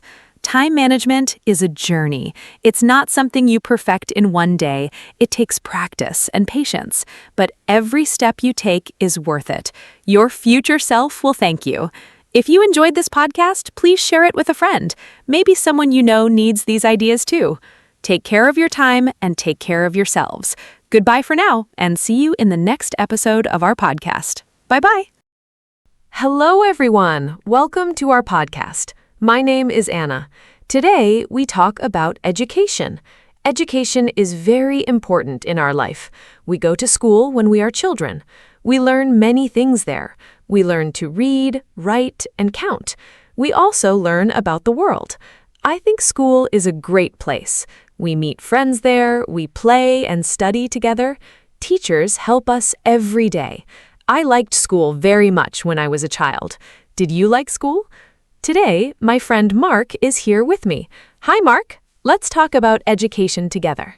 Hi, Anna. Hello, everyone. Thank you for having me. Yes, I liked school too. School is a very special place. We spend many years there. I started school when I was 6 years old. I remember my first day. I was a little nervous, but my teacher was very kind. She helped me feel good. I made many friends on my first day. We played games and learned new things.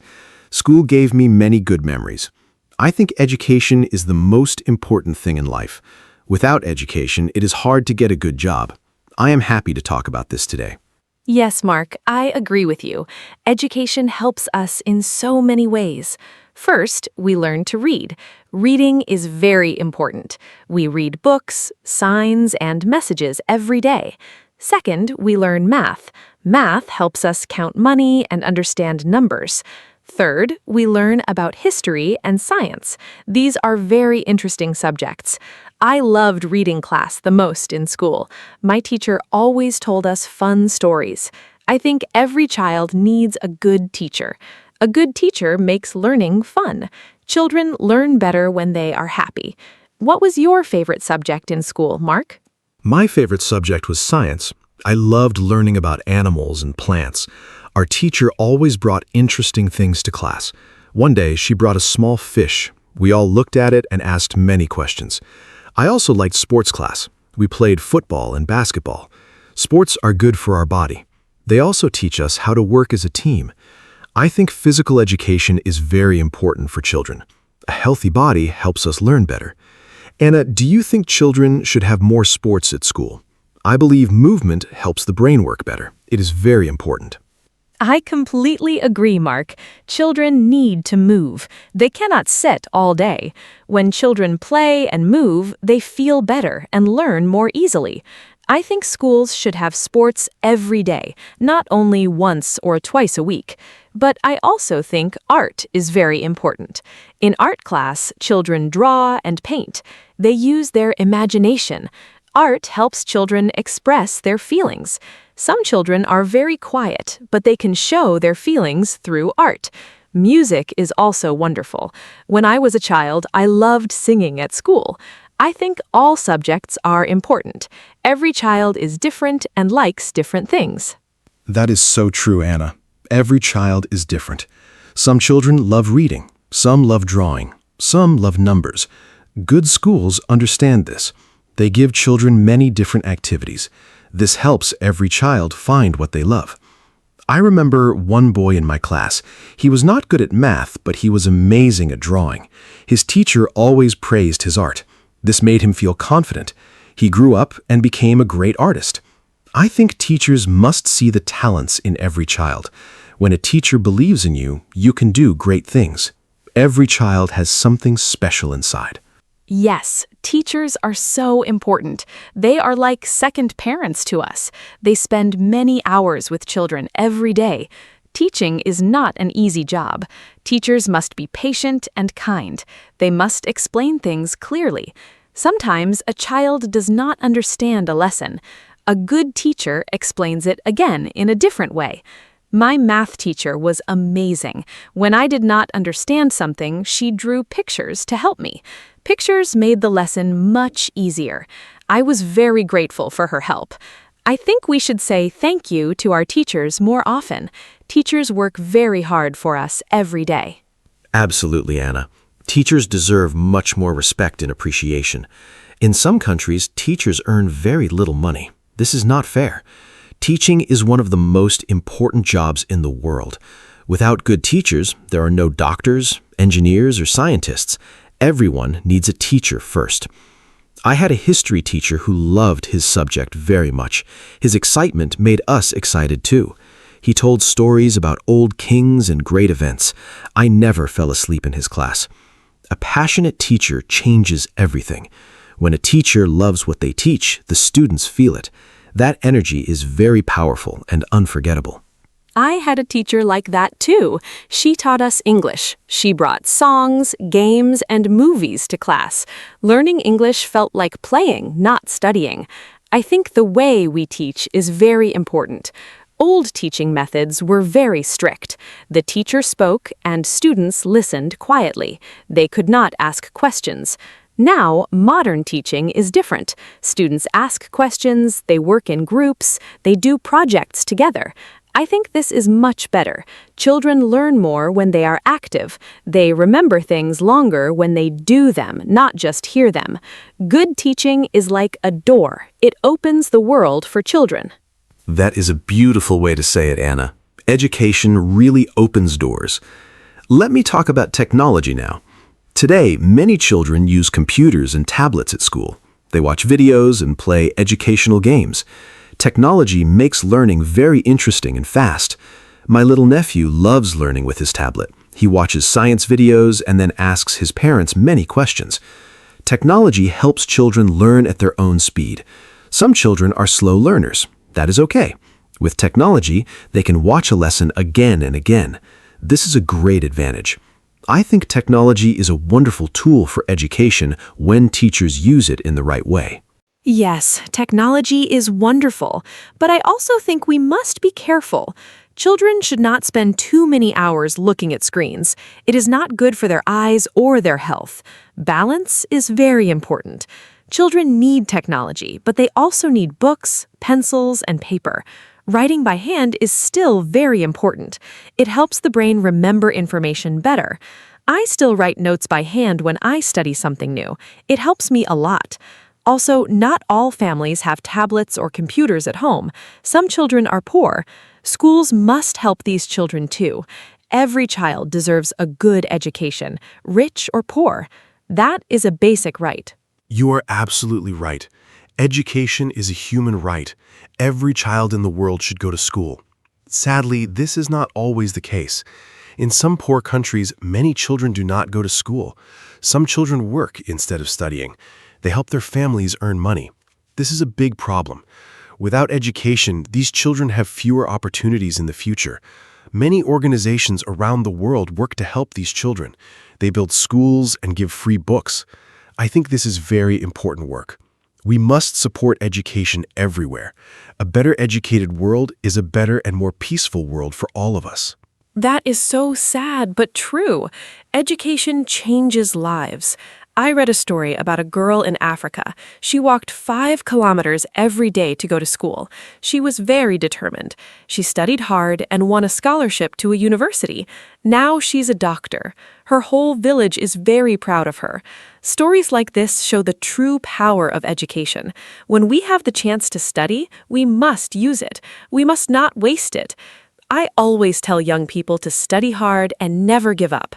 Learning is sometimes difficult, but it is always worth it.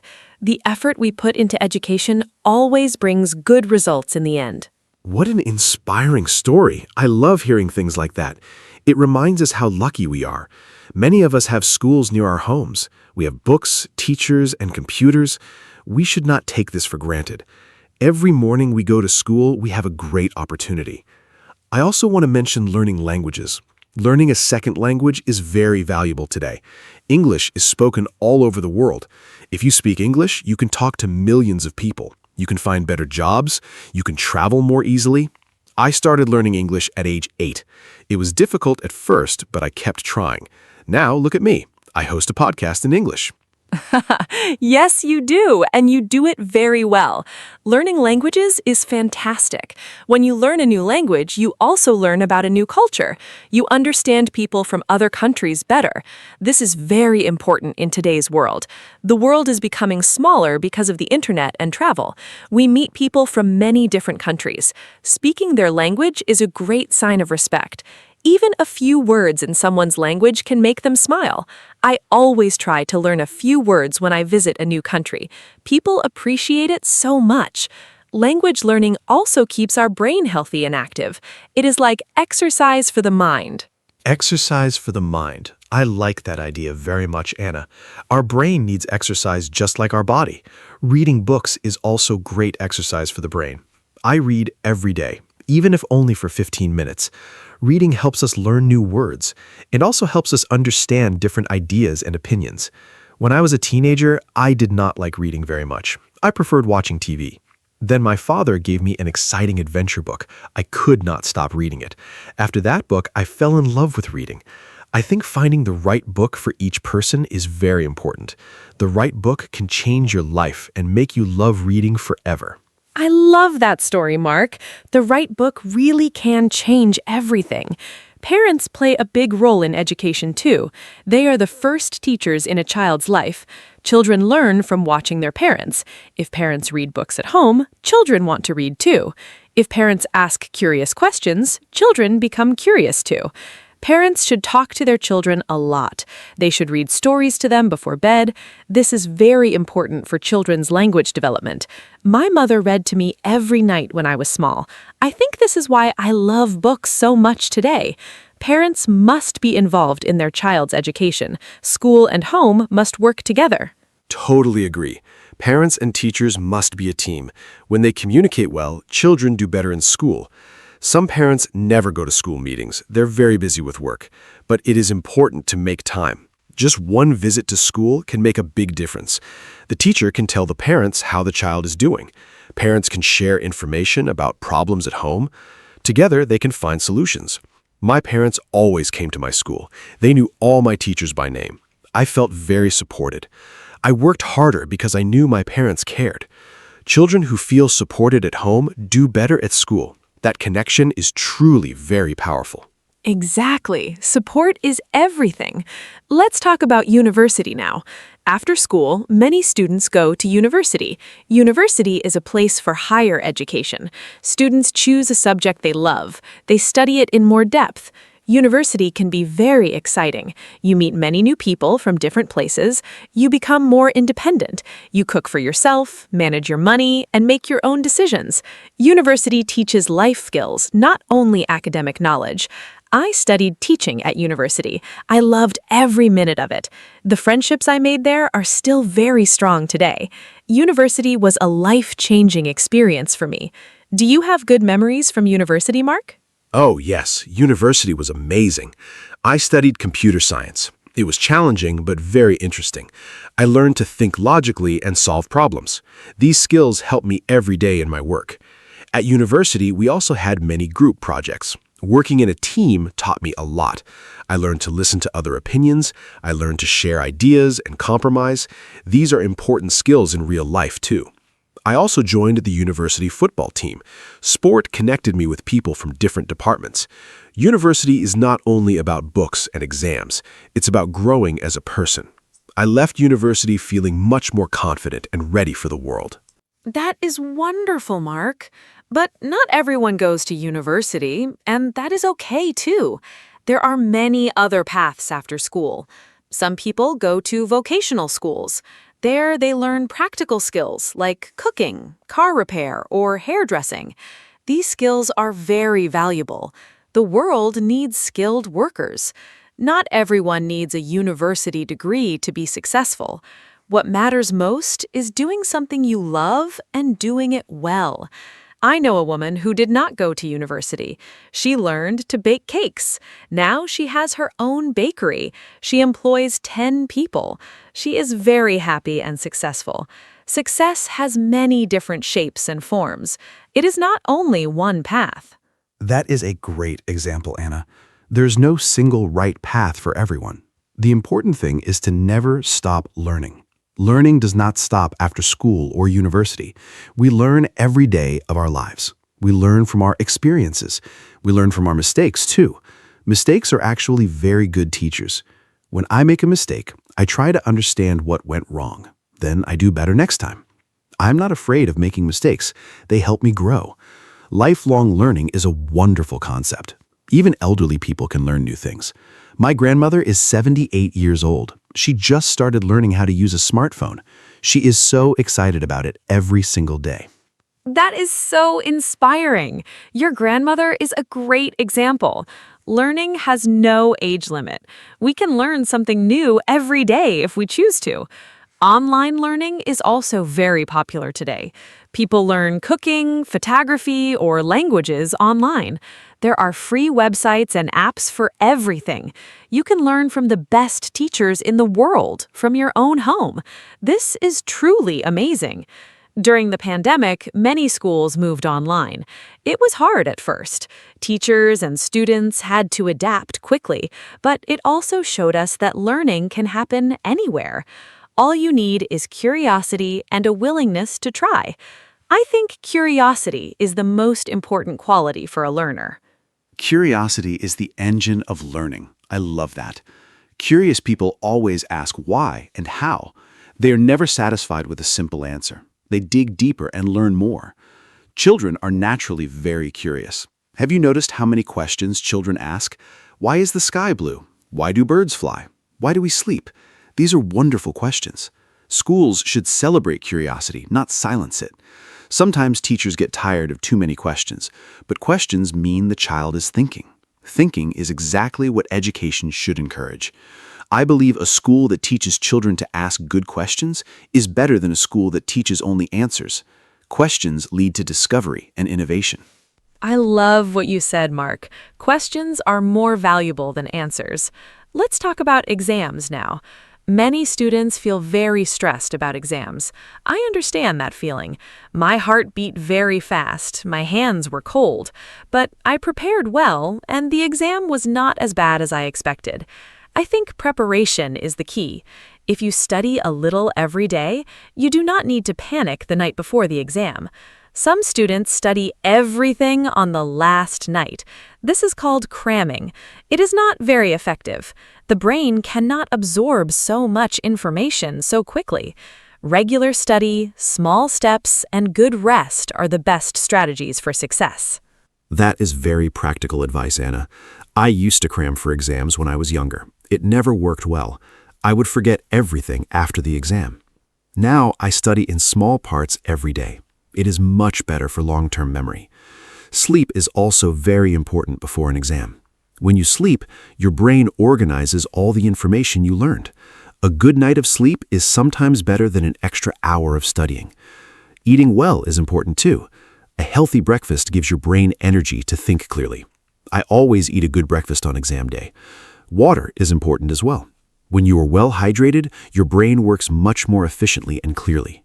Great tips, Mark. I want to ask you something. Do you think exams are a good way to test students?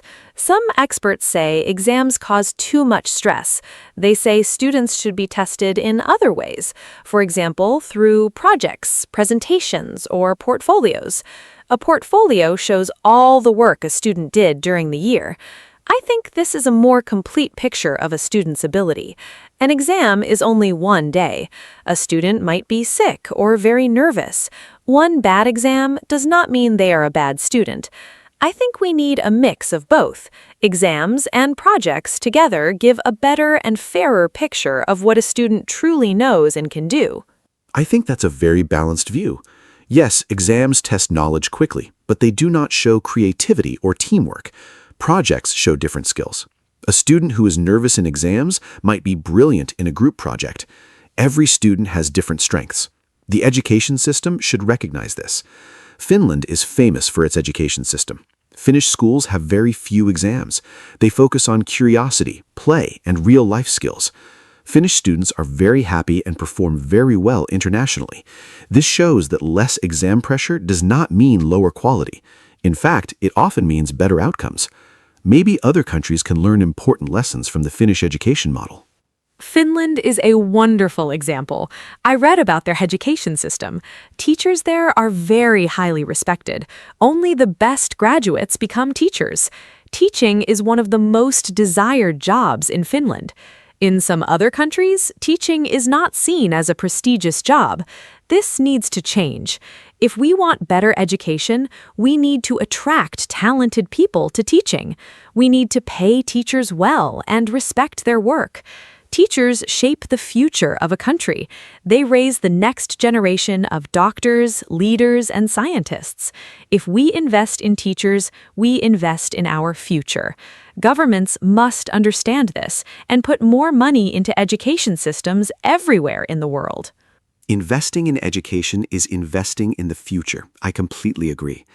Let me talk about private schools and public schools. Some parents send their children to private schools. Private schools often have smaller classes and more resources, but they cost a lot of money. Not all families can afford them. Public schools are free for everyone. They are funded by the government. The quality of public schools varies a lot between countries. Some public schools are excellent. Others do not have enough teachers or books. I believe every child deserves a quality education, regardless of their family's income. Governments must make sure all public schools have good funding, good teachers, and good materials. That is very important, Mark. Equal opportunities in education are fundamental. Now, let's think about the future. How will education look in 50 years? I think there will be more personalized learning. Technology will help teachers understand each student's needs. Every student will have a learning plan made just for them. Some students learn fast, some need more time. Future technology can adapt to each learner. Virtual reality might also be used in schools. Imagine learning about ancient Rome by actually walking through it in virtual reality. That would be amazing and so much more exciting than reading from a textbook. The future of education is full of incredible and exciting possibilities. I am curious to see what comes next. Virtual reality in schools sounds incredible. I think artificial intelligence will also change education a lot. AI can already help students with homework and explain difficult concepts. It can give personalized feedback instantly. This is something a single teacher cannot do for 30 students at the same time. AI can fill that gap. But I do not think AI will replace teachers. Teachers give something very special. They give emotional connection, motivation, and human warmth. A child needs a human role model. A machine cannot truly inspire a child the way a passionate teacher can. I think the future classroom will use the best of both, human teachers and smart technology working together for better results. I think that is exactly right. Technology is a tool, not a replacement. The human element in education is irreplaceable. Let's also talk about adult education. Learning is not only for children and young people. Adults can and should continue learning throughout their whole lives. Many adults go back to school after working for years. They learn new skills because their job changed. Technology changes very fast. Workers must learn new things to stay relevant. This can feel difficult for older workers, but it is also exciting.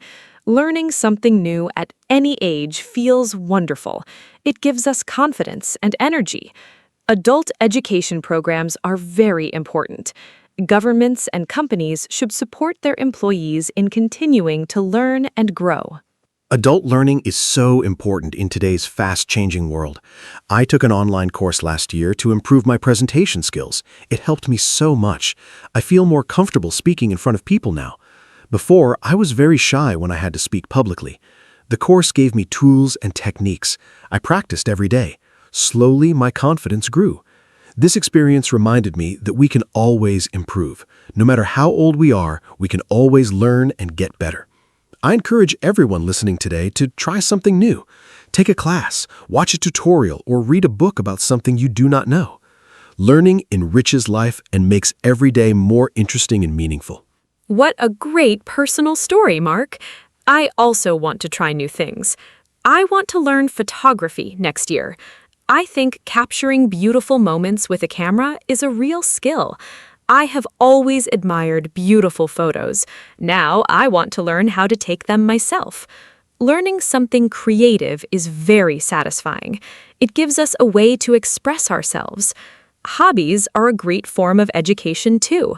When we follow our hobbies, we learn without feeling like we are studying.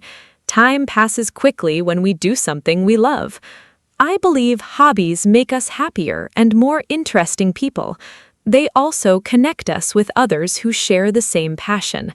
Hobbies build wonderful communities and friendships. Photography is a beautiful hobby. I'm sure you will be great at it. You should share your photos with us on our social media. Our listeners would love to see them. Speaking of community, education also builds community. When people learn together, they form bonds. They share experiences. They help each other. A classroom is a little community. Students learn not only from the teacher, but also from each other. Group work teaches us cooperation. Discussions teach us to listen and express our opinions politely. These social skills are just as important as academic knowledge. The world needs people who can communicate well, work in teams, and understand different perspectives. Education teaches all of these important life skills beautifully. I think that is exactly right. Technology is a tool, not a replacement. The human element in education is irreplaceable.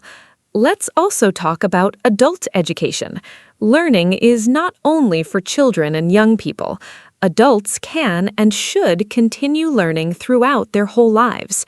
Many adults go back to school after working for years. They learn new skills because their job changed. Technology changes very fast. Workers must learn new things to stay relevant. This can feel difficult for older workers, but it is also exciting. Learning something new at any age feels wonderful. It gives us confidence and energy. Adult education programs are very important. Governments and companies should support their employees in continuing to learn and grow. Adult learning is so important in today's fast-changing world. I took an online course last year to improve my presentation skills. It helped me so much. I feel more comfortable speaking in front of people now. Before, I was very shy when I had to speak publicly. The course gave me tools and techniques. I practiced every day. Slowly, my confidence grew. This experience reminded me that we can always improve. No matter how old we are, we can always learn and get better. I encourage everyone listening today to try something new. Take a class, watch a tutorial, or read a book about something you do not know. Learning enriches life and makes every day more interesting and meaningful. What a great personal story, Mark. I also want to try new things. I want to learn photography next year. I think capturing beautiful moments with a camera is a real skill. I have always admired beautiful photos. Now I want to learn how to take them myself. Learning something creative is very satisfying. It gives us a way to express ourselves. Hobbies are a great form of education too. When we follow our hobbies, we learn without feeling like we are studying. Time passes quickly when we do something we love.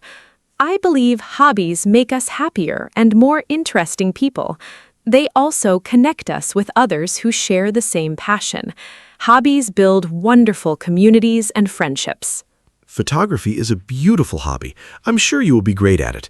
You should share your photos with us on our social media. Our listeners would love to see them. Speaking of community, education also builds community. When people learn together, they form bonds. They share experiences. They help each other. A classroom is a little community. Students learn not only from the teacher, but also from each other. Group work teaches us cooperation. Discussions teach us to listen and express our opinions politely. These social skills are just as important as academic knowledge. The world needs people who can communicate well, work in teams, and understand different perspectives. Education teaches all of these important life skills beautifully. I think that is exactly right. Technology is a tool, not a replacement. The human element in education is irreplaceable. Let's also talk about adult education. Learning is not only for children and young people. Adults can and should continue learning throughout their whole lives. Many adults go back to school after working for years. They learn new skills because their job changed. Technology changes very fast. Workers must learn new things to stay relevant. This can feel difficult for older workers, but it is also exciting. Learning something new at any age feels wonderful. It gives us confidence and energy. Adult education programs are very important.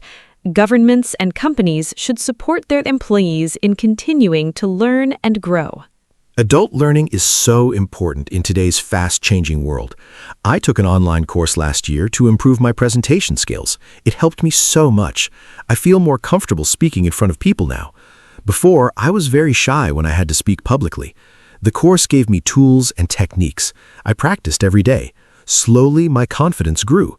This experience reminded me that we can always improve. No matter how old we are, we can always learn and get better. I encourage everyone listening today to try something new. Take a class, watch a tutorial, or read a book about something you do not know. Learning enriches life and makes every day more interesting and meaningful. What a great personal story, Mark. I also want to try new things. I want to learn photography next year. I think capturing beautiful moments with a camera is a real skill. I have always admired beautiful photos. Now I want to learn how to take them myself. Learning something creative is very satisfying. It gives us a way to express ourselves. Hobbies are a great form of education too. When we follow our hobbies, we learn without feeling like we are studying. Time passes quickly when we do something we love. I believe hobbies make us happier and more interesting people. They also connect us with others who share the same passion. Hobbies build wonderful communities and friendships. Photography is a beautiful hobby. I'm sure you will be great at it. You should share your photos with us on our social media. Our listeners would love to see them. Speaking of community, education also builds community. When people learn together, they form bonds. They share experiences. They help each other. A classroom is a little community. Students learn not only from the teacher, but also from each other. Group work teaches us cooperation. Discussions teach us to listen and express our opinions politely. Before we finish today, I want to share one final thought. Education taught me something very important.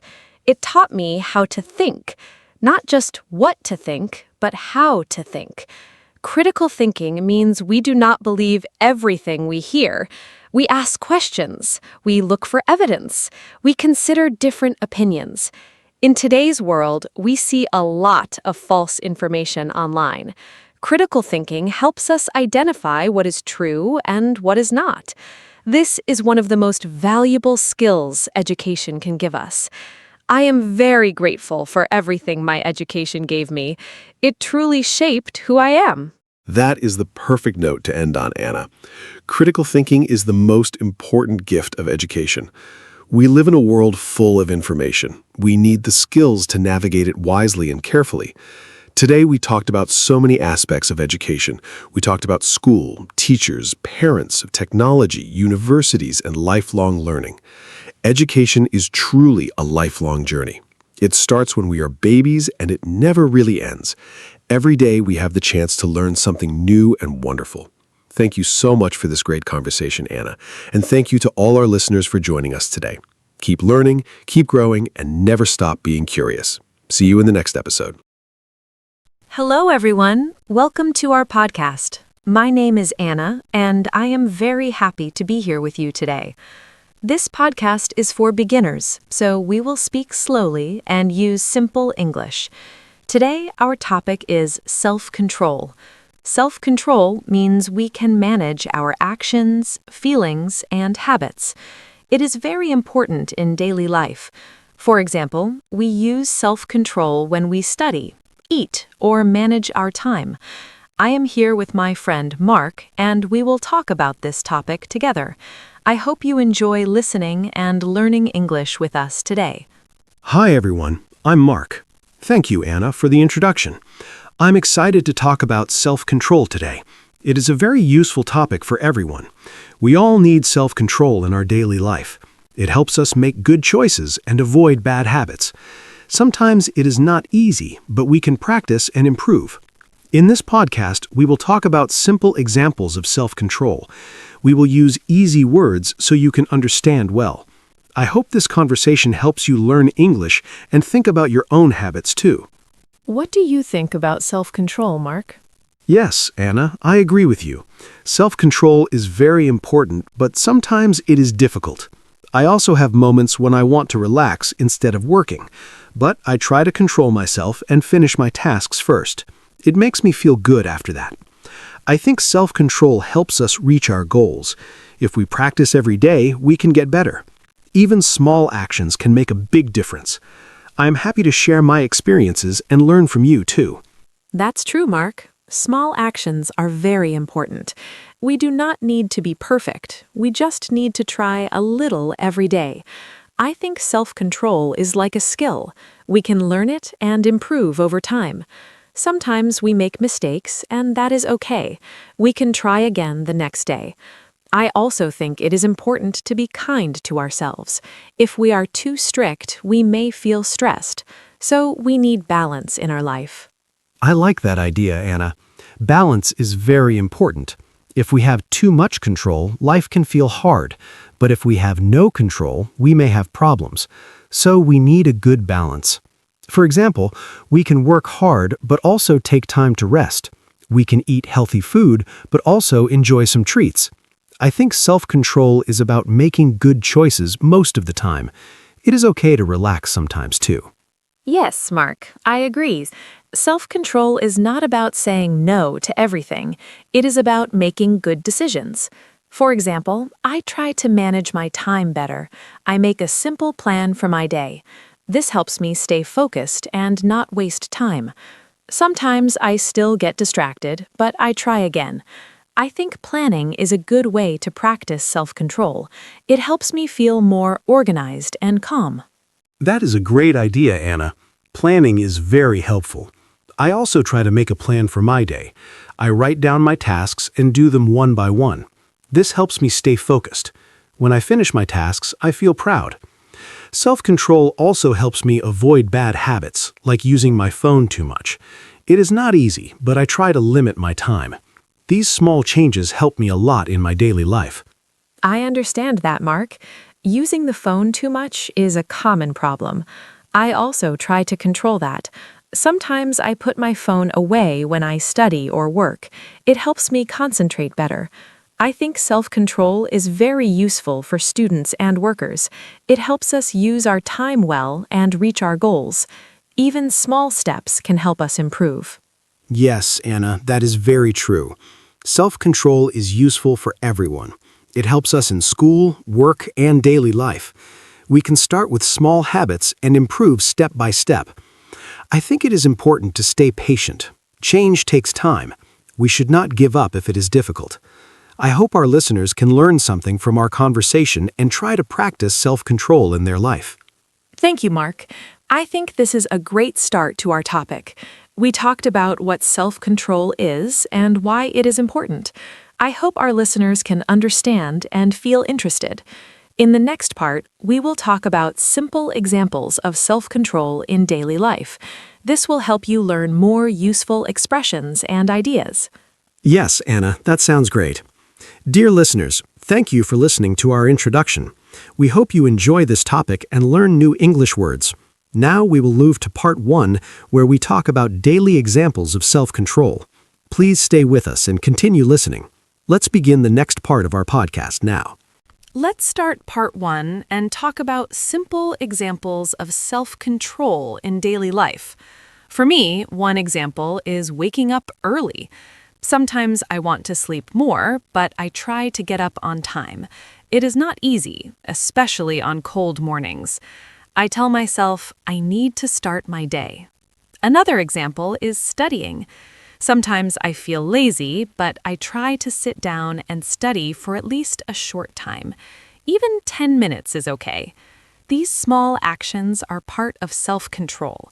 They help me stay focused and do what I need to do every day. That is a great example, Anna. For me, self-control is also important when I use my phone. I like to watch videos and check social media, but sometimes I spend too much time. So I try to limit my phone use. For example, I do not use my phone when I work or study. I put it away and focus on my tasks. It is difficult at first, but it becomes easier with time. This small habit helps me be more productive. I think many people have this problem, so it is a good example of self-control. Yes, Mark, I have the same problem with my phone. Another example for me is eating. I like sweet food, like chocolate and cake. Sometimes I want to eat a lot, but I try to stop myself. I tell myself to eat a small amount. This is not easy, but it is important for my health. I think food is a common situation where we need self-control. We can still enjoy food, but we need to be careful. This is a good way to practice self-control every day. I agree, Anna. Food is a good example. I also try to eat healthy food during the week. Sometimes I want fast food, but I try to choose better options. Another example is exercise. After work, I often feel tired and want to rest, but I try to go for a walk or do some exercise. Even a short walk is good. It helps my body and mind. Self-control helps me choose what is good for me, even when I don't feel like doing it. That is very true, Mark. Exercise is a great example. Another situation for me is time management. Sometimes I want to watch TV or relax, but I have work to do, so I try to finish my tasks first. After that, I can relax without worry. This makes me feel better. I think self-control helps us use our time wisely. If we always choose fun first, we may have problems later. So it is important to balance work and rest. Yes, Anna, time management is very important. I also try to follow a schedule. I plan my day and do my tasks step by step. Sometimes I do not want to follow the plan, but I try my best. Another example is saving money. When I go shopping, I sometimes want to buy many things, but I ask myself, do I really need this? This helps me spend less money. Self-control helps me make better decisions with my money. That is a very good point, Mark. Saving money is also part of self-control. I try to do the same. Before I buy something, I think carefully. Another example is emotions. Sometimes I feel angry or upset. In those moments, I try to stay calm and not say bad things. It is not easy, but I try to take a deep breath and think first. I think self-control is not only about actions, but also about feelings.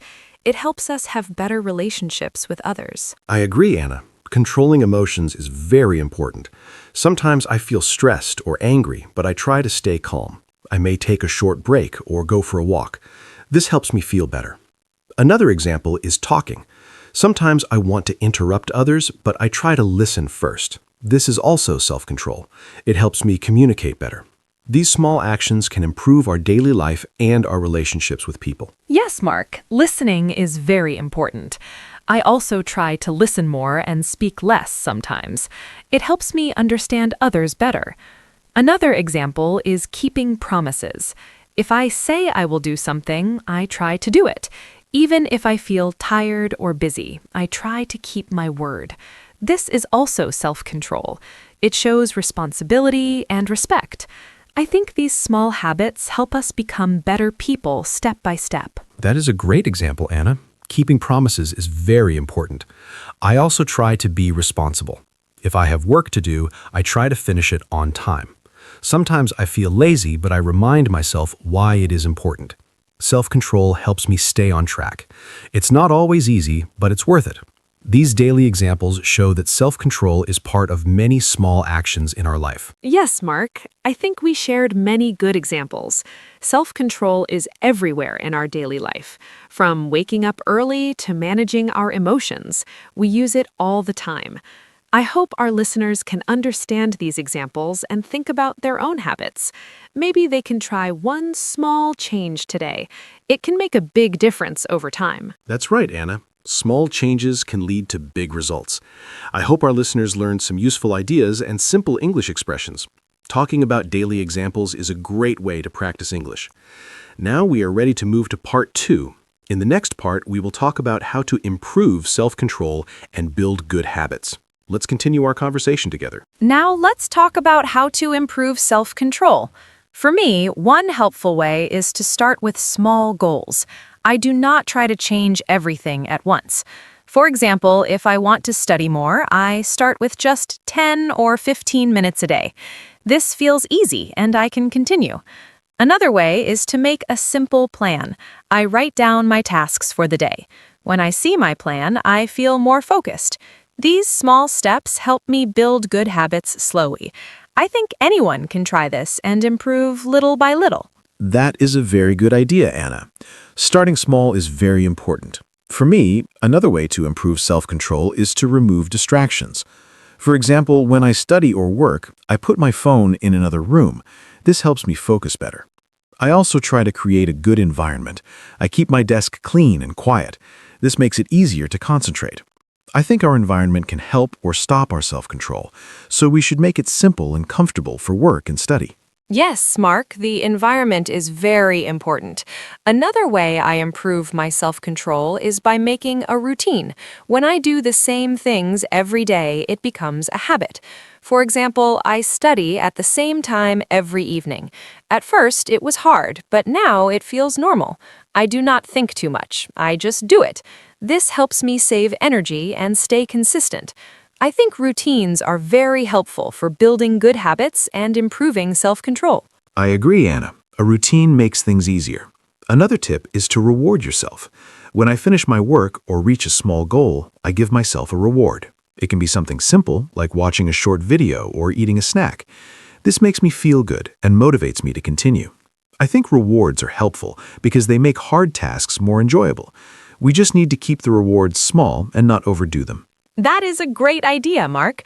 Rewards can make a big difference. Another way I improve my self-control is by thinking about my goal. For example, if I want to be healthy, I remember this when I choose my food. It helps me make better decisions. I also try to stay positive. If I make a mistake, I do not feel too bad. I just try again. I think a positive mind is very important when we want to change our habits. Yes, Anna. Thinking about your goal is very helpful. I also try to remember why I want to change. Another method I use is to take breaks. If I work for a long time, I feel tired and lose focus. So I work for a short time, then take a short break. This helps me stay fresh and continue. I think working too much without rest is not good. Balance is very important for self-control and good performance. I agree, Mark. Breaks are very helpful. Another tip is to ask for support. Sometimes I talk to my friends about my goals. They support me and give me advice. This makes me feel stronger. It is easier to stay focused when someone understands you.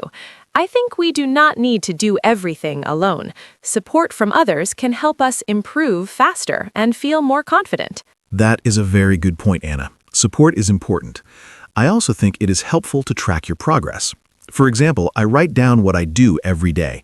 When I see my progress, I feel proud. It motivates me to continue. Even small progress is important. It shows that we are moving forward. This can help us stay consistent and not give up.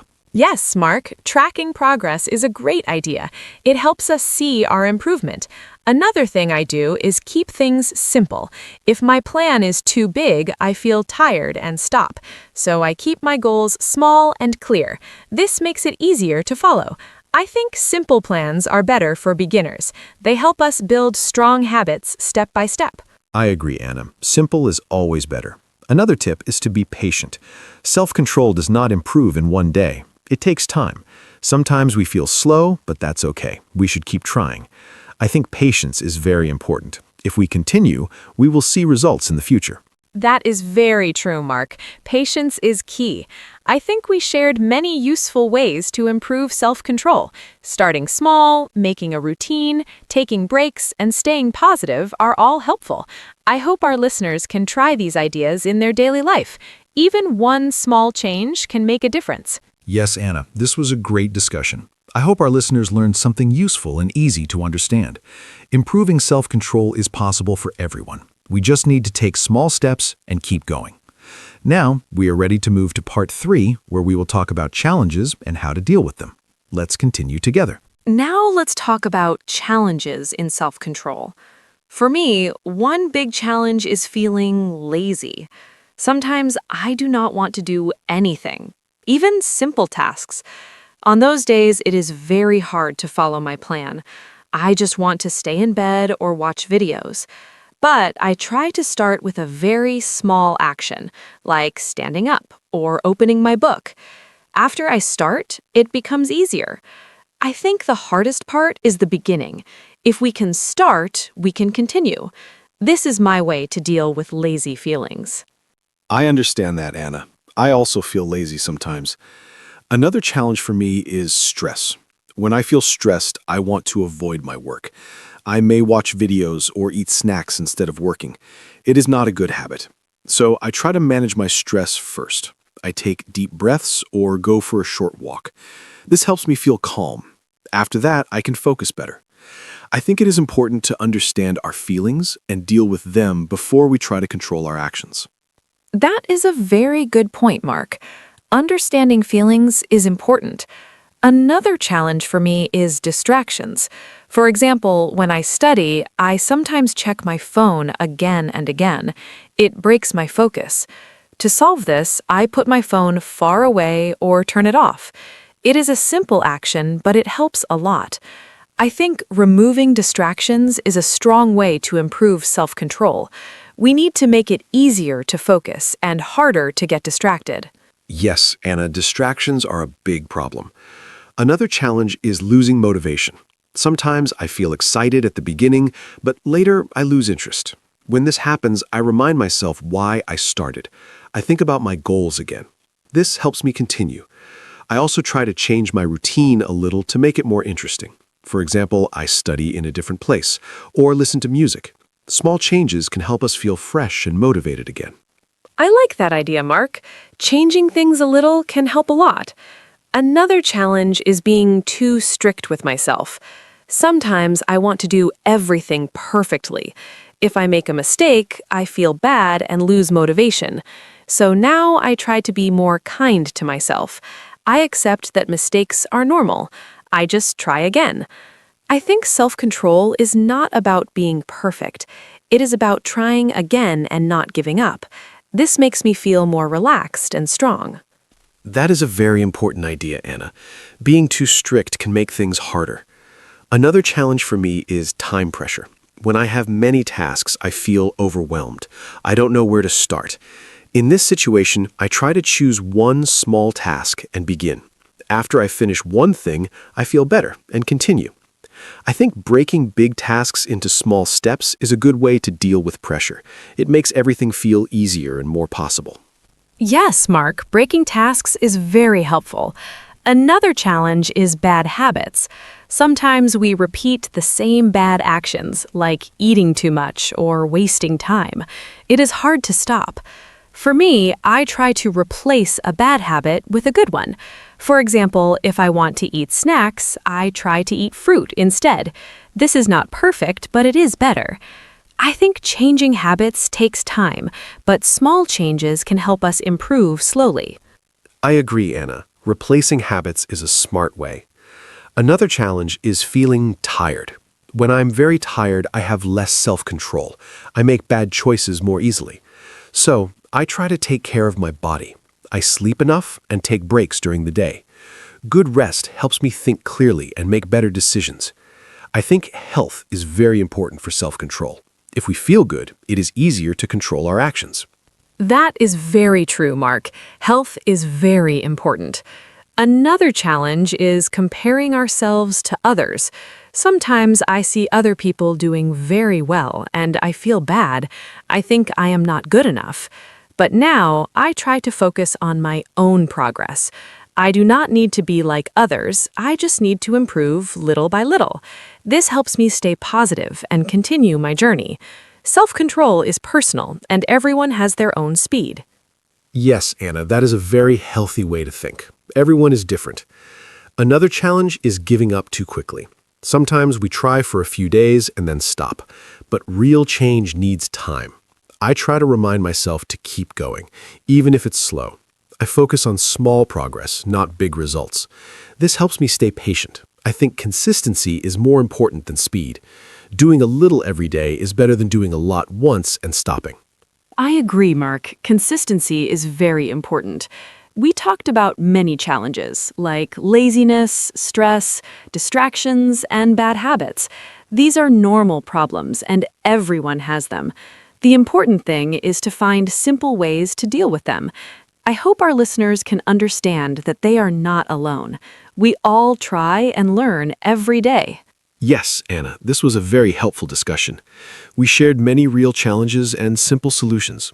I hope our listeners feel encouraged and ready to try. Self-control is not easy, but it is possible. With practice and patience, we can improve. Now, we are ready to move to the ending and finish our podcast. Thank you for staying with us. Thank you, everyone, for listening to our podcast today. We talked about self-control and shared many simple ideas and examples. I hope you enjoyed our conversation and found it helpful. Remember, self-control is something we can practice every day. Start with small steps and be kind to yourself. You do not need to be perfect. Just try your best and keep going. Thank you, Mark, for this great talk. I really enjoyed it. I hope our listeners can join us again next time. Take care and see you soon. Goodbye. Thank you, Anna, and thank you to all our listeners. It was great to talk about self-control with you today. I hope this podcast helped you learn new words and simple ways to talk in English. More importantly, I hope it helped you think about your own habits.